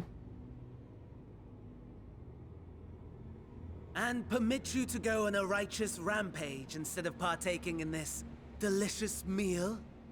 I think not. But Fan Daniel, how am I to appreciate the delicious meal, quote unquote, with senses that are not mine own? Asshole. I must say, I have gone to great lengths to reunite you with my lord. Now, I'm not swearing as much as I used to, but Fan Daniel sucks, so, you know. When I discovered that his friend was in this neck of the woods, I suggested inviting you over for dinner. He never deigned to respond, but I took his silence as a resounding yes. I don't even know what a qualia is. But I do assume it's relevant to the situation. That seems bad. Oh my! Daddy is pleased his grumpy little boy has finally found his... What are you talking about, and how soon do I get to kill you?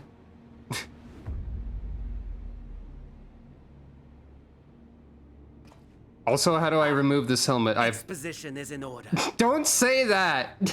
Don't say that like you're breaking the fourth wall. Don't do that to the tone. Also, how do I remove this helmet? I've never worn this armor before.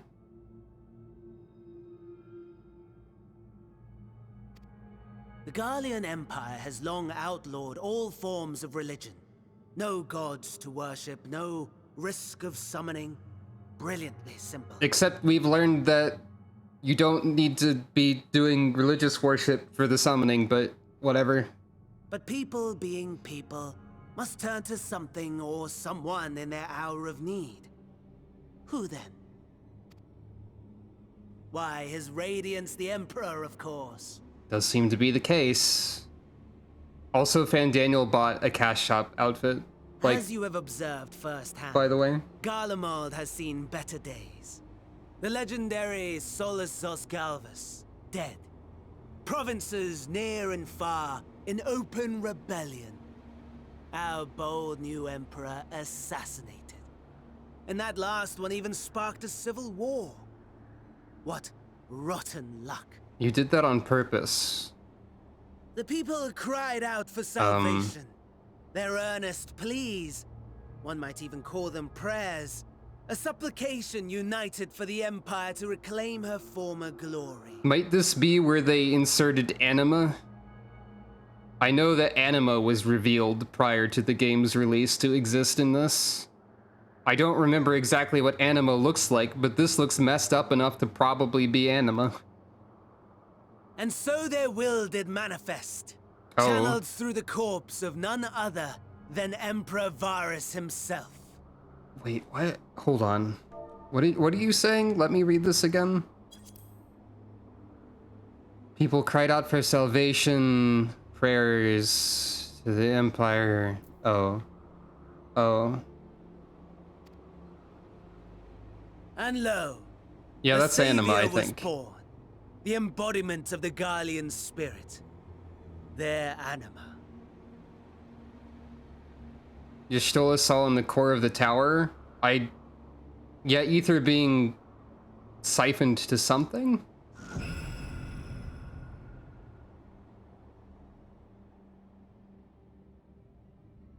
Oh, a leg. To its subjects, Right. Wasn't it an arm? And fight. Was it an arm or a leg? I guess it doesn't really matter. That distinction is not really the point. But, And just as the wealth and power gravitate towards the Empire's capital, so too does ether from every corner of the globe. The towers with which you and your allies have been legs so go. preoccupied Oh no. were created as an extension of anima itself. An ingenious design. Would you not agree, my lord?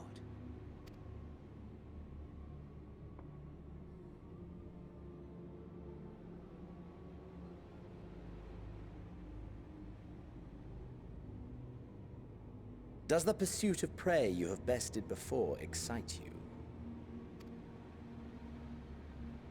Of course not. Absent the challenge, the thrill, your prize is a hollow victory. Xenos, of course, is completely disregarding everything that Van Daniel is saying.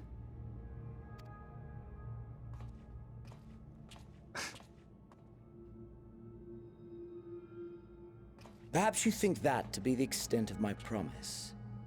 I have no doubt fallen in your estimation since Alamigo. You were never high in my estimation, to be honest. Fair enough. But do not let your disdain deprive us, of an opportunity to craft an even more majestic moment of euphoria. Amidst all of my discomfort of the situation, and underneath this helmet, my eyes roll at your words, sir.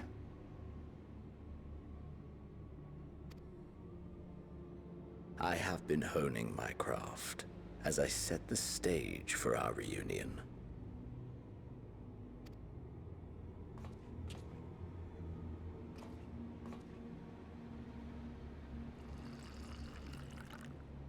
There's a catchy on the bottle of wine. Wheresoever there is suffering and despair, you appear to fulfill your duty as defender of this star. I can only assume that this wine was chosen directly due to the cat connection.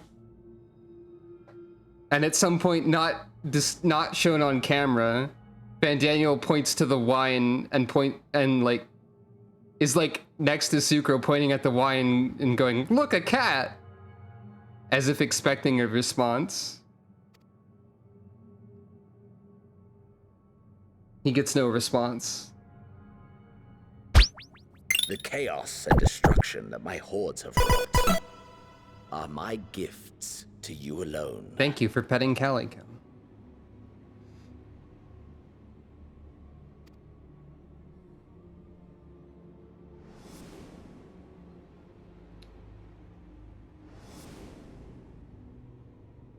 Yeah. These are not gifts.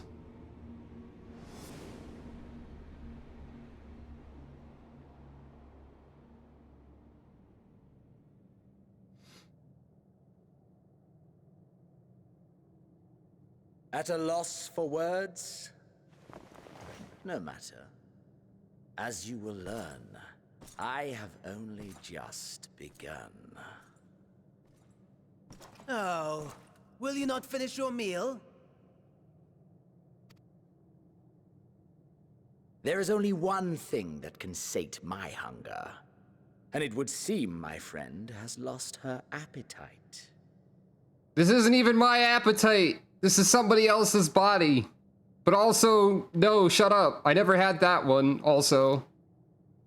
I hoped this Shut up. display of civility might prove an entertaining diversion. But clearly, we are above such pretensions. Xenos, I am nothing like you. And you fail to understand this. And that's like one of your major character While my lifeless traits. body was in the possession of the Ascian, Uh, I too claimed another's as my own. You have the candles lighting up as you pass them thing? You get that? Familiar form. Flaws and failings in my technique were plain to see. Whence rises one's true strength? The flesh? The soul? Perhaps you should like to discover the answer for yourself. What? Yeah. Also a little bit of theater going on here. Well, hey! Put that back! I mean, put me back in that, I'd rather. Or together. So you also abduct... Yeah, well, we did see that. Wait. Okay, so hold on. Let me... Also, this music is new. Enlightening experience. Whence rises one's true strength, the flesh, the soul. Perhaps you'd like to discover the answer for yourself, or together. Yeah, okay. What? Huh? Wait. Wait! Wait, wait, wait, wait, wait, wait. No, no, no, no, no.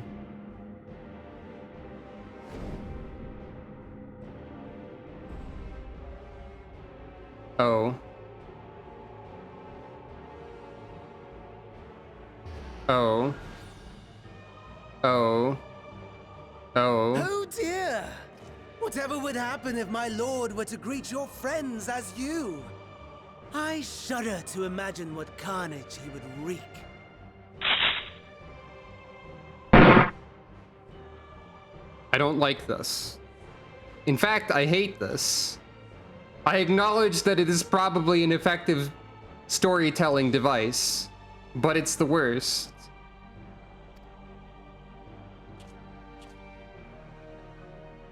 We'd better hurry if we want to avert the bloodbath. You can thank me later for my generosity.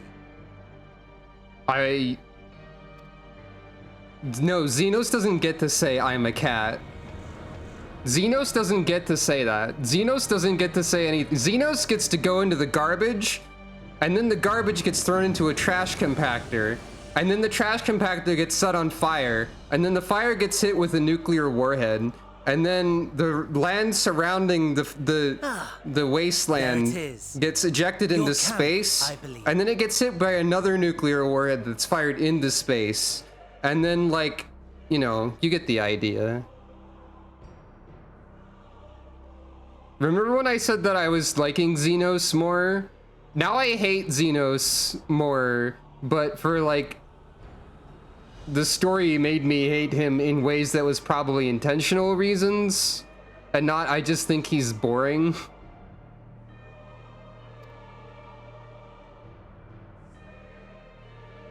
If I were to hazard a guess, I would say that you, the other you, is making her way there as we speak. Been waiting for this. Because you want to see me hate something? Alas, this you will have to walk from here. Or run, if you can manage it. My lord would be cross if I made it too easy. Such ingratitude. I'd not squander this fighting chance. After all, you've obstacles enough to overcome. Right on cue. I don't have a face that is more frustrated or mad than this one.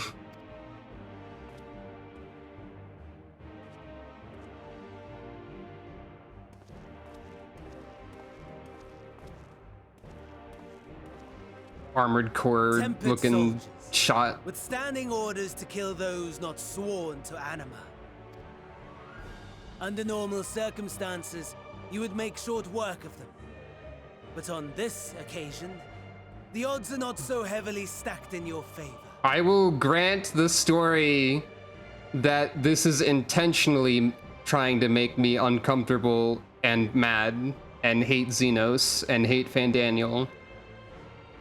But I do hate it.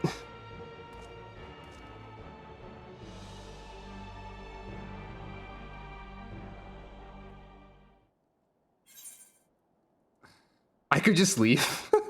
That's kind of funny. Fine. I'll proceed. Unknown Imperial. In the coming battle, you will fight as you, Imperial. Okay, so the abbreviation thing happening here is due to my settings, but also kind of funny.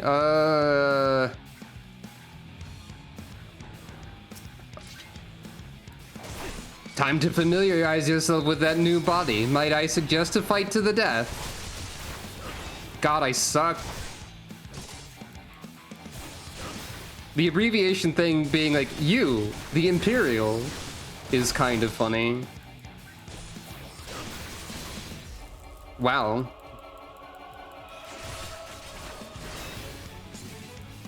Does this make you always like a discount paladin gladiator?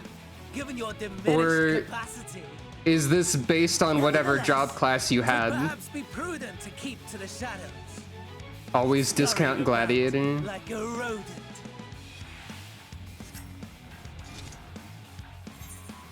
Inspect. Carrying a medical kit. You may use this to restore depleted HP. The timer ticks down when you read the UI. The system messages.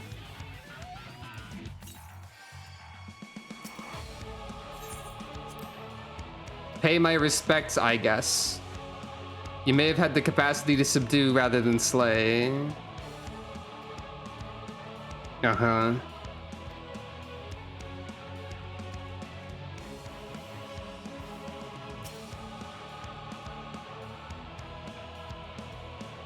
And yeah, no regenerating of health, huh?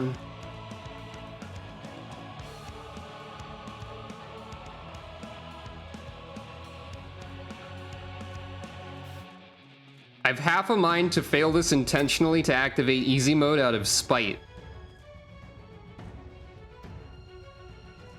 But I'll try anyway.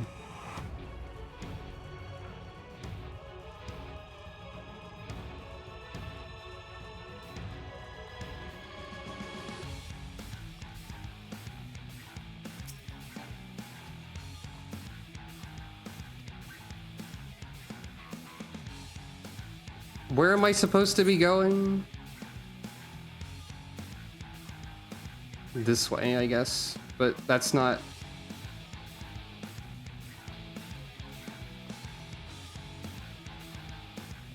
I'm just gonna go somewhere.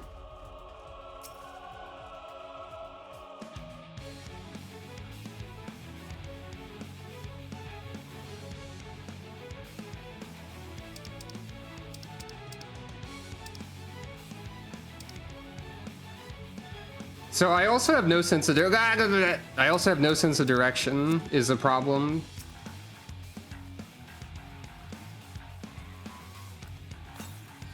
That will happen here.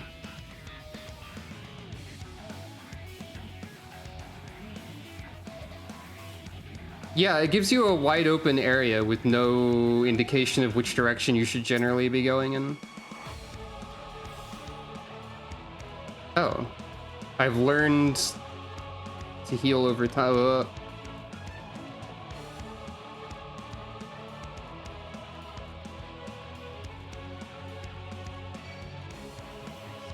Great.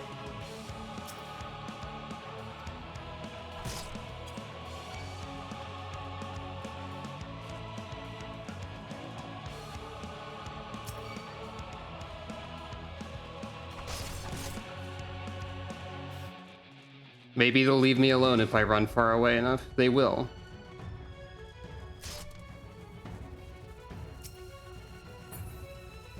Okay.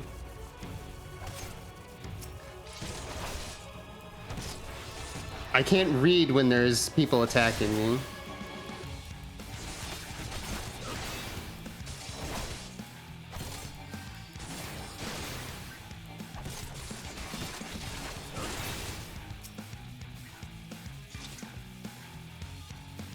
You may be able to clear a path if you can find the identification key and fuel. Good lord. Someone help. I'm not reading this because I have a time limit. I got a key.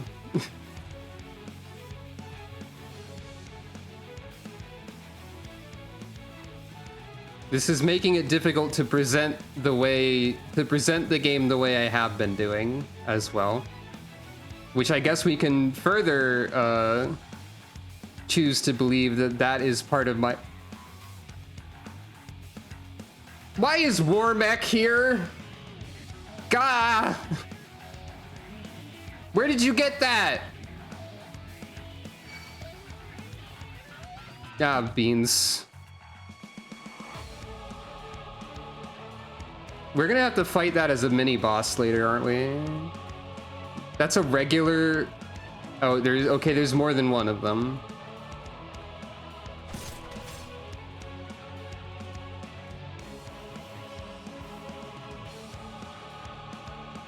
I was going to say, I guess we could further extrapolate that my ability to present the game as I intend to is also one of Sucro's superpowers or something.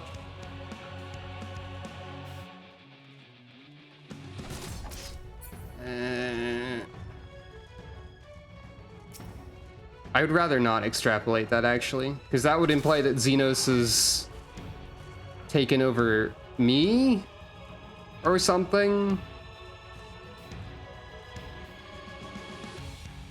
That's bad. There was a Magitech somewhere that was listed as having ceruleum, but I don't remember where it was at all. What's just stress? What's stress? Down the road doesn't help. The road splits in 15 directions. Also, I'm being attacked by 15 people, by which I mean two. No, when I say not able to present properly, I mean I don't have time to stop and read. Well, I mean, I guess I could have, but, you know...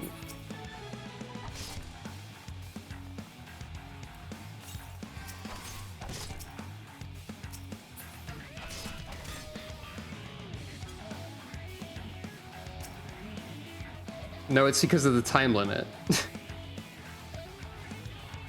Which is, I guess, causing stress.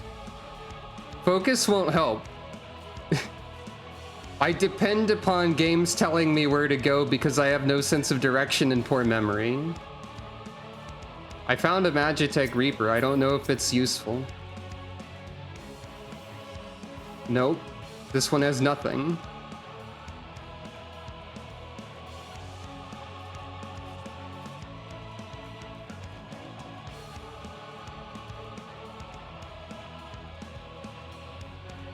Well, it would be an exaggeration to say it.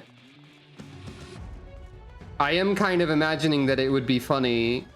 Does this have anything? I found a medical kit. I am imagining that it would be funny if there was a Robin's opinion of Endwalker gauge on the screen that was draining when the time decreased. Fuel concealing wreckage.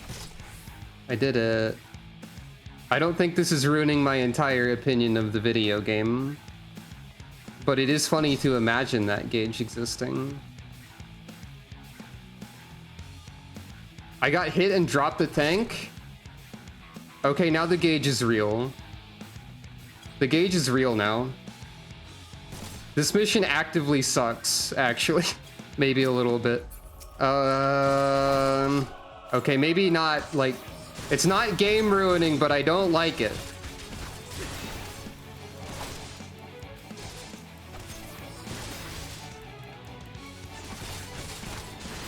If only I had taken that survey that I took earlier today about Final Fantasy XIV after this, so I could say don't do that one mission in Endwalker again.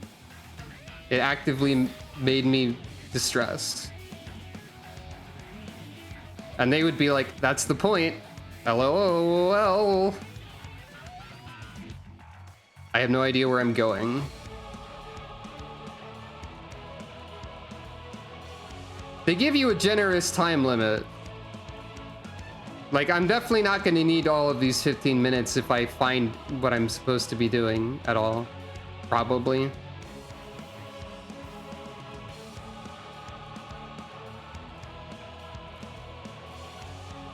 But I do hate it.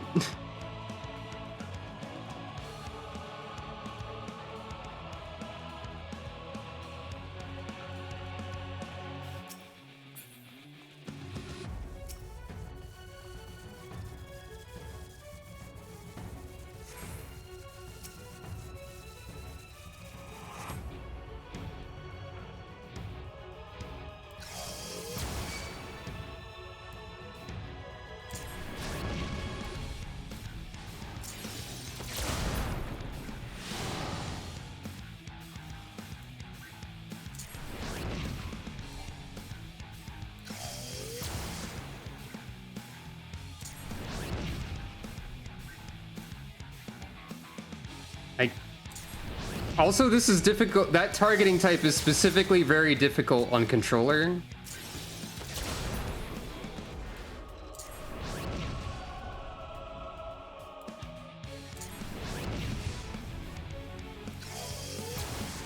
This part's kind of cool, I guess.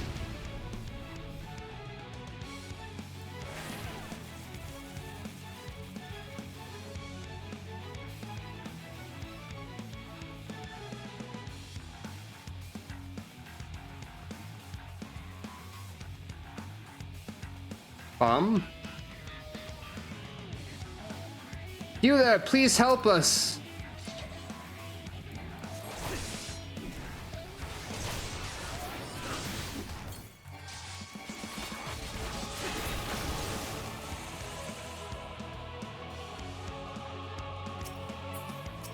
I guess we're gonna get allies, maybe?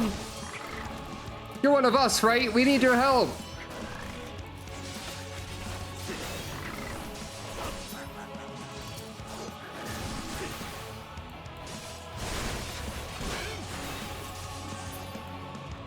We'll make it out of this together.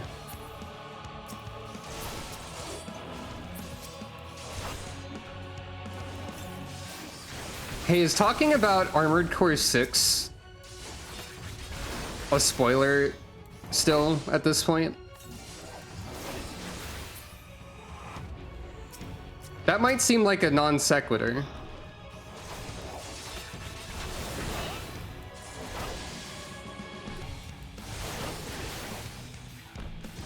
But I have to ask it, because this is reminding me of something from Armored Core 6. But if I elaborated, that would be... What was that voice? They found us, get ready!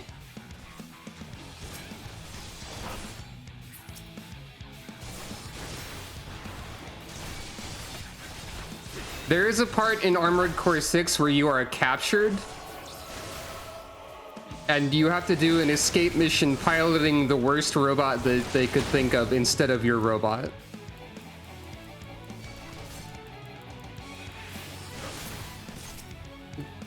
Honestly, given the context of Armored Core 6, where you are like explicitly a, hey, I'm going to die. I don't have the medical kits for this. I'm going to get killed. I'm going to perish. I'm going to be killed and die.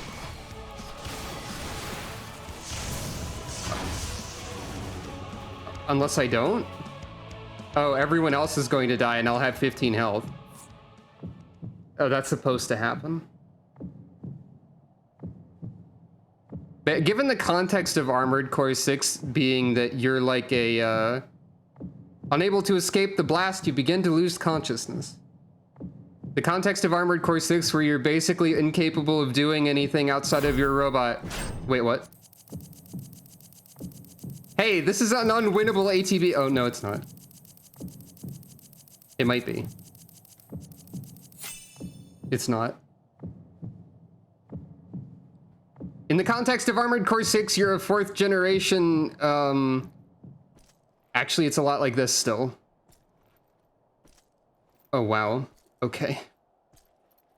Let's see if I can explain it. In the context of Armored Core 6, you are a 4th generation modified human whose modification was such that you are basically completely incapable of most of your emotion and anything at all when you're not wired directly into your robot.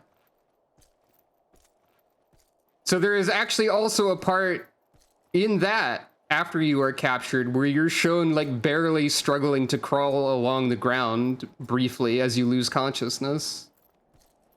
So being forced to pilot a garbage robot is effectively also a loss of bodily autonomy.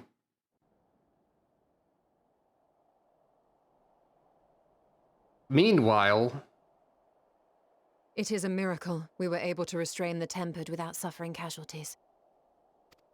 A welcome one. Arun, Senna, and the others have their hands full as it is. Thankfully, there are enough scales for everyone. And what of Euless? His symptoms were particularly severe. They were. Auto run but doesn't others work? fared still That's worse, funny. including some I brought back guess. from the Magna Glacius. As those in most desperate need take priority, it may be a while before he receives treatment. That's an interesting touch. With that auto run doesn't work. But rest assured that he will. In the meantime, we must find our missing friend. May the Fury guide you. I think it will be funny if Xenos shows up and says something that is the least characteristic of Sucro possible immediately, to the point where everyone is instantly aware that it's not Sucro.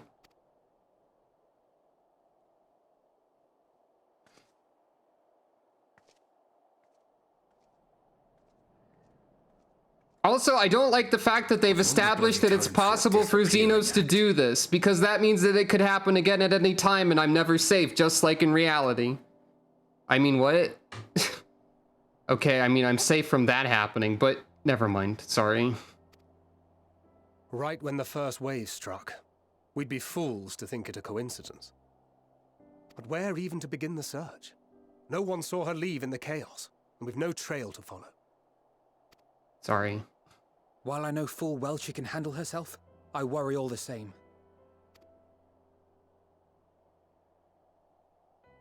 Ear twitch? Ah, speak of the devil. Speak of the devil, like literally in this case. Well, time to call off the search. No, don't. It's wrong. It's trick. It's a trap. It's a trick and a trap, and you're going to get killed. Case closed. This sucks. That's her, over there. No, it's not. Aye, 'twould appear so. Thou art struggling to perceive her presence? I am. Perhaps, in the aftermath of the wave, there is some residual effect interfering with my faculties. But...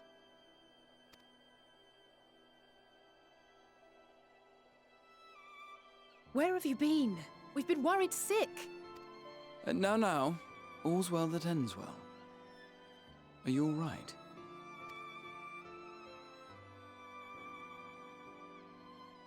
Are you all right?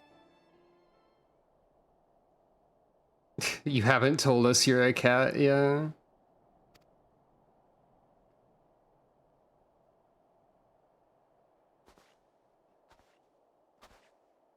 Who are you?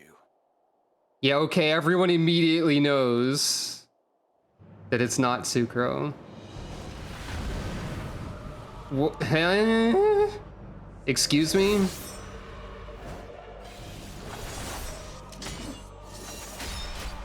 Aha! I crawled very fast! Yeah, I know Xenos is a Reaper. I think you're the fake cat around here. Yeah, that's true. Enough, Xenos, or get away from them, you bastard! I don't have to think about that choice.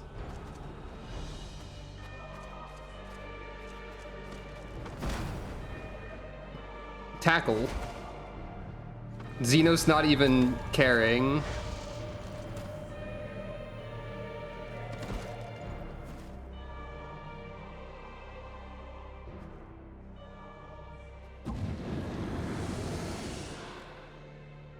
Sadly, that is all we have time for today.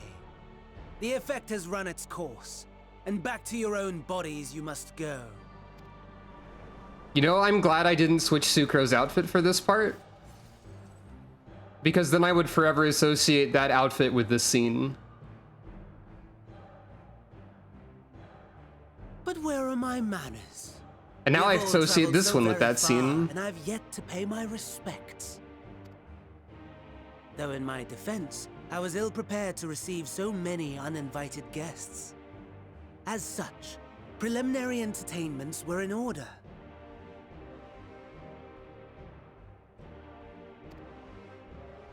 A handful of tempered soldiers to hamper your progress. Refugees to command your attention while I siphon the ceruleum from the shadows.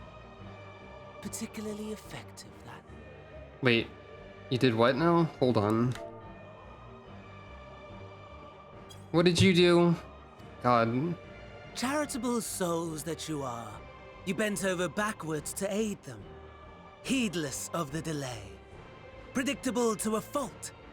And so my plan approaches completion unhindered. Anima will soon have absorbed the requisite amount of ether. And then shall come the spectacle to end all spectacles. Wait, Van Daniel's still the first? What do you, what?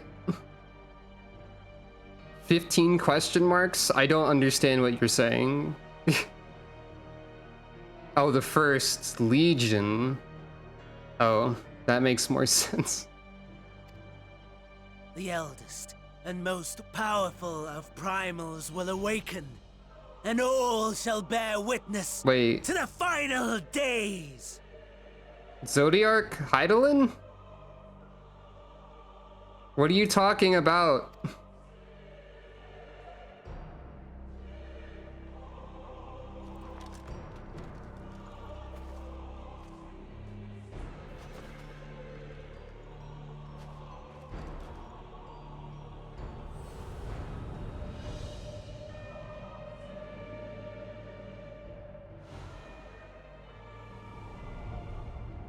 The gods themselves will be my meal. Your dear companions my dessert. Upon this world I'll feast, and death shall follow in my wake.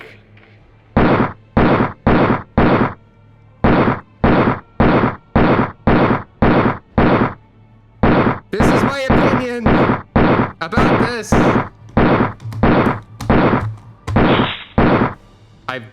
Oops. Wait, hold on.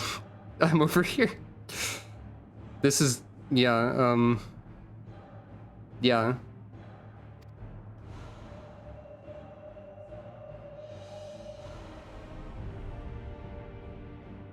All your hate, all your rage. Shut you will render the fuck up, Xenos.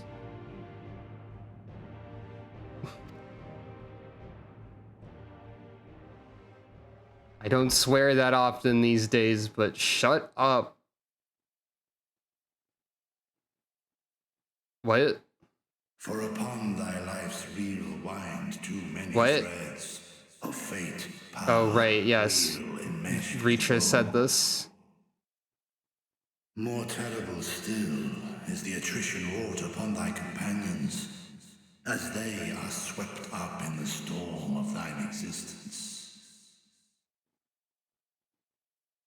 Take heart and protect them well.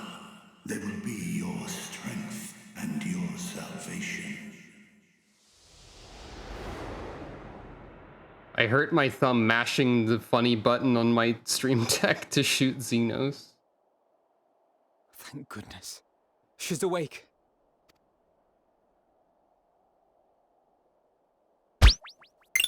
Thank you for petting Calico.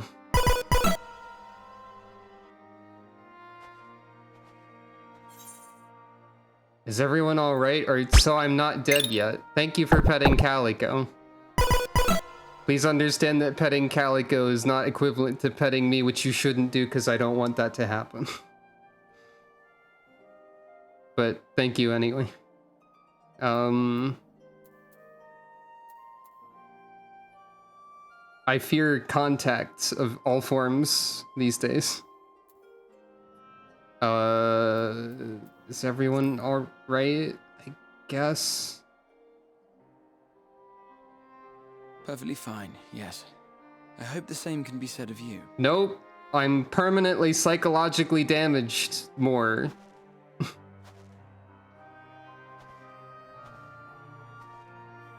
Okay, the examine self emote is slightly funny there.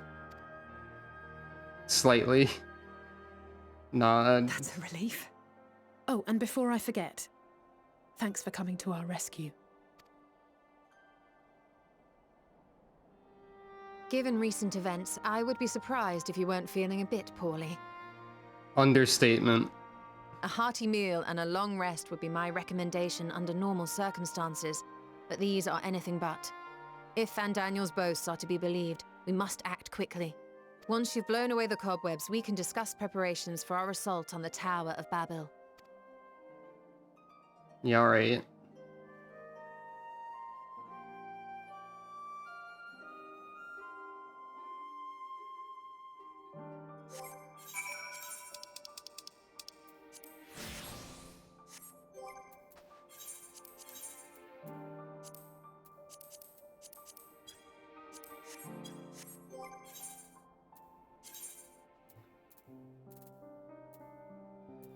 You can't delete a glamour plate from here, right? Nope, you can't. I want to burn that coat.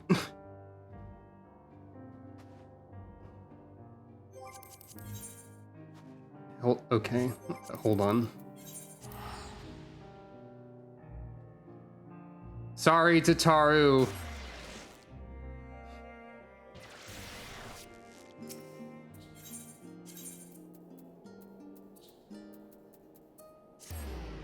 You may be able to tell that I was rather affected by this part of the story.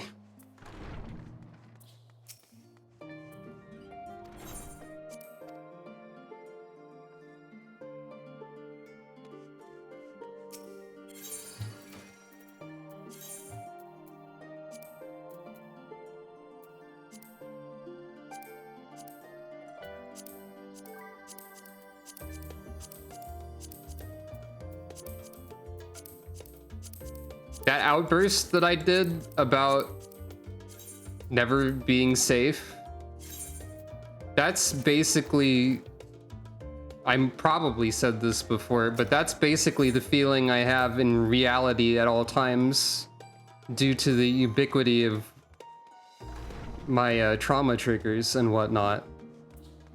So to have anything approaching that feeling happen in funny I'm a Cat video game has made me somewhat upset, you might say.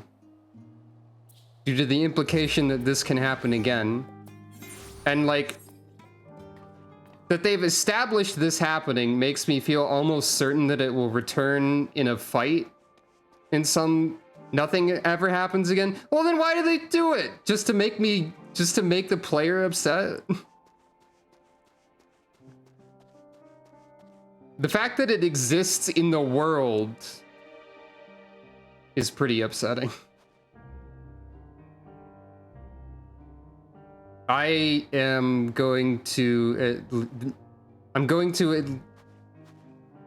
kind of want to take the coat out of the glamour dresser and delete it. But also I would feel bad because Tataru gave me that coat.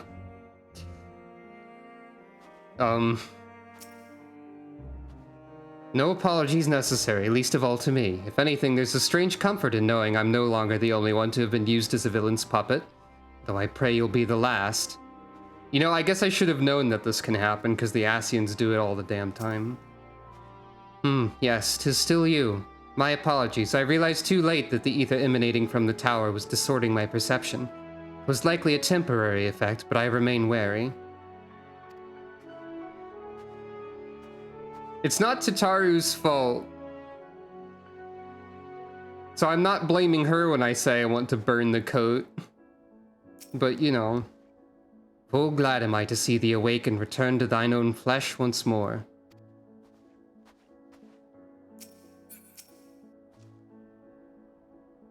Whatever that was, let's not do it again, eh? Thank heavens you're you again. Gave me quite a fright. The body that you were forced to inhabit turned cold and stiff the moment you were returned to your own. Perhaps the soul it belonged to is long gone. Let us pray it is so, for I doubt it would be better off in the care of Xenos or Fandaniel. I will require a detailed report on what occurred whilst you were not yourself. For the contingent, of course. It can wait until later, however. For now, it's enough that you've returned. Lucia, do you really need that report? Can we just say that it was the worst and move on? Please. I'm gonna say it's Sucro canon that she, like, this is like the worst thing that's ever happened to her from her perspective, probably, as well. You're certain you're well? Wait, did I talk to Alphino? Nothing out of place? No missing bits? Good, though I won't promise the same for Fandaniel and Xenos after I'm through with them. How much must these people suffer before they're satisfied? I didn't talk to Alphino. How many cruel, pointless tricks must they play? Prelude to the final days or no, this ends now. Sorry. Are you certain you've recovered? You mustn't push yourself, especially after an experience like that.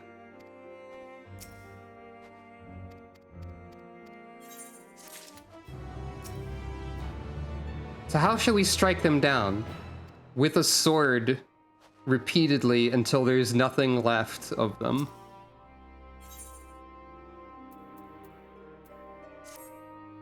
Are you well enough to make your report?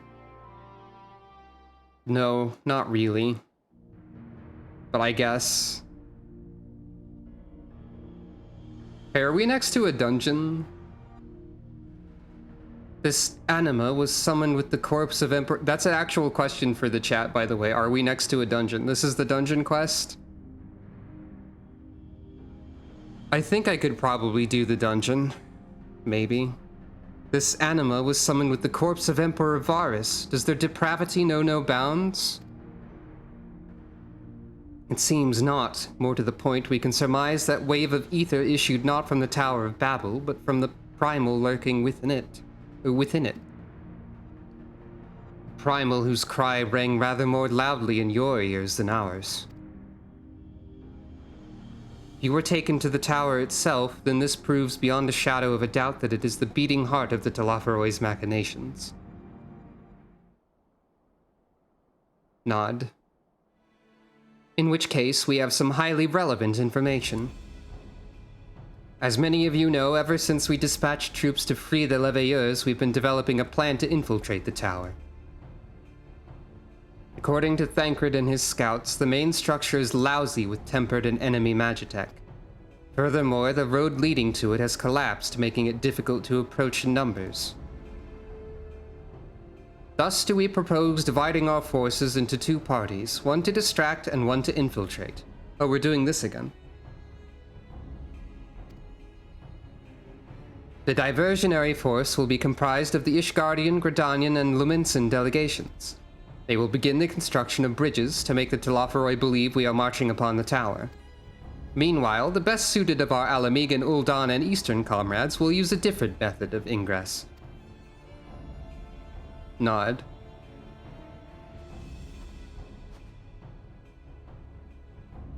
Okay, it's Meat Tower again. Gotta... That is a content warning, I suppose. Look here. Here is the map. The facility marked in red is the Incaladium, probably, a vast magitech manufactory. In ruins now, of course. But the freight tunnel connecting it to the erstwhile Imperial Palace remains intact. While the Telophoroi's attention is elsewhere, our infiltration force can use it to enter the tower undetected. Be aware, however, that the underground rail network remains very much operational. The Tempered are using it to bring supplies to the tower even now. If it can carry the material, it may carry us... Materiel, it can carry us too, providing we sneak aboard unseen. Nod. Oh, this is why the dungeon had trains in it. I guess. The Scions will lead the infiltration party. Once inside, you must locate and dispatch Fandaniel and Xenos. I get the feeling that that's not going to happen yet in the story. We will save the people of Garlemald and those who suffer the world over. I'll have my vengeance yet, or it's time we ended this once. I'll have my vengeance. I'm not happy. Uncharacteristic of Sucro line. We'll get our fill, you and me both. How quickly can we enact this plan? Fandaniel made it quite clear that haste is a priority. Of paramount concern, even, assuming he didn't name the tower Babil on a whim. In Amon's time, it meant Gateway of the Gods. Zand used it to refer to a void gate, but in this case it almost certainly alludes to something altogether greater. The eldest and most powerful of primals. All the more reason to act now. The rest of the contingent is aware of the plan and are ready to move at a moment's notice. You're to proceed north to Forum Patens. Lisa's group will meet you there. As ever, we are grateful for your foresight. This is the moment we've been waiting for. Spare no effort in your preparations. Nod.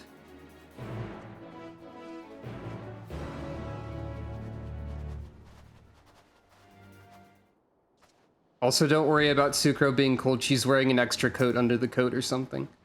Those not taking part in the assault will defend this camp and the airships, as well as safeguard your escape route from the tower.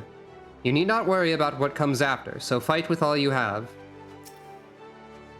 Lisa's party ought to have secured the tunnel by now. Rendezvous with them and make your way inside. May the Fury guide you and us all. It does seem fairly warm. That's true.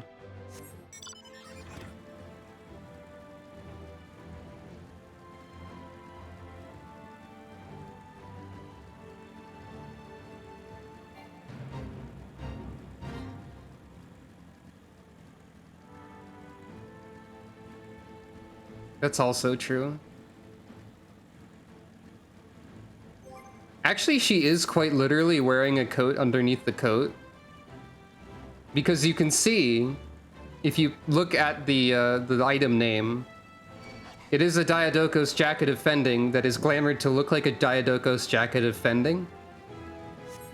Because I bought 2 of those so that I could put one in the glamour plate. So it actually is a coat that looks like itself. Or something. Automated cavalry? That's using the Odin skeleton. You made Odin robots? God dang it. You shouldn't just do stuff like that.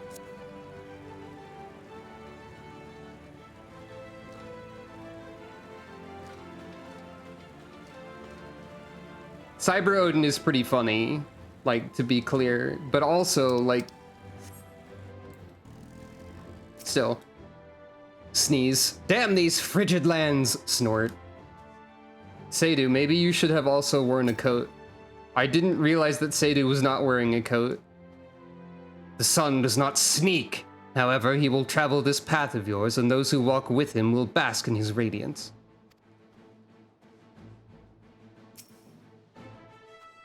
I am to accompany you into the tower. It is an honor as ever. Oh, she was wearing a coat? Right. Sucro, the way into the tunnel is clear. We've made sure of it. I wish you'd made sure to bring a coat instead, or... Then we best get in there before we freeze, especially you. I wish you brought a coat instead. I guess, is Lise also not wearing it? I didn't even process that Lise wasn't wearing a coat either.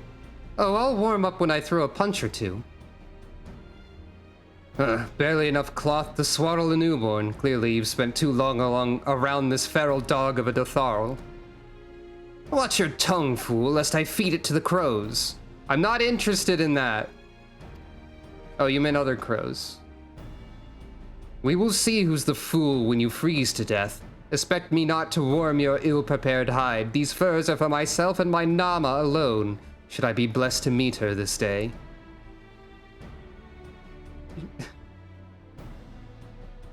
As if any woman of worth should wish to be warmed by you, little son.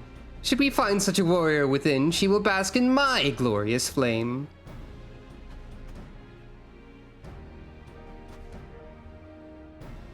Yeah. Stop, both of you. Save your fire for the enemy. As for extra furs, I have plenty to spare. Serena's expression here is just one of like, what am I going to do with you two? It's like the purest form of that as a face that you can make.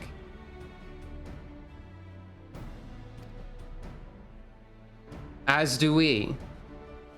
Oh hey, we're all in combat outfits now. I guess it was an appropriate time to switch outfits anyway.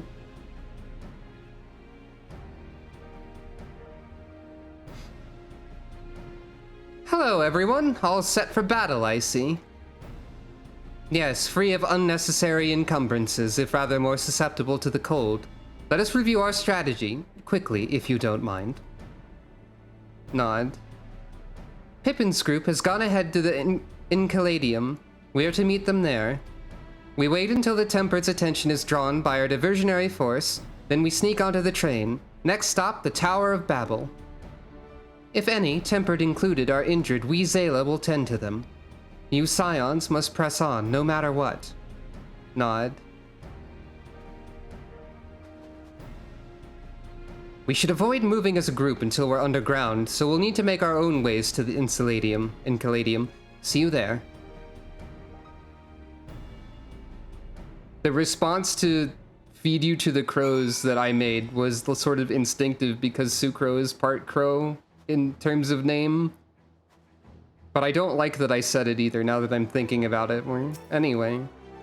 And you're 100% certain you're fit to fight? No odd specters haunting your wake? Nothing feels tingly? The enchilada. The enchilada. That's hard to say. It's difficult to pronounce. I think it's time I was off. If I look at Urianger for more than one moment, I'm liable to freeze solid. Cold? Nay, I feel nary a thing. Nary a thing. Urianger, that's actually a sign that you're too cold, I think. Fear not, no serious wounds have gone untreated. Nor will I stand for being left behind while the rest of you rush headlong into danger, so you needn't bother suggesting it. We'll stagger our departures so as not to raise suspicion. You go on ahead. Who could possibly be cold at a time like this? My heart is pounding with anticipation. When I infiltrated the palace with Gaius, we took an entirely different route. Since then, the whole place has been reconstructed, and it would appear that that path is no longer accessible. The Scions are welcome to our spare furs as well. You might mention that to Urianger. Just head north and you'll reach the Incaladium soon enough. I crave battle, not this insipid chatter. A glorious flame? Nay, I would have seen it were it so.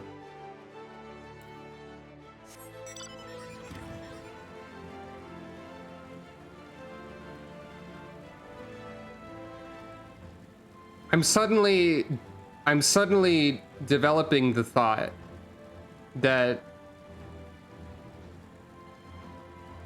Magnai, unbeknownst to himself, is unable to detect, or is able to detect lesbians by nature of, quote, not seeing the glorious flame, unquote,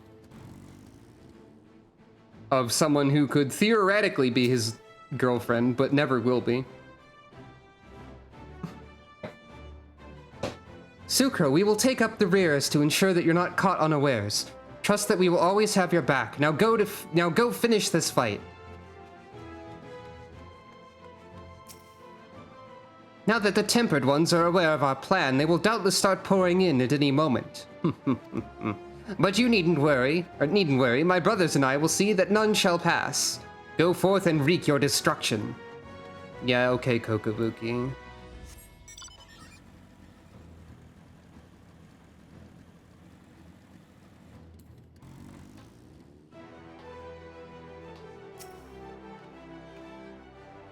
Babil, it's good to see you, Sucro. We heard that you collapsed, but were given only the most cursory explanation. I'm glad you recovered, and quickly enough to take part in the operation at that. As you will have heard, we've secured the way in. Some few are to remain behind to keep your escape route clear. Our comrades from Linte's Tiers will lead the way into the station. I'll join you soon. I will send the others to meet you in the station below. The station is right this way. Tread lightly now.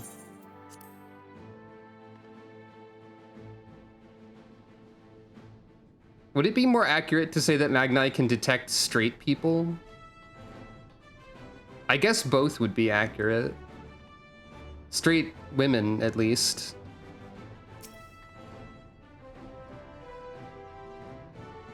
I think that would be giving Magni too much credit. To say that he can detect anything, truthfully.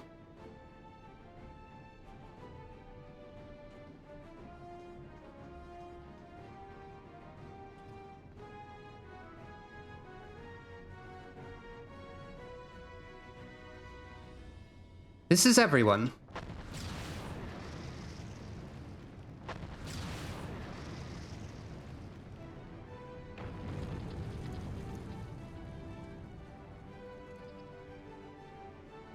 To add, I'm wondering, I'm thinking about things. I'm looking at Pippin and thinking, if I had been playing as a Lalafell, how much sillier would that entire sequence have been by accident? It would have been distressing because that's my character and all of the reasons it was distressing.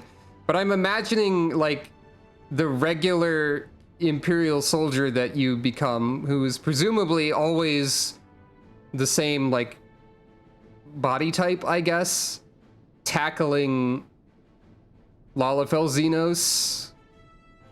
And that's probably a little bit of accidentally funny. I still would have hated it, to be clear.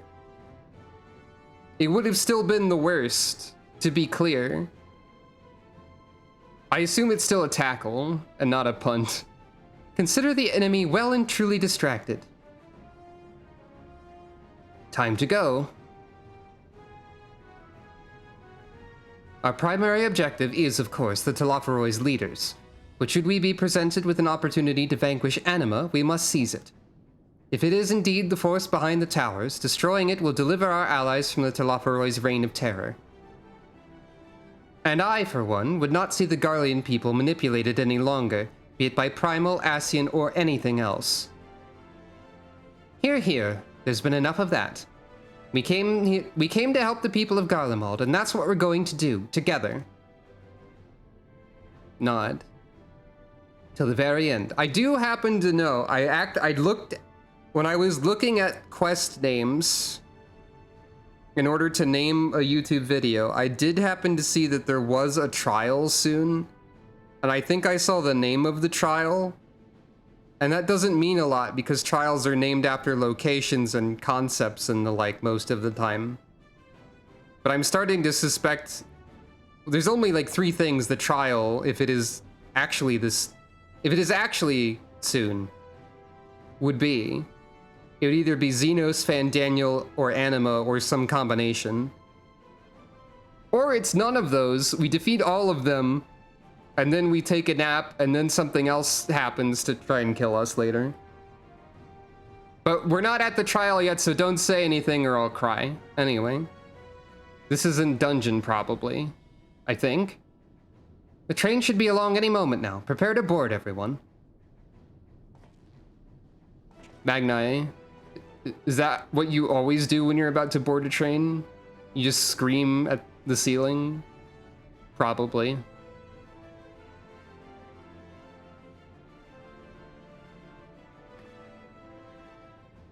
Various gestures were done, by the way.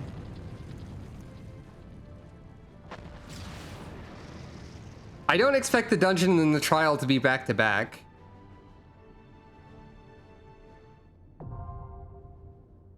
The Tower of Babil, now accessible. The fact that this tower is accessible by train is kind of funny, maybe? Not really. It just brings to mind the image of a train abruptly turning 90 degrees up and going directly vertical into the air. Much as I'd like to be the one to wipe the grin off Fandaniel's smug little face, I haven't lost sight of why we're here.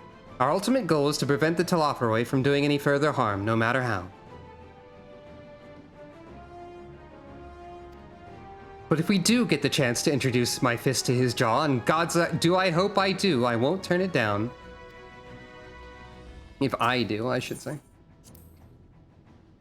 I'm only too aware that our intervention may not be what many of Garlemald's people want or need right now. Not every tragedy can be laid at the feet of the Telophoroi, certainly not that of Lycinia and her sister. Nevertheless, we must follow our conscience, and mine has led me here.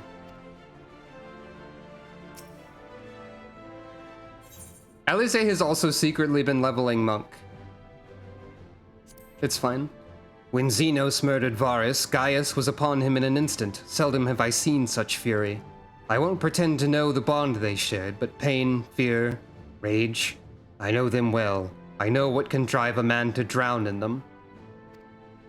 Though his homeland may have wished for his blade, my lance will roar in its stead. That's a great line, thank you, Estinian. That's a very cool line, actually. A very cool line in Estinian small talk before a dungeon, easily missable. Assuming Fandaniel intends to make Zodiark serve as a catalyst for the final days, one cannot wonder if he willingly parted ways with the other Asians long ago. Surely they would not have permitted the very god they created to forestall the world's end to be used in such a way. Fandaniel truly is Amon. To create a gate through which a primal may pass will not be beyond him. From what I gather, he was utterly brilliant and utterly mad. Estinian's got a little bit of himbo and edgelord, but he's also, like, cool. He's also just cool. 'Tis no meager delight to watch Alize and Alphino grow more resolute in mind and heart. And remarkable though their accomplishments may be, I doubt not that they are destined for still greater things. Grant them thy protection, Master Louisoix, I implore thee. We were only able to ascertain that the tunnel connects to the tower. I fear we have little to offer as to the details of the interior or present situation therein. If Fandaniel is to be believed, we don't have the luxury of time to scout ahead, so we'll have to trust in your instincts. They've served us well enough thus far. The train we're boarding is meant to carry supplies and armaments and the like. With any luck, we can slip past the Tempered as they go about loading the freight. Strange, though this will be a more fearsome fight than any Nodum, I feel at peace. Maybe it is because I have Seydu, Magnai, and you at my side. Maybe it's because we fight for all Zayla and more peoples besides. There is but one path, that which leads to victory. It's likely that Anima, at least, will notice when we enter the tower. There's no point in trying to stay hidden after that. So when the time comes, I say don't overthink it and cut a path straight through. Your comrades tell me that the Telophoroi abducted you on the selfsame eve that they so rudely interrupted our meal. A brazen feat that would make a Buddha proud. But even had it not ended poorly, it was a disappointment in many respects. I've decided that when we return triumphant, the Oronir will hold a far grander feast on the Azim Steppe. You have permission to attend. Aye, kill no man. I've not forgotten your instruction. I must settle for crushing the Ironmen's toys. Their blue blood will feed my flames. Seydu likes violence. Did you know this? Anyway, I'm gonna be right back before the dungeon. We're going to do the funny mini game again. Because I guess I'm just gonna do that every time I BRB now. So, behold!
did it break?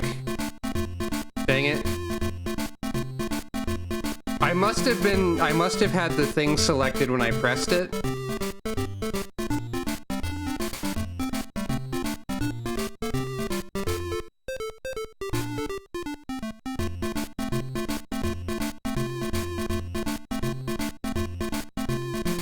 Like, I'm fairly confident I know exactly why it broke. It's because if OBS is the active window, most of the buttons don't work. I don't know how to stop this without breaking everything, so I have to wait for it to complete naturally. Pretend that you voted.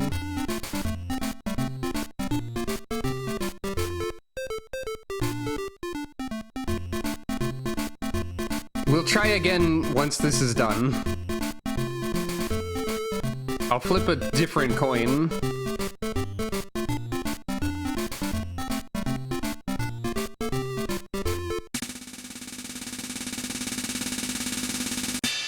It was that.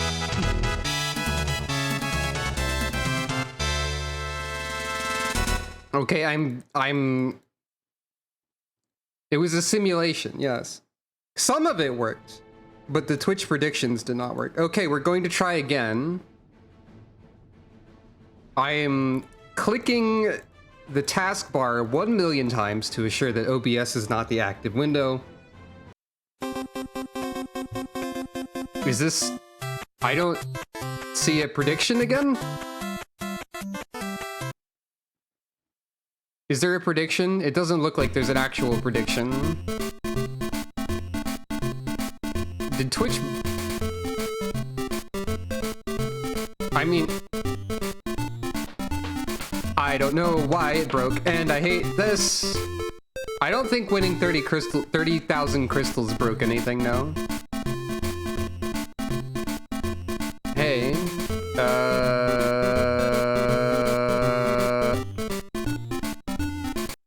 Go away.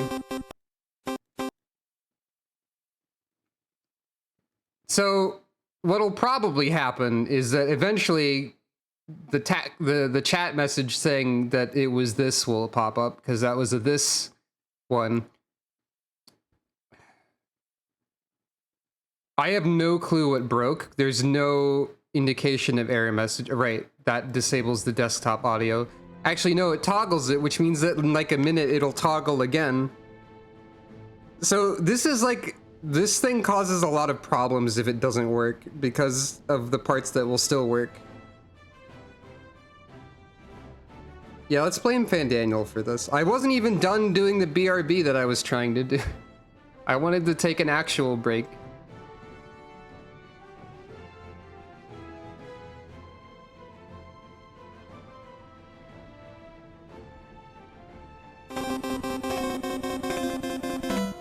Okay, so... Wait. Why did that stay up here? No, stop it. Help? What? Okay, I'm gonna try one more time. Maybe I shouldn't bother. Oh, you're cry laughing. Okay, that's funny then. That's fine. Oh wait, no, the thing is still... I can see an indication on my stream deck that... Oh, there was two of the audio playing... Oh yeah. That is actually... Okay, now the desktop audio and the video capture device audio toggled back off. The reason for that is because I have it set to... Oh, I'm over here. I have the thing set to both monitor and playback, but then I mute the desktop audio. And the reason I'm doing that is so that I can hear it and you can hear it, but also it's not muted on any end. I don't know. Audio is mystery. Okay, I'll try it one more time. This time with a completely unrelated window.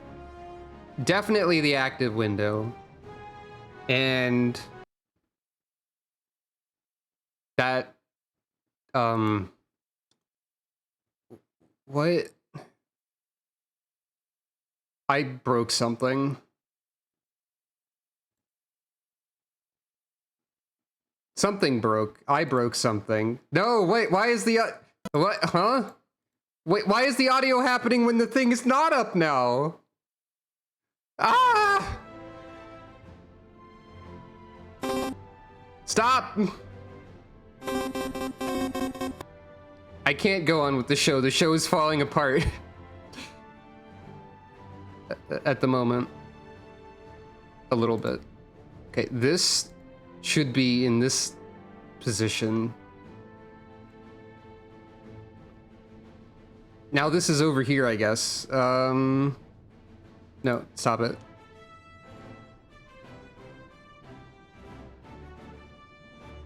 I'll be right back and then sort things out. Goes, what are you doing? Please calm down. Ghost will not.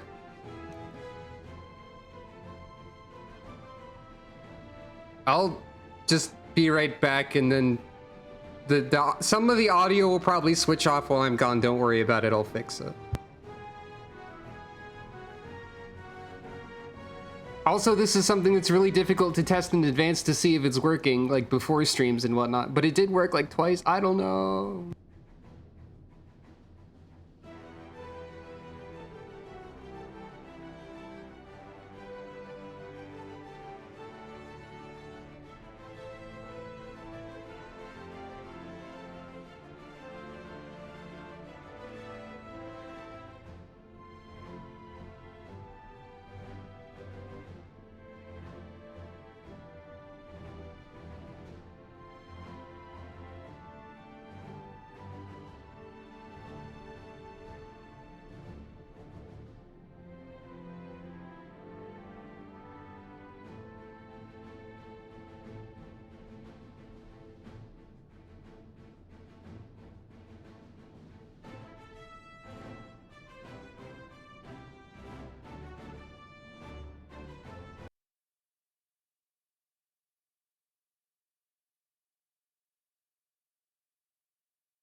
Congratulations, it's that, I guess. I mean, I knew that.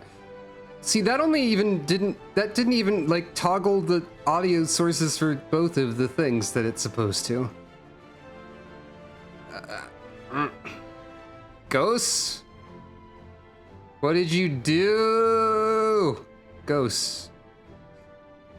Well, we'll worry about that later, I guess. As in, I'll just have to test it next time. I wonder if there's some sort of less falling apart minigame type of thing I could conjure. Probably not without purchasing an external program of some nature. I think there's a thing called like stream avatars that does something. Question mark. Not sponsored. Let's go into the tower while my brain is frazzled by ghost prank or ghost prank. I'm going to say that Ghost is just pranking me. That seems like something Ghost would do. Right, NPCs, yes. Pay attention to how the NPCs handle mechanics. Well, that's been a key strategy that I've been employing for every dungeon. Who do we bring? Let's give it right there. I stand ever ready. Y'shtola is too affected by the bad vibes. Thancred is a tank. Urianger and Alphino are... Well, we haven't gotten to see Graha do stuff as much, and also, like, I think he's, like, the best healer, actually. And then, like, Alize directly wanted to punch Fandaniel with her rapier or hand, and then Estinian is the other DPS that's not... that doesn't perceive vibes and is thus having a time when in the tower. Also, I think all of the characters are cool and it's difficult to choose 3 of them. He does have like... Estinian is somehow in the situation of having second-hand experience with somewhere he's personally been. Okay, I knew there was a dungeon with a train in it. I didn't know it was a tower.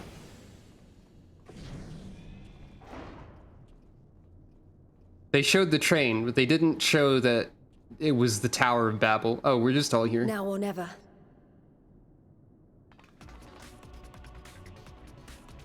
Now or never, just like Splatoon when there's a minute left. Wow.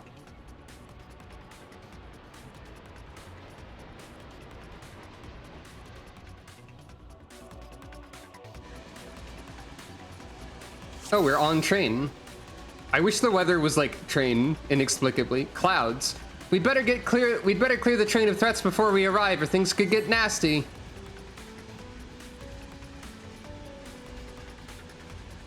I think it's cool that they made their train into a dungeon. This feels like a silly way to load a train.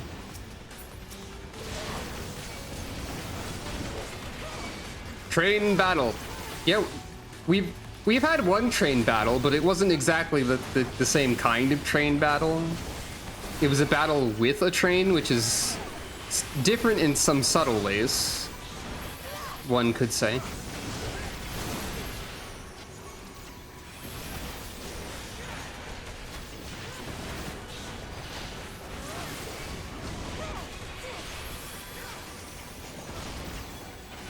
Wait, what is this Estinian buff?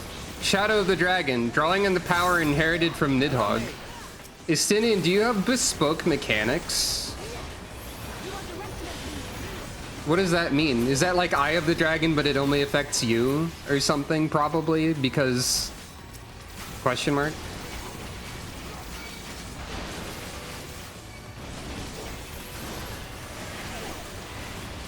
I think when people first saw the previews of this dungeon, they were reminded or thinking of the Phantom Train, even though it was known at that point. Many of the duty support NPCs have bespoke mechanics. That makes sense.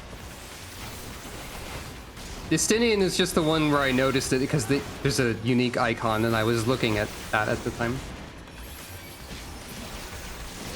Actually, I don't think it was Phantom Train that people thought of. I think they were thinking Doom Train from 8 as a separate entity, which could return.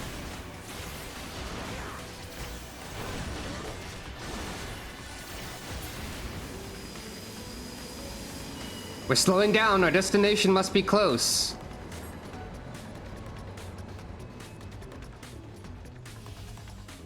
The NPCs in this dungeon that aren't part of my party rushing ahead like this. Okay, they do wait for me. Look, captives, help me free them. I was going to say that it's funny that there's NPCs who are dedicated to pulling before the tank. You may leave them in our care. Oh, okay. But they didn't actually do that. That dog is going through the stairs, or was.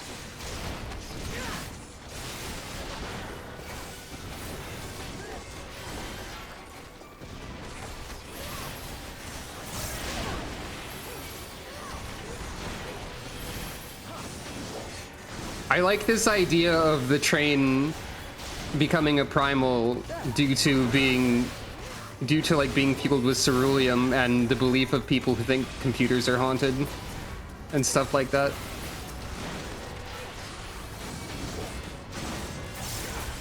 That would be like if Calico became a primal. Or something.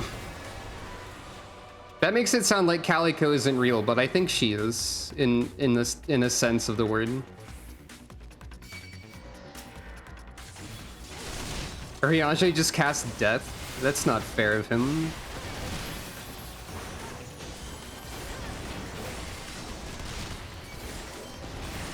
Not only does he cast death, but multiple people were unaware of this.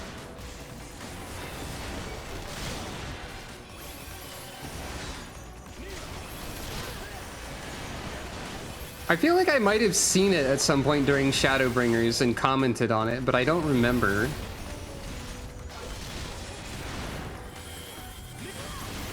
Sometimes you draw the tower, yeah. You draw the tower and you're like, you know what? What if this was you drawing the tower instead of me drawing the tower? All this and more I bring to bear. I think I remember him saying that. I think we have seen him use death on the stream. Maybe. Oh, right, I did the thing I always do where I don't realize that we're down to 2 targets and I'm not being optimal.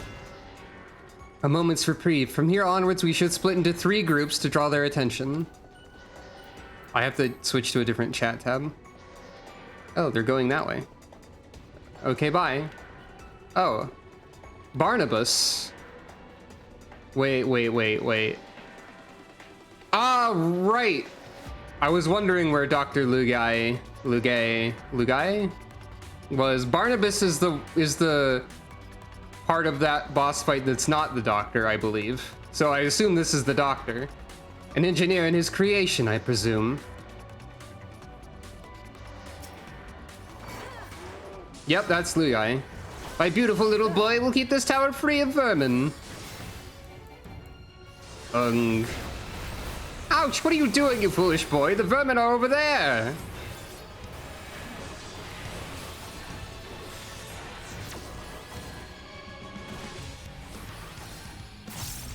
We must fight. Can we get on with it? What am I watching?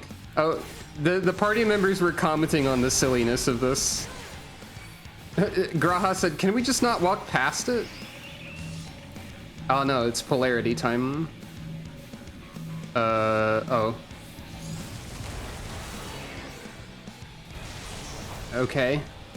I only sort of understood what was happening there.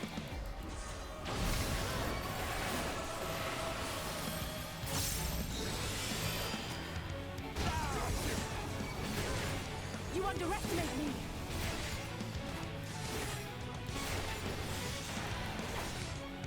Hey. I'm just gonna stand where the other people with the minus sign are standing. I don't understand what you mean by polarity relative to him, truthfully. Because I didn't see polarity on Barnabas. Maybe you have to, maybe it was my camera angle that made me unable to see that.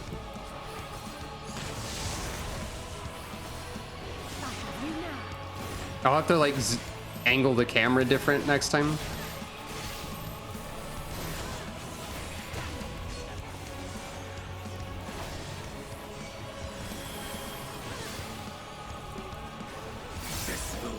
Oh, that was the thing where it was telegraphed what he was doing by the attack name, and not you're expected to dodge that when the... Okay. Allow me. If my camera was fine, that means that my eyes were not. In terms of... Okay, now you do the plus. Wait, Estinian, what are you doing? Wait, no, Estinian was doing that correctly. Okay, now that time my brain was not correct. It's fine, though. As a tank, I don't care. Oh, ground and pound because electric and, like, grounding. Yeah. I get it.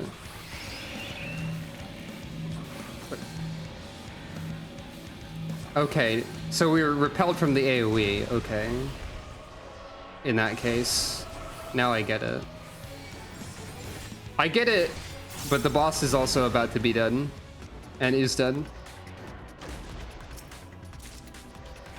Oh, this is the dungeon where you get the Imperial armor. I have smashed those noisy machines to pieces, says Seydu over the phone.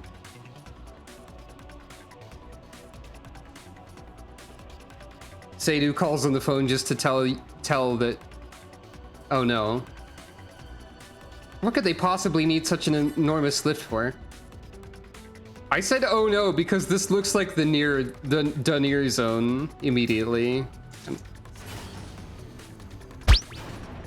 Text message from Sadhu. I have done a violence on robots. Yay smiley face emoji.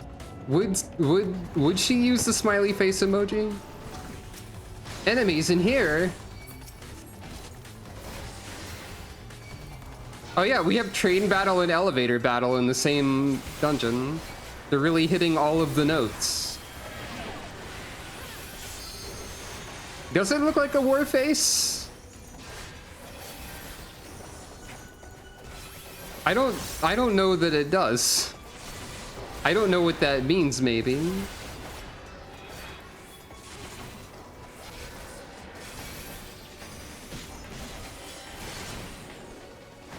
Oh, this is an enforced single pull. I guess, yeah. Didn't think about that.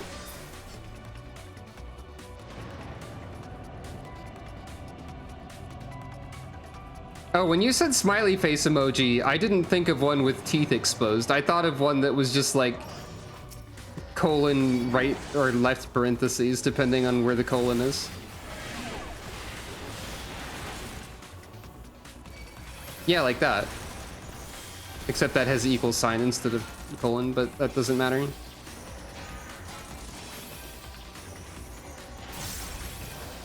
Allow me.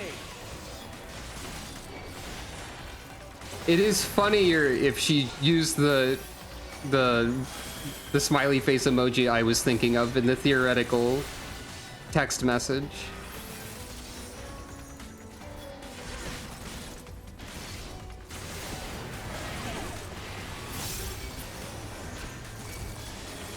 In the Discord chat, where all the people from the steppe talk, whenever Magnai says anything, Seydu just reacts to it with the sun emoji. So that the sun emoji underneath it, displayed as a reaction, is really small. Because that's how the UI works.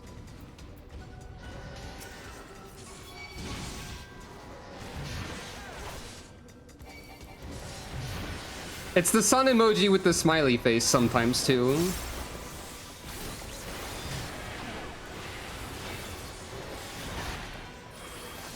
Magnai gets extremely upset about this every single time and it never stops being funny.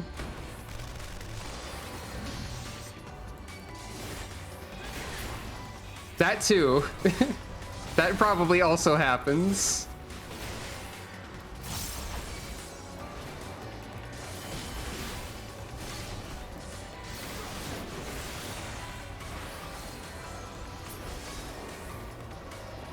Sirena is absolutely the moderator of the chat room. The Azim Step Discord.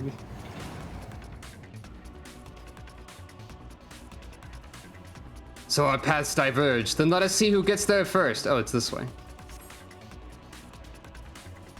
It's time for spine. Because everything looks like spines now. For some reason. Oh hey, it's Warmack over here.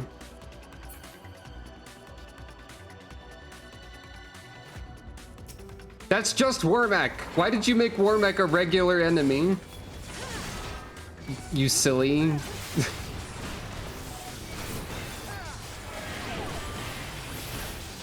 That's also, yeah, that is a good point. It is very funny to imagine the Discord where people fight over who gets to be the mod. It's not Warmech, it's Death Machine. Right, Warmech was like a...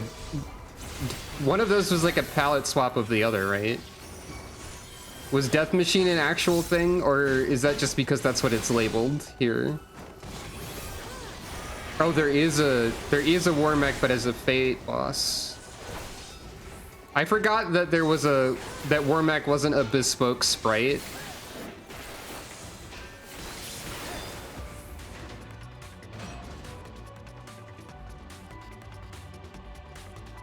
Wait, is this dungeon slightly non-linear? No, it's not. It just looks like this is a dead end.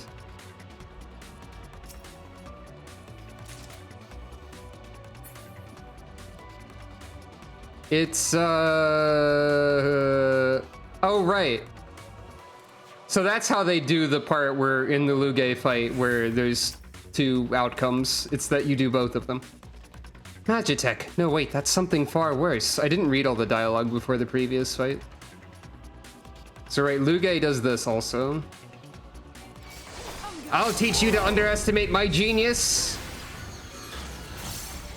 Wait, what did it say this area was called? Martial conditioning. Concerning. Magitech missile.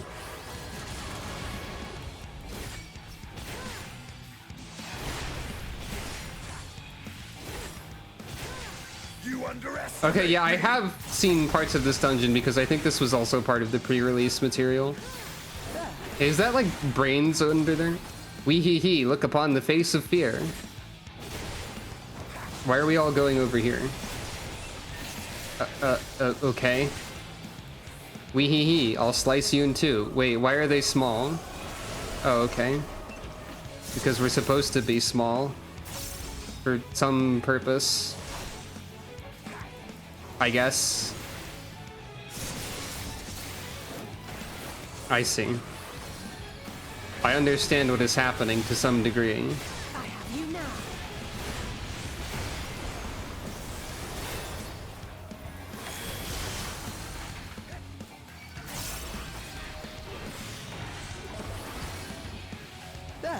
Nothing quite like good old-fashioned explosions. Mm-hmm.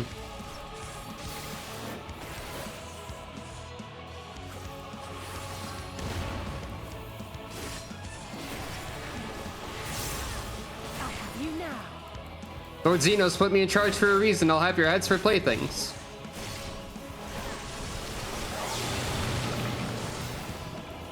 Oh, and now we're toads because underwater. Even the mightiest of warriors can't fight without air. Yeah, but frogs can. Istinian as a frog with like the Nidhogg aura is pretty good. I will say.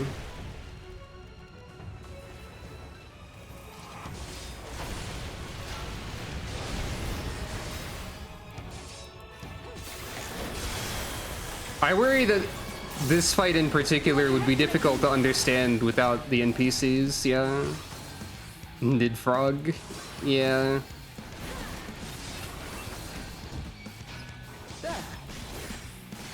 Actually, it's actually mostly because I don't know if I'd be able to parse where to go necessarily. I guess it's not that obscure where to go with the mines. I'm not sure. Allow me. Curses, you may have bested me, but you're no match for Lord Xenos. He never stood a chance, says Istinian. Lys and Pippin are here. I trust all was well, said Pippin.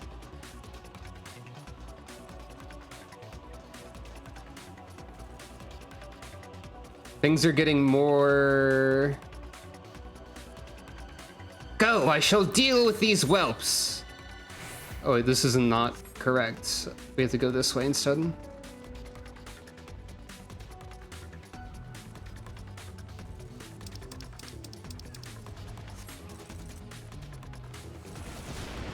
It does feel kind of like a final dungeon. With everyone, like, here helping, it has the same vibes as, like, Alamigo did.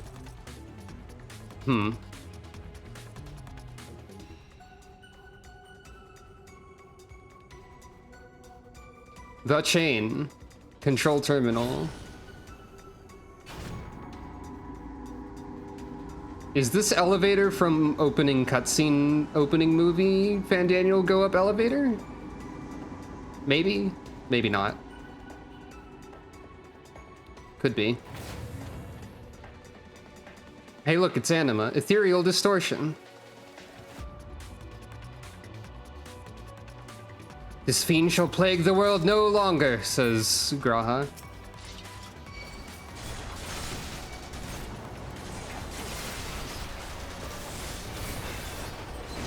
Endwalker has a stronger grasp on its metatext? Maybe.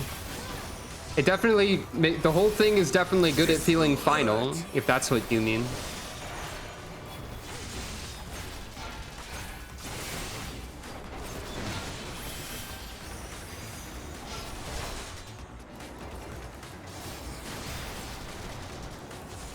Yeah, this does seem like it would be a bit dangerous.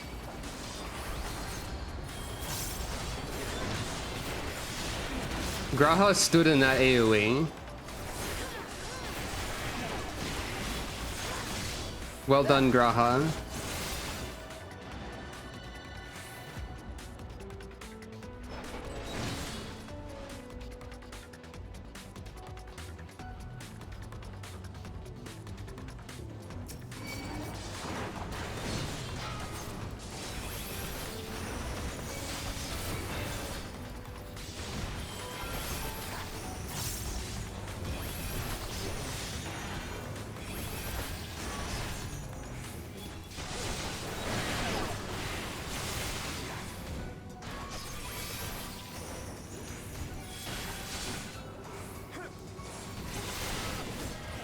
Oh right, I could have food buff, I guess.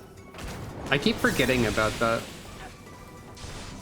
It's not vital by any means, but I mean it can't hurt in this game to have extra stats.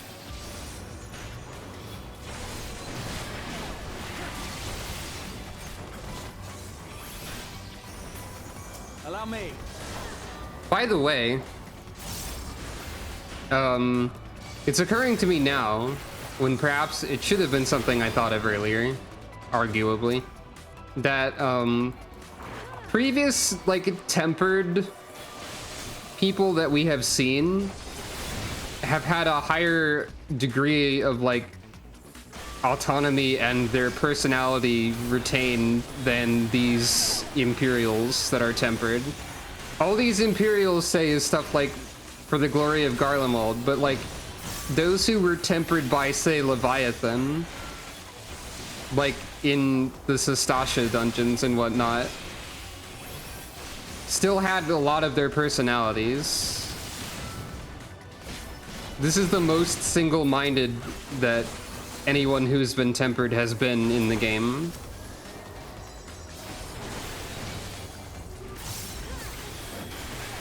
Like, even the Leviathan, the people who were tempered by Leviathan to the point of being similar to the Imperials here that are stated to be uncurable.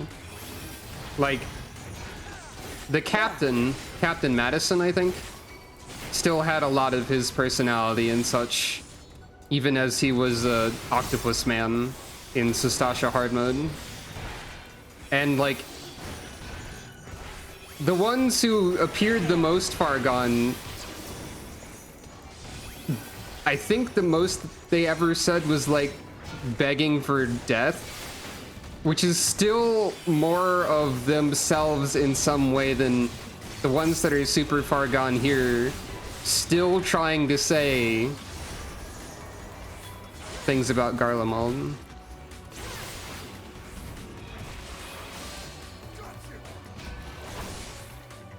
I suppose it could be attributed to Fandaniel's different goals and stuff. Hey there. I can barely look at it, said Alize.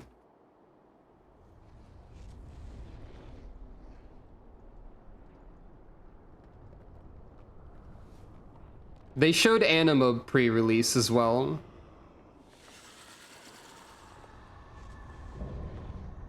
Icon of icons.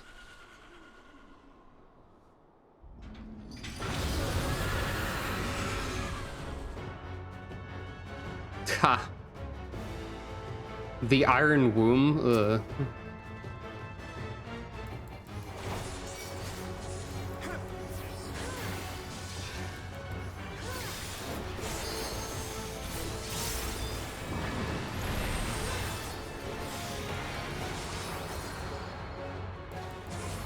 Phantom Pain, Metal Gear.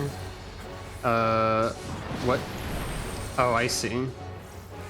I was supposed to very quickly observe which ones were not complete squares, I think, for that. Okay, there's Portal.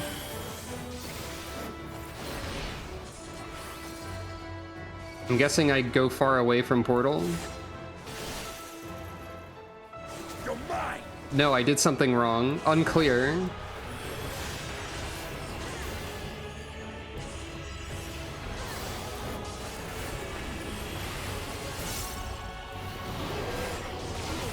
I didn't go far enough.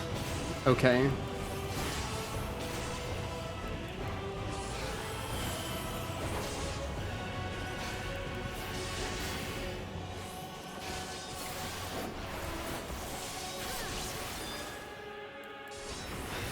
There.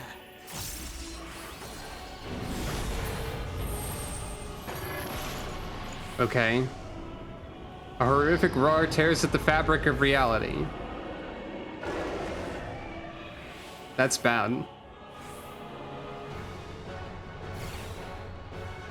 Anima's dimension. Mm-hmm.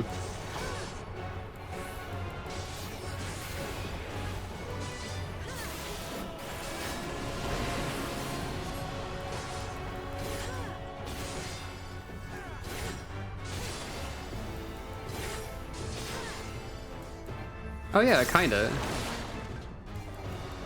There's a bit of like messed up Varus here.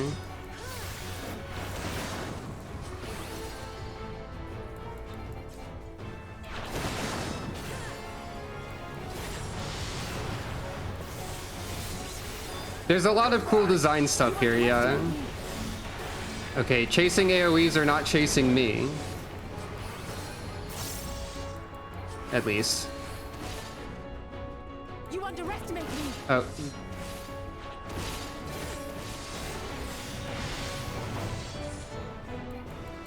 The floor here is pretty cool. I don't like all the chain motifs too much.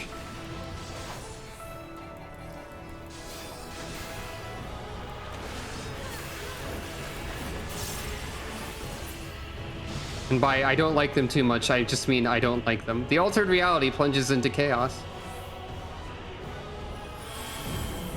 I don't know, it looks the same to me. Oh, there was like a chaos meter. I guess it exploded. This feels like a trial that was made into a dungeon boss.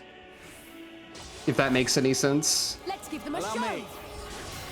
Anima begins feeding on souls. That's bad. Don't do that.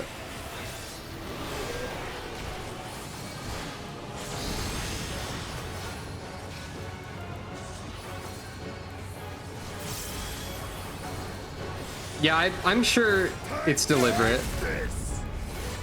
That makes sense. Justinian tried to do a limit break, but then had to move immediately. I think. And Alize stole it.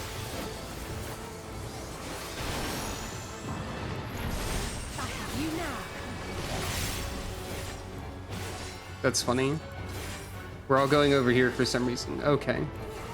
Oh, okay, that's how you process the shapes faster.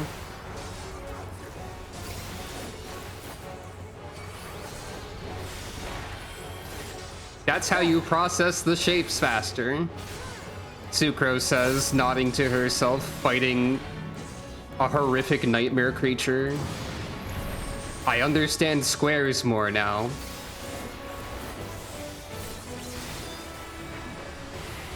Allow me.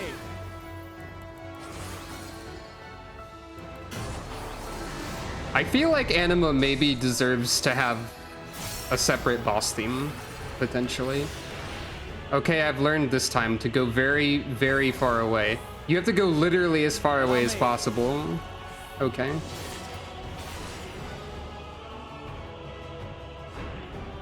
Underwhelming finishing blow. Glory, glory, glory be. To Garlemald, I assume.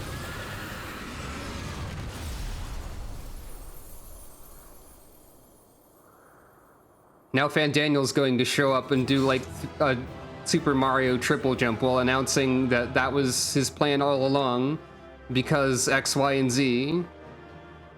Probably. And then I'll kick him in the face and he'll explode and be dead forever. I hope. I got a book. Sucro loves those.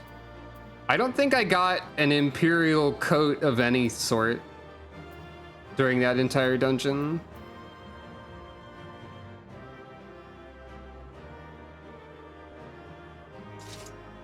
Oh yeah, they didn't show the trial bosses like at all, I don't think. Agony made flesh. How could love for one's nation give rise to such a monstrosity? Urianger has nothing to say right now. Where are Xenos and Fandaniel? The orchestrators of this chaos are nowhere to be seen. No one would wish for such an abomination. The embodiment of Garlemald's hopes and dreams, eh?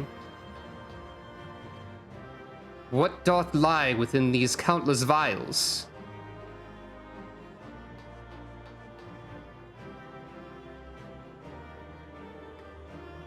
Oh yeah. That's very interesting. And yeah, it's probably people, Urianger. Yeah, and yeah, they showed the end bosses of the first two dungeons. Yeah. Fandaniel does a Super Mario Bros. Triple jump onto this scene in 2 seconds. Mercy on your soul. Come. The other two await. Including the part where he goes, wahoo! Fandaniel would absolutely make Mario sounds, I think. Oh, Fandaniel's at the computer. Okay.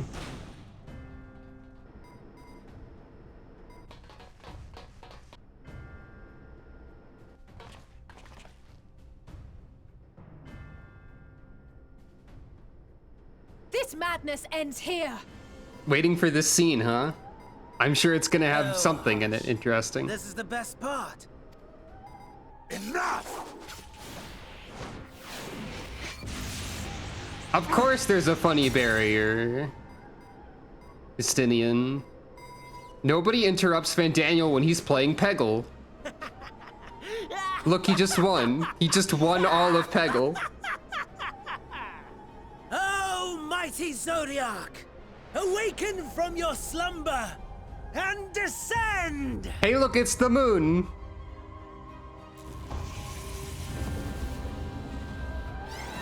Hey, it was a giant laser cannon, but like for shooting at the moon. I was... Some manner of magical defense? Wait, did I actually predict that he was going to shoot at the moon? I forget if I was predicting that or if the moon was the laser cannon. I don't... When did I predict this? When did I say this? Please enlighten me. I don't remember things that I say. Please explain. In stream 1 of what? Endwalker, presumably? And not, presumably not the, okay.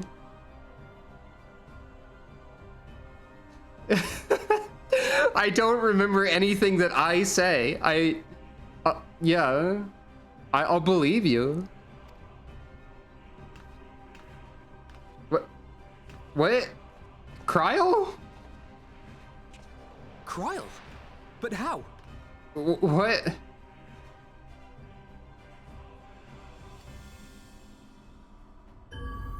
Oh, Heidelin. Right, that makes The sense. shackles that bind my adversary will not be so easily broken. Heidelin! Feeble relic of a forgotten age! Hey, that's also what Zodiark is, right? Though,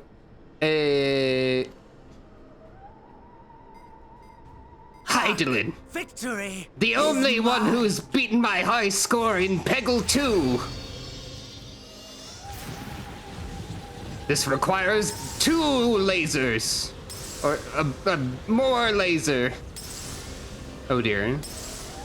Hey, the moon also had crystals in 4, I think. Some. Oh, one of them is still there. I don't know if those are actually crystals, but they represented the elements to some degree. No more ether. And I was so close. My lord, a slight change of plans. We shall travel to the moon and break this wretched barrier ourselves. I'm going to go to the moon and kill Green! Whatever it takes. I hate Green! What was that? Earthquake. The final order issued by Anima to the Tempered Thralls. Oh. There was a failsafe for when Anima died. Fall, the world must share her fate. Oh. That's bad! Of course. Father lacked the conviction to give such a command. The abomination born of his flesh was but a puppet, and I the puppeteer. Xenos, you're the worst. Monster! Yeah, that. Also, you suck. There's a funny joy in watching your flailing attempts to fight the inevitable. You're all going to die, and are powerless to prevent it. I'm just still thinking about Fandaniel playing funny puzzle game. I don't even know that much about Peggle, to be honest. It's just a funny name.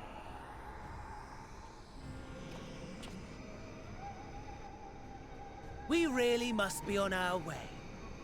You're welcome to give chase, provided you are content to leave comrade and tempered alike to die screaming. My computer does 2 things. Shoot laser at the moon and shoot me at the moon. Goodbye.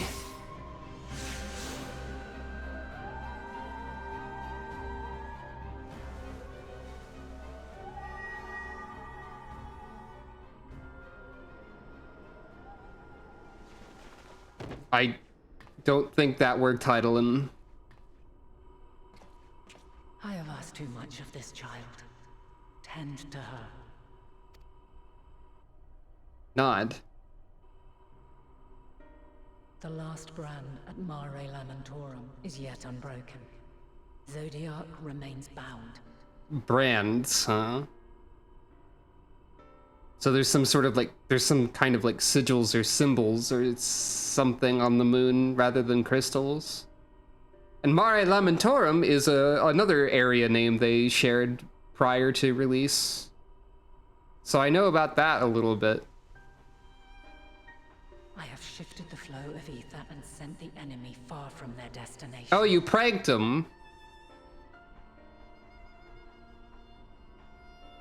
Heidelin's final prank.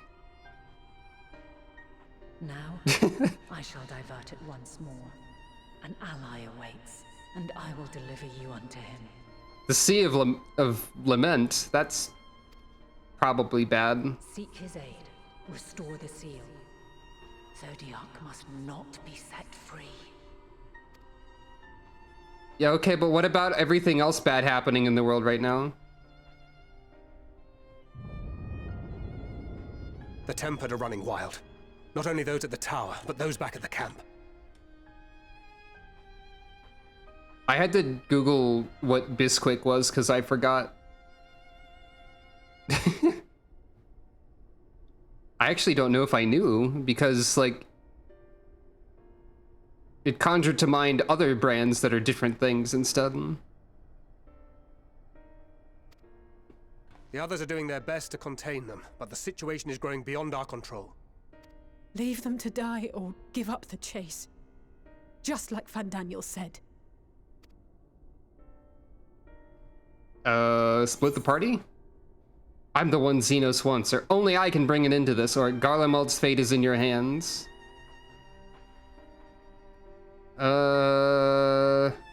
Only I can bring an end to this? I don't know if that's exactly what Sucro would say. But I don't want to say I'm the one Xenos wants either.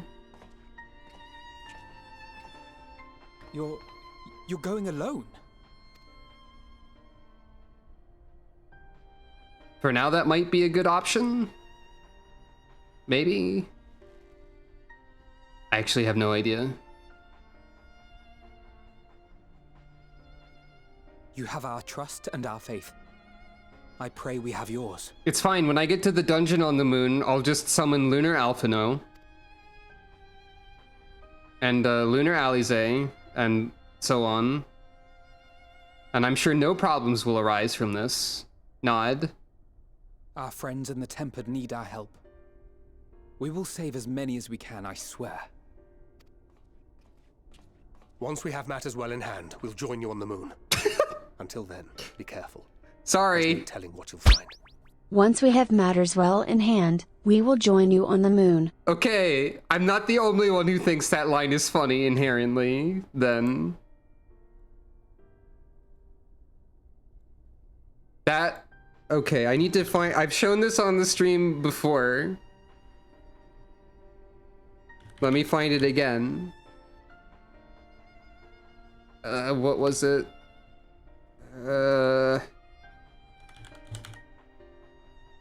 Dang it.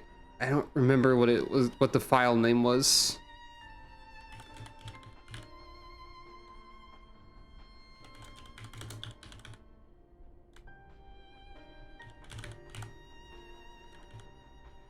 Dang it. My own way of naming files is so nonsensical that I can't find anything. Oh, there it is. There's a line in Bloodstained Curse of the Moon 2 that I brought up before. I've concluded that at present it is impossible for us to attack the moon. And this has the same energy as this line that Thancred just said. That's all. Sucro, go to the moon. Kill with sword, not the moon. Let me be Calico. I have concluded that at this point, it is impossible to attack the moon. I had to double check the image to see why let me be Calico. ... Fear not for Kryl, go forth and return, I prithee. She channeled a dangerous amount of ether, and that's to say nothing of the teleportation magic she must have used to get here. Yet Kryl and Hydaelyn both were clearly willing to take that risk. We're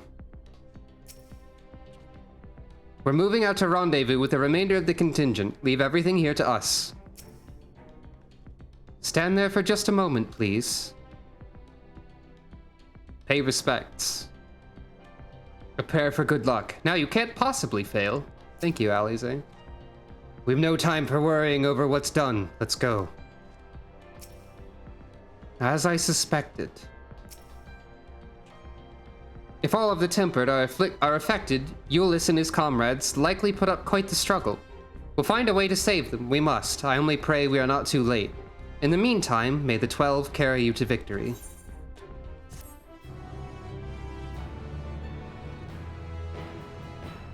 You may now enter the Tower of Babil in trust mode, etc. I have faith in you, now and always. We can get infinite prayers for good luck from Alize. A stacking buff. Perhaps, hopefully. A trip to the moon! My apologies, I was lost in thought. This device is of Allegan design, which leads me to think I was right about Fandaniel. No matter what he claims, he still has an attachment to the trappings of his past. Whether knowing this will make your path forward clearer, I cannot say, but bear it in mind. But let us turn to the task at hand. As Hydaelyn said, the flow of ether will transport you to Mare Lamentorum. We must hope that this ally of hers can provide you the necessary assistance to restore the seal before Xenos and Fandaniel arrive to stop you. It seems we are ever one step behind, but I have faith that you'll make up the difference. Know that whatever awaits, our prayers are with you. Now go, beyond the sky! Probably a good place to stop. I do want to see the moon. I'll go to the moon. I'll see the moon. And then it's probably a good time to stop, yeah?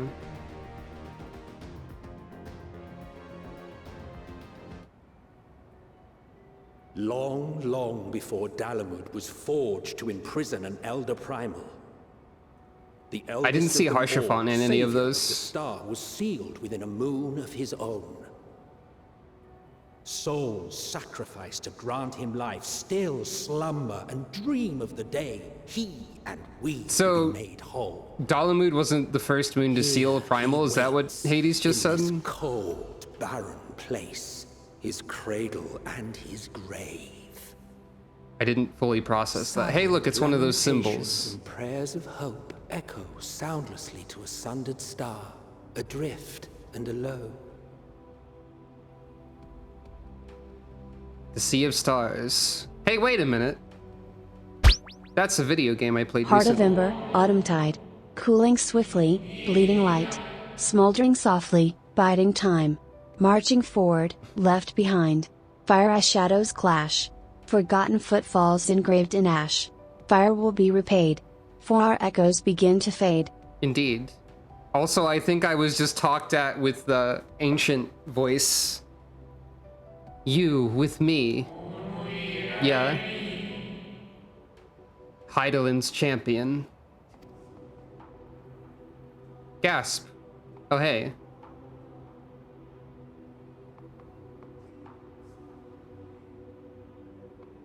Oh, that's why you said those lyrics, because that melody is in here.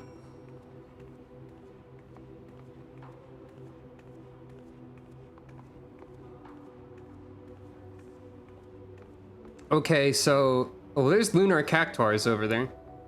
So... Exit to the nether gate. Okay, that's also fair. So, what's the weather on the moon? Moon dust, you know, that makes sense. So... I happen to know by accident that I think we go to a different moon at some point also, because there is a remix of the Final Fantasy IV moon music somewhere. All I wanted to do one day was listen to the Final Fantasy IV moon music because I was thinking about how we go to the moon. But of course it brought up a remix because there was one from 14. I don't know the context of that, but I feel like it probably exists somewhere. Now hold on, I want to look around the moon a little bit.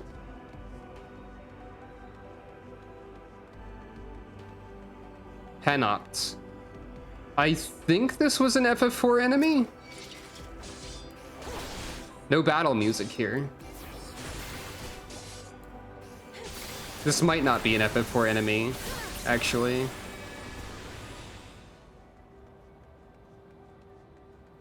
I'll know they're FF4 enemies if we start fighting, like, very large single-cell organisms. Sweeper.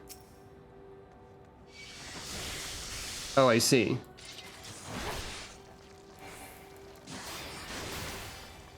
Animal. Moon type.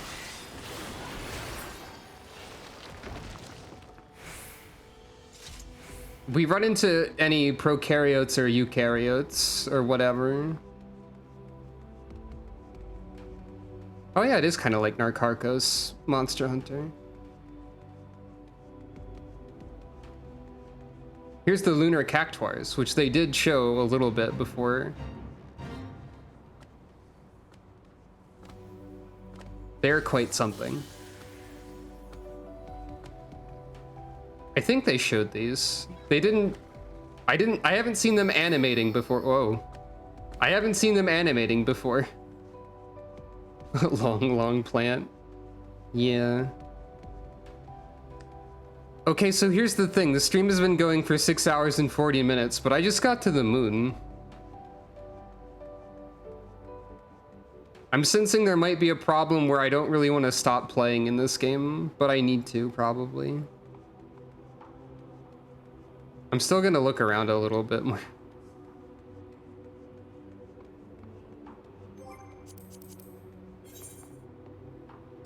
So what else is going on the moon?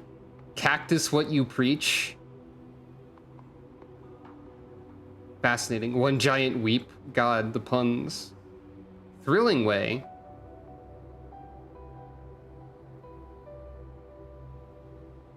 Loporit detected. Best ways burrow. Probably also Loporit detected. Secret click points. Yeah, I remember that image. Thank you for that image that you made.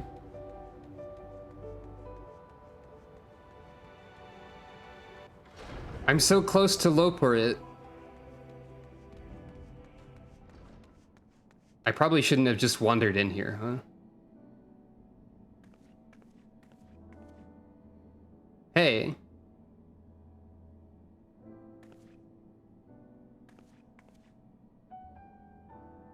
Pointing at the music. I know this one.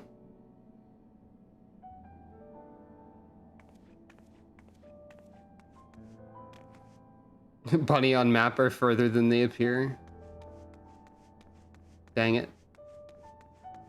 Now I'm just gonna, like, just to be contrarian, I wonder if I can drive to the bunnies, like, right now, or if I'll be blocked by an invisible barrier.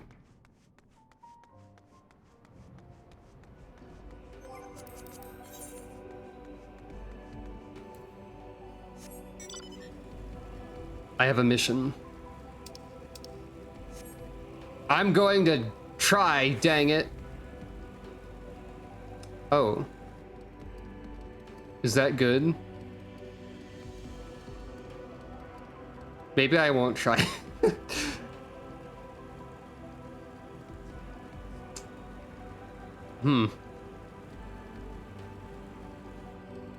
I'm sure they'd tell me what this is if I talked to them. Probably. It appears to be blocking the way to drive to Bunny.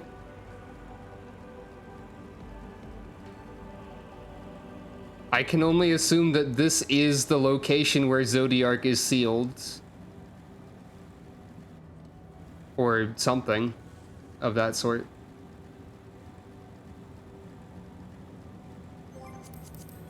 I think that's in the... Yeah, I think there's a gigantic cliff here. Man, I don't want to stop playing. I'm on the moon.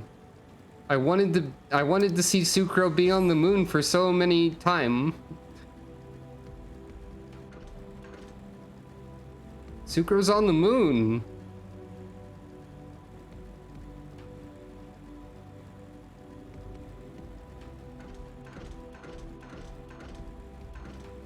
She got to the moon. She made it. And she's a cat. That's true. I don't want to stop, but it's late and I've been streaming forever. Talk to me, ancient spirit. I return. I must return. Why? Oh. The vision's grief takes form and lashes out. You know, I've always thought that these funny little spirits are not very scary. Are like these supposed to be a concerning entity? Because they just look like funny creature to me a little bit.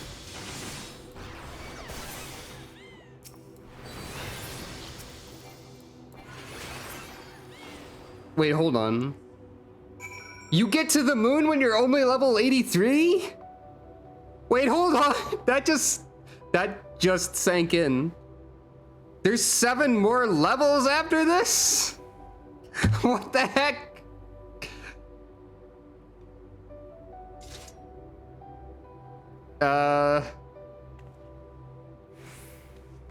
Like, I know that I just said I heard about there being a second moon, but now I'm like, are there gonna be like 7 moons or something? Probably not.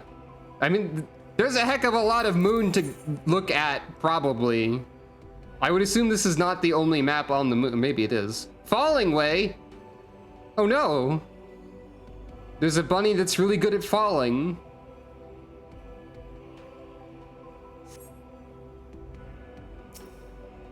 Home. I need. Okay, bye.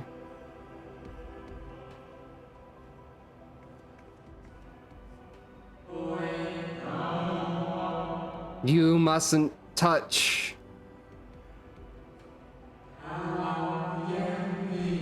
In Cerulean halls, find me. Well, okay.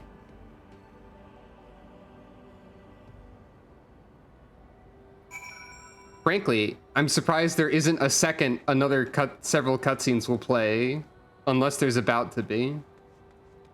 Maybe there will be. Maybe that'll be the cue to make me, like, stop.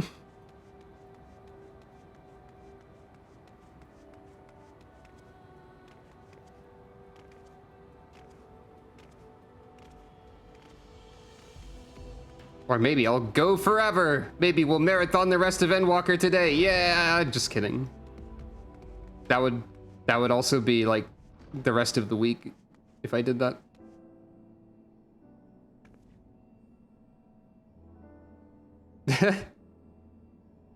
That is kind of funny.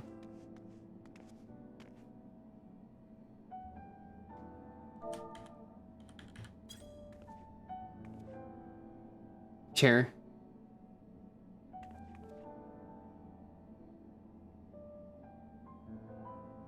I sit.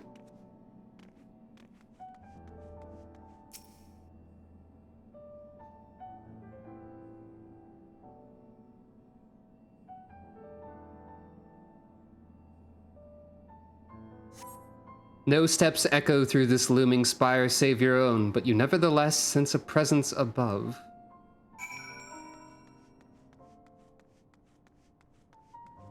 Might not be a good idea to do the trial tonight. I don't know how close I am to that. Probably closer than I think. But I'm on the moon.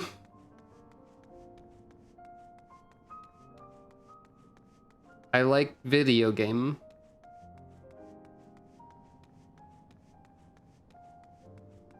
Also, yeah, the music. Motif from Amarat. The Watcher. They do be watching.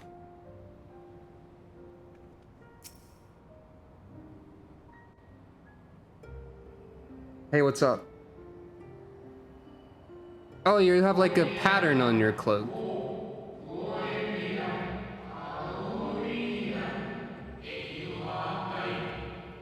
Apologies, I have been preoccupied for quite some time and am out of practice at conversation.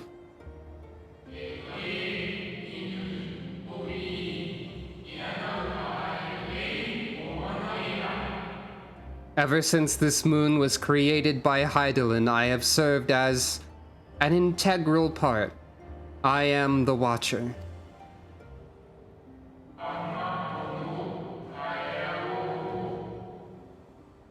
I am responsible for the prisoner and the devices that hold him fast. Hydaelyn invented the moon. Yeah, Hades did say in the opening narration that this moon was created to imprison Zodiark, I think. I didn't completely process it. But now we've confirmed that more. Hey look, it's Zodiark, I guess.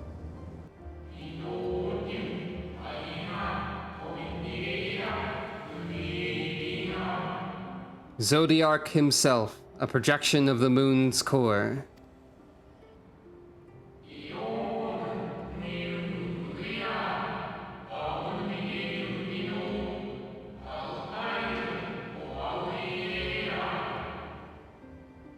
Though rent asunder by Hydaelyn, he grows more powerful with every rejoining.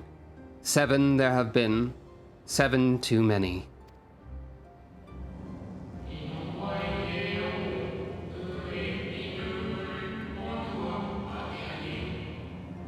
And yet, for all his servants' machinations, he remains incomplete. The fallen are beyond salvation.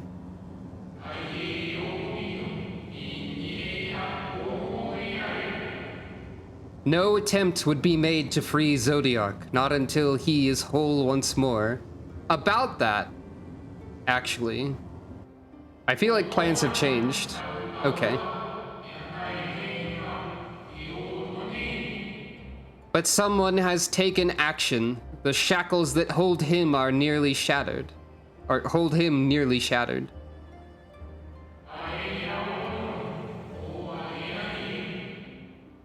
Six locks to his jail, great and grand.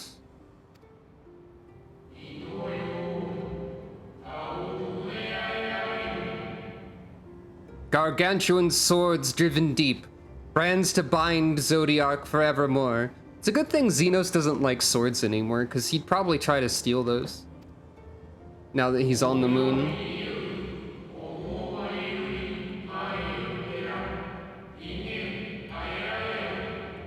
5 were destroyed by his would-be liberator. One of these I have restored. I strive to mend the remaining 4, but my efforts are being impeded. Gasp.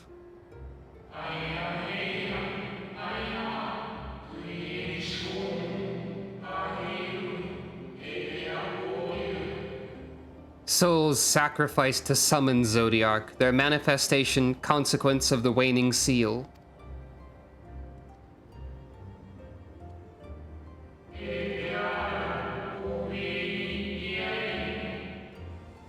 They labor in opposition to my work. They must be expelled for the preservation of all.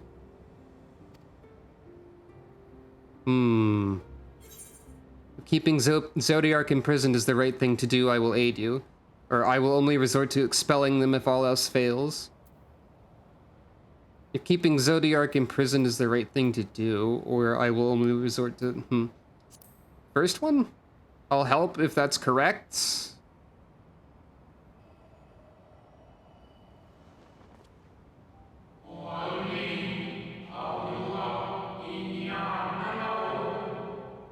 What is right and good?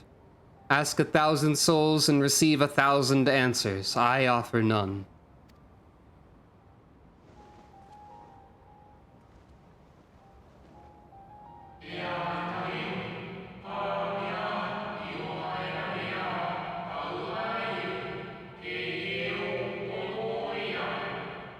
I am the watcher and the jailer. I am not the judge.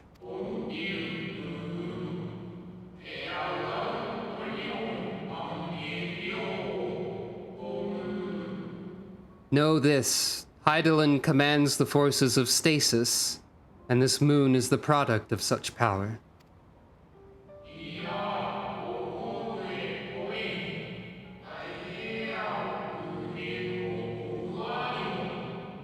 So long as Zodiark remains imprisoned in this place, no more sacrifices will be made in his name, nor will those souls rendered up in his name fade into oblivion.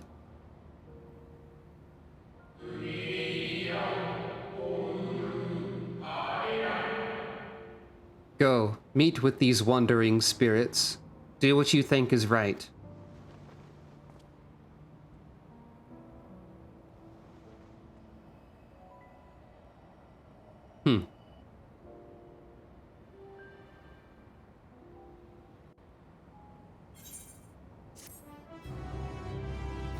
I think the expression is the other shoe dropping.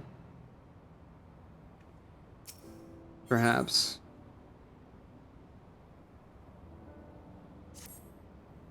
You must confront those lost souls, yes, but you need not expel them by might of arms.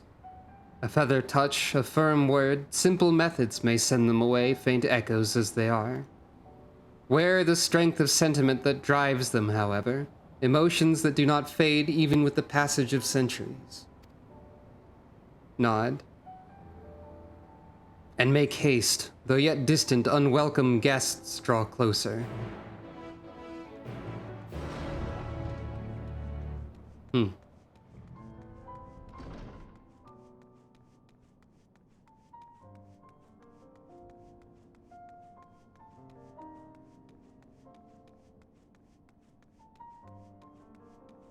Maybe I should stop. I'm on the moon.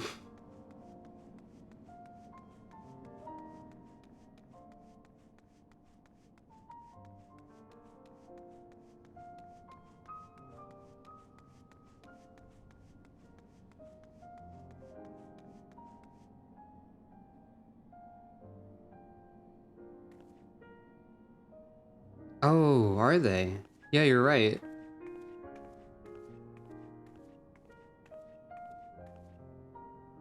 The capsules. I think you're right.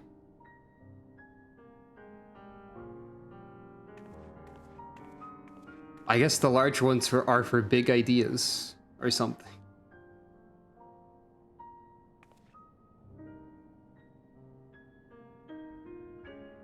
Wait, what? Hey.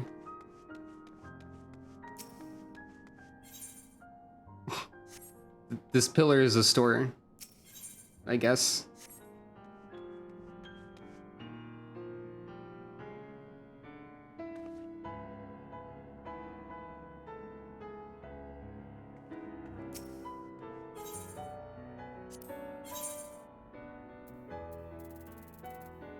Everyone loves bismuth on the moon.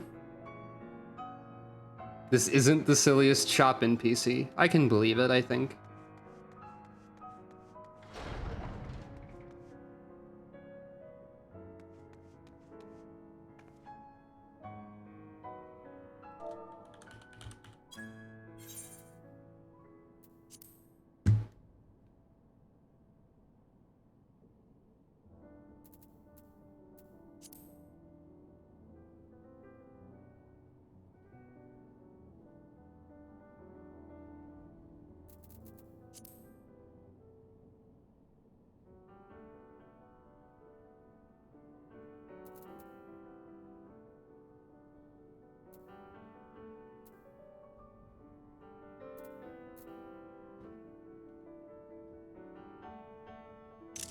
Sucro's on the moon.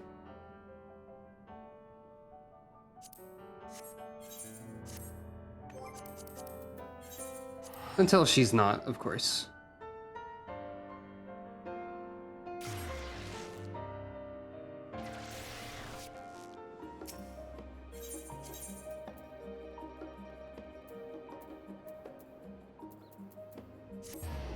I think this is probably a good place to stop.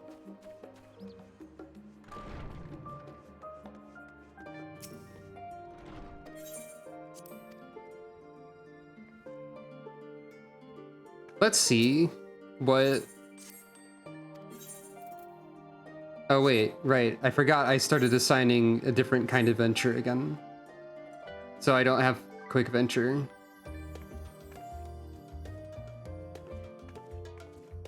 Next time is indeed moon. No, Sucro. You have to sleep you have to sleep on the bed.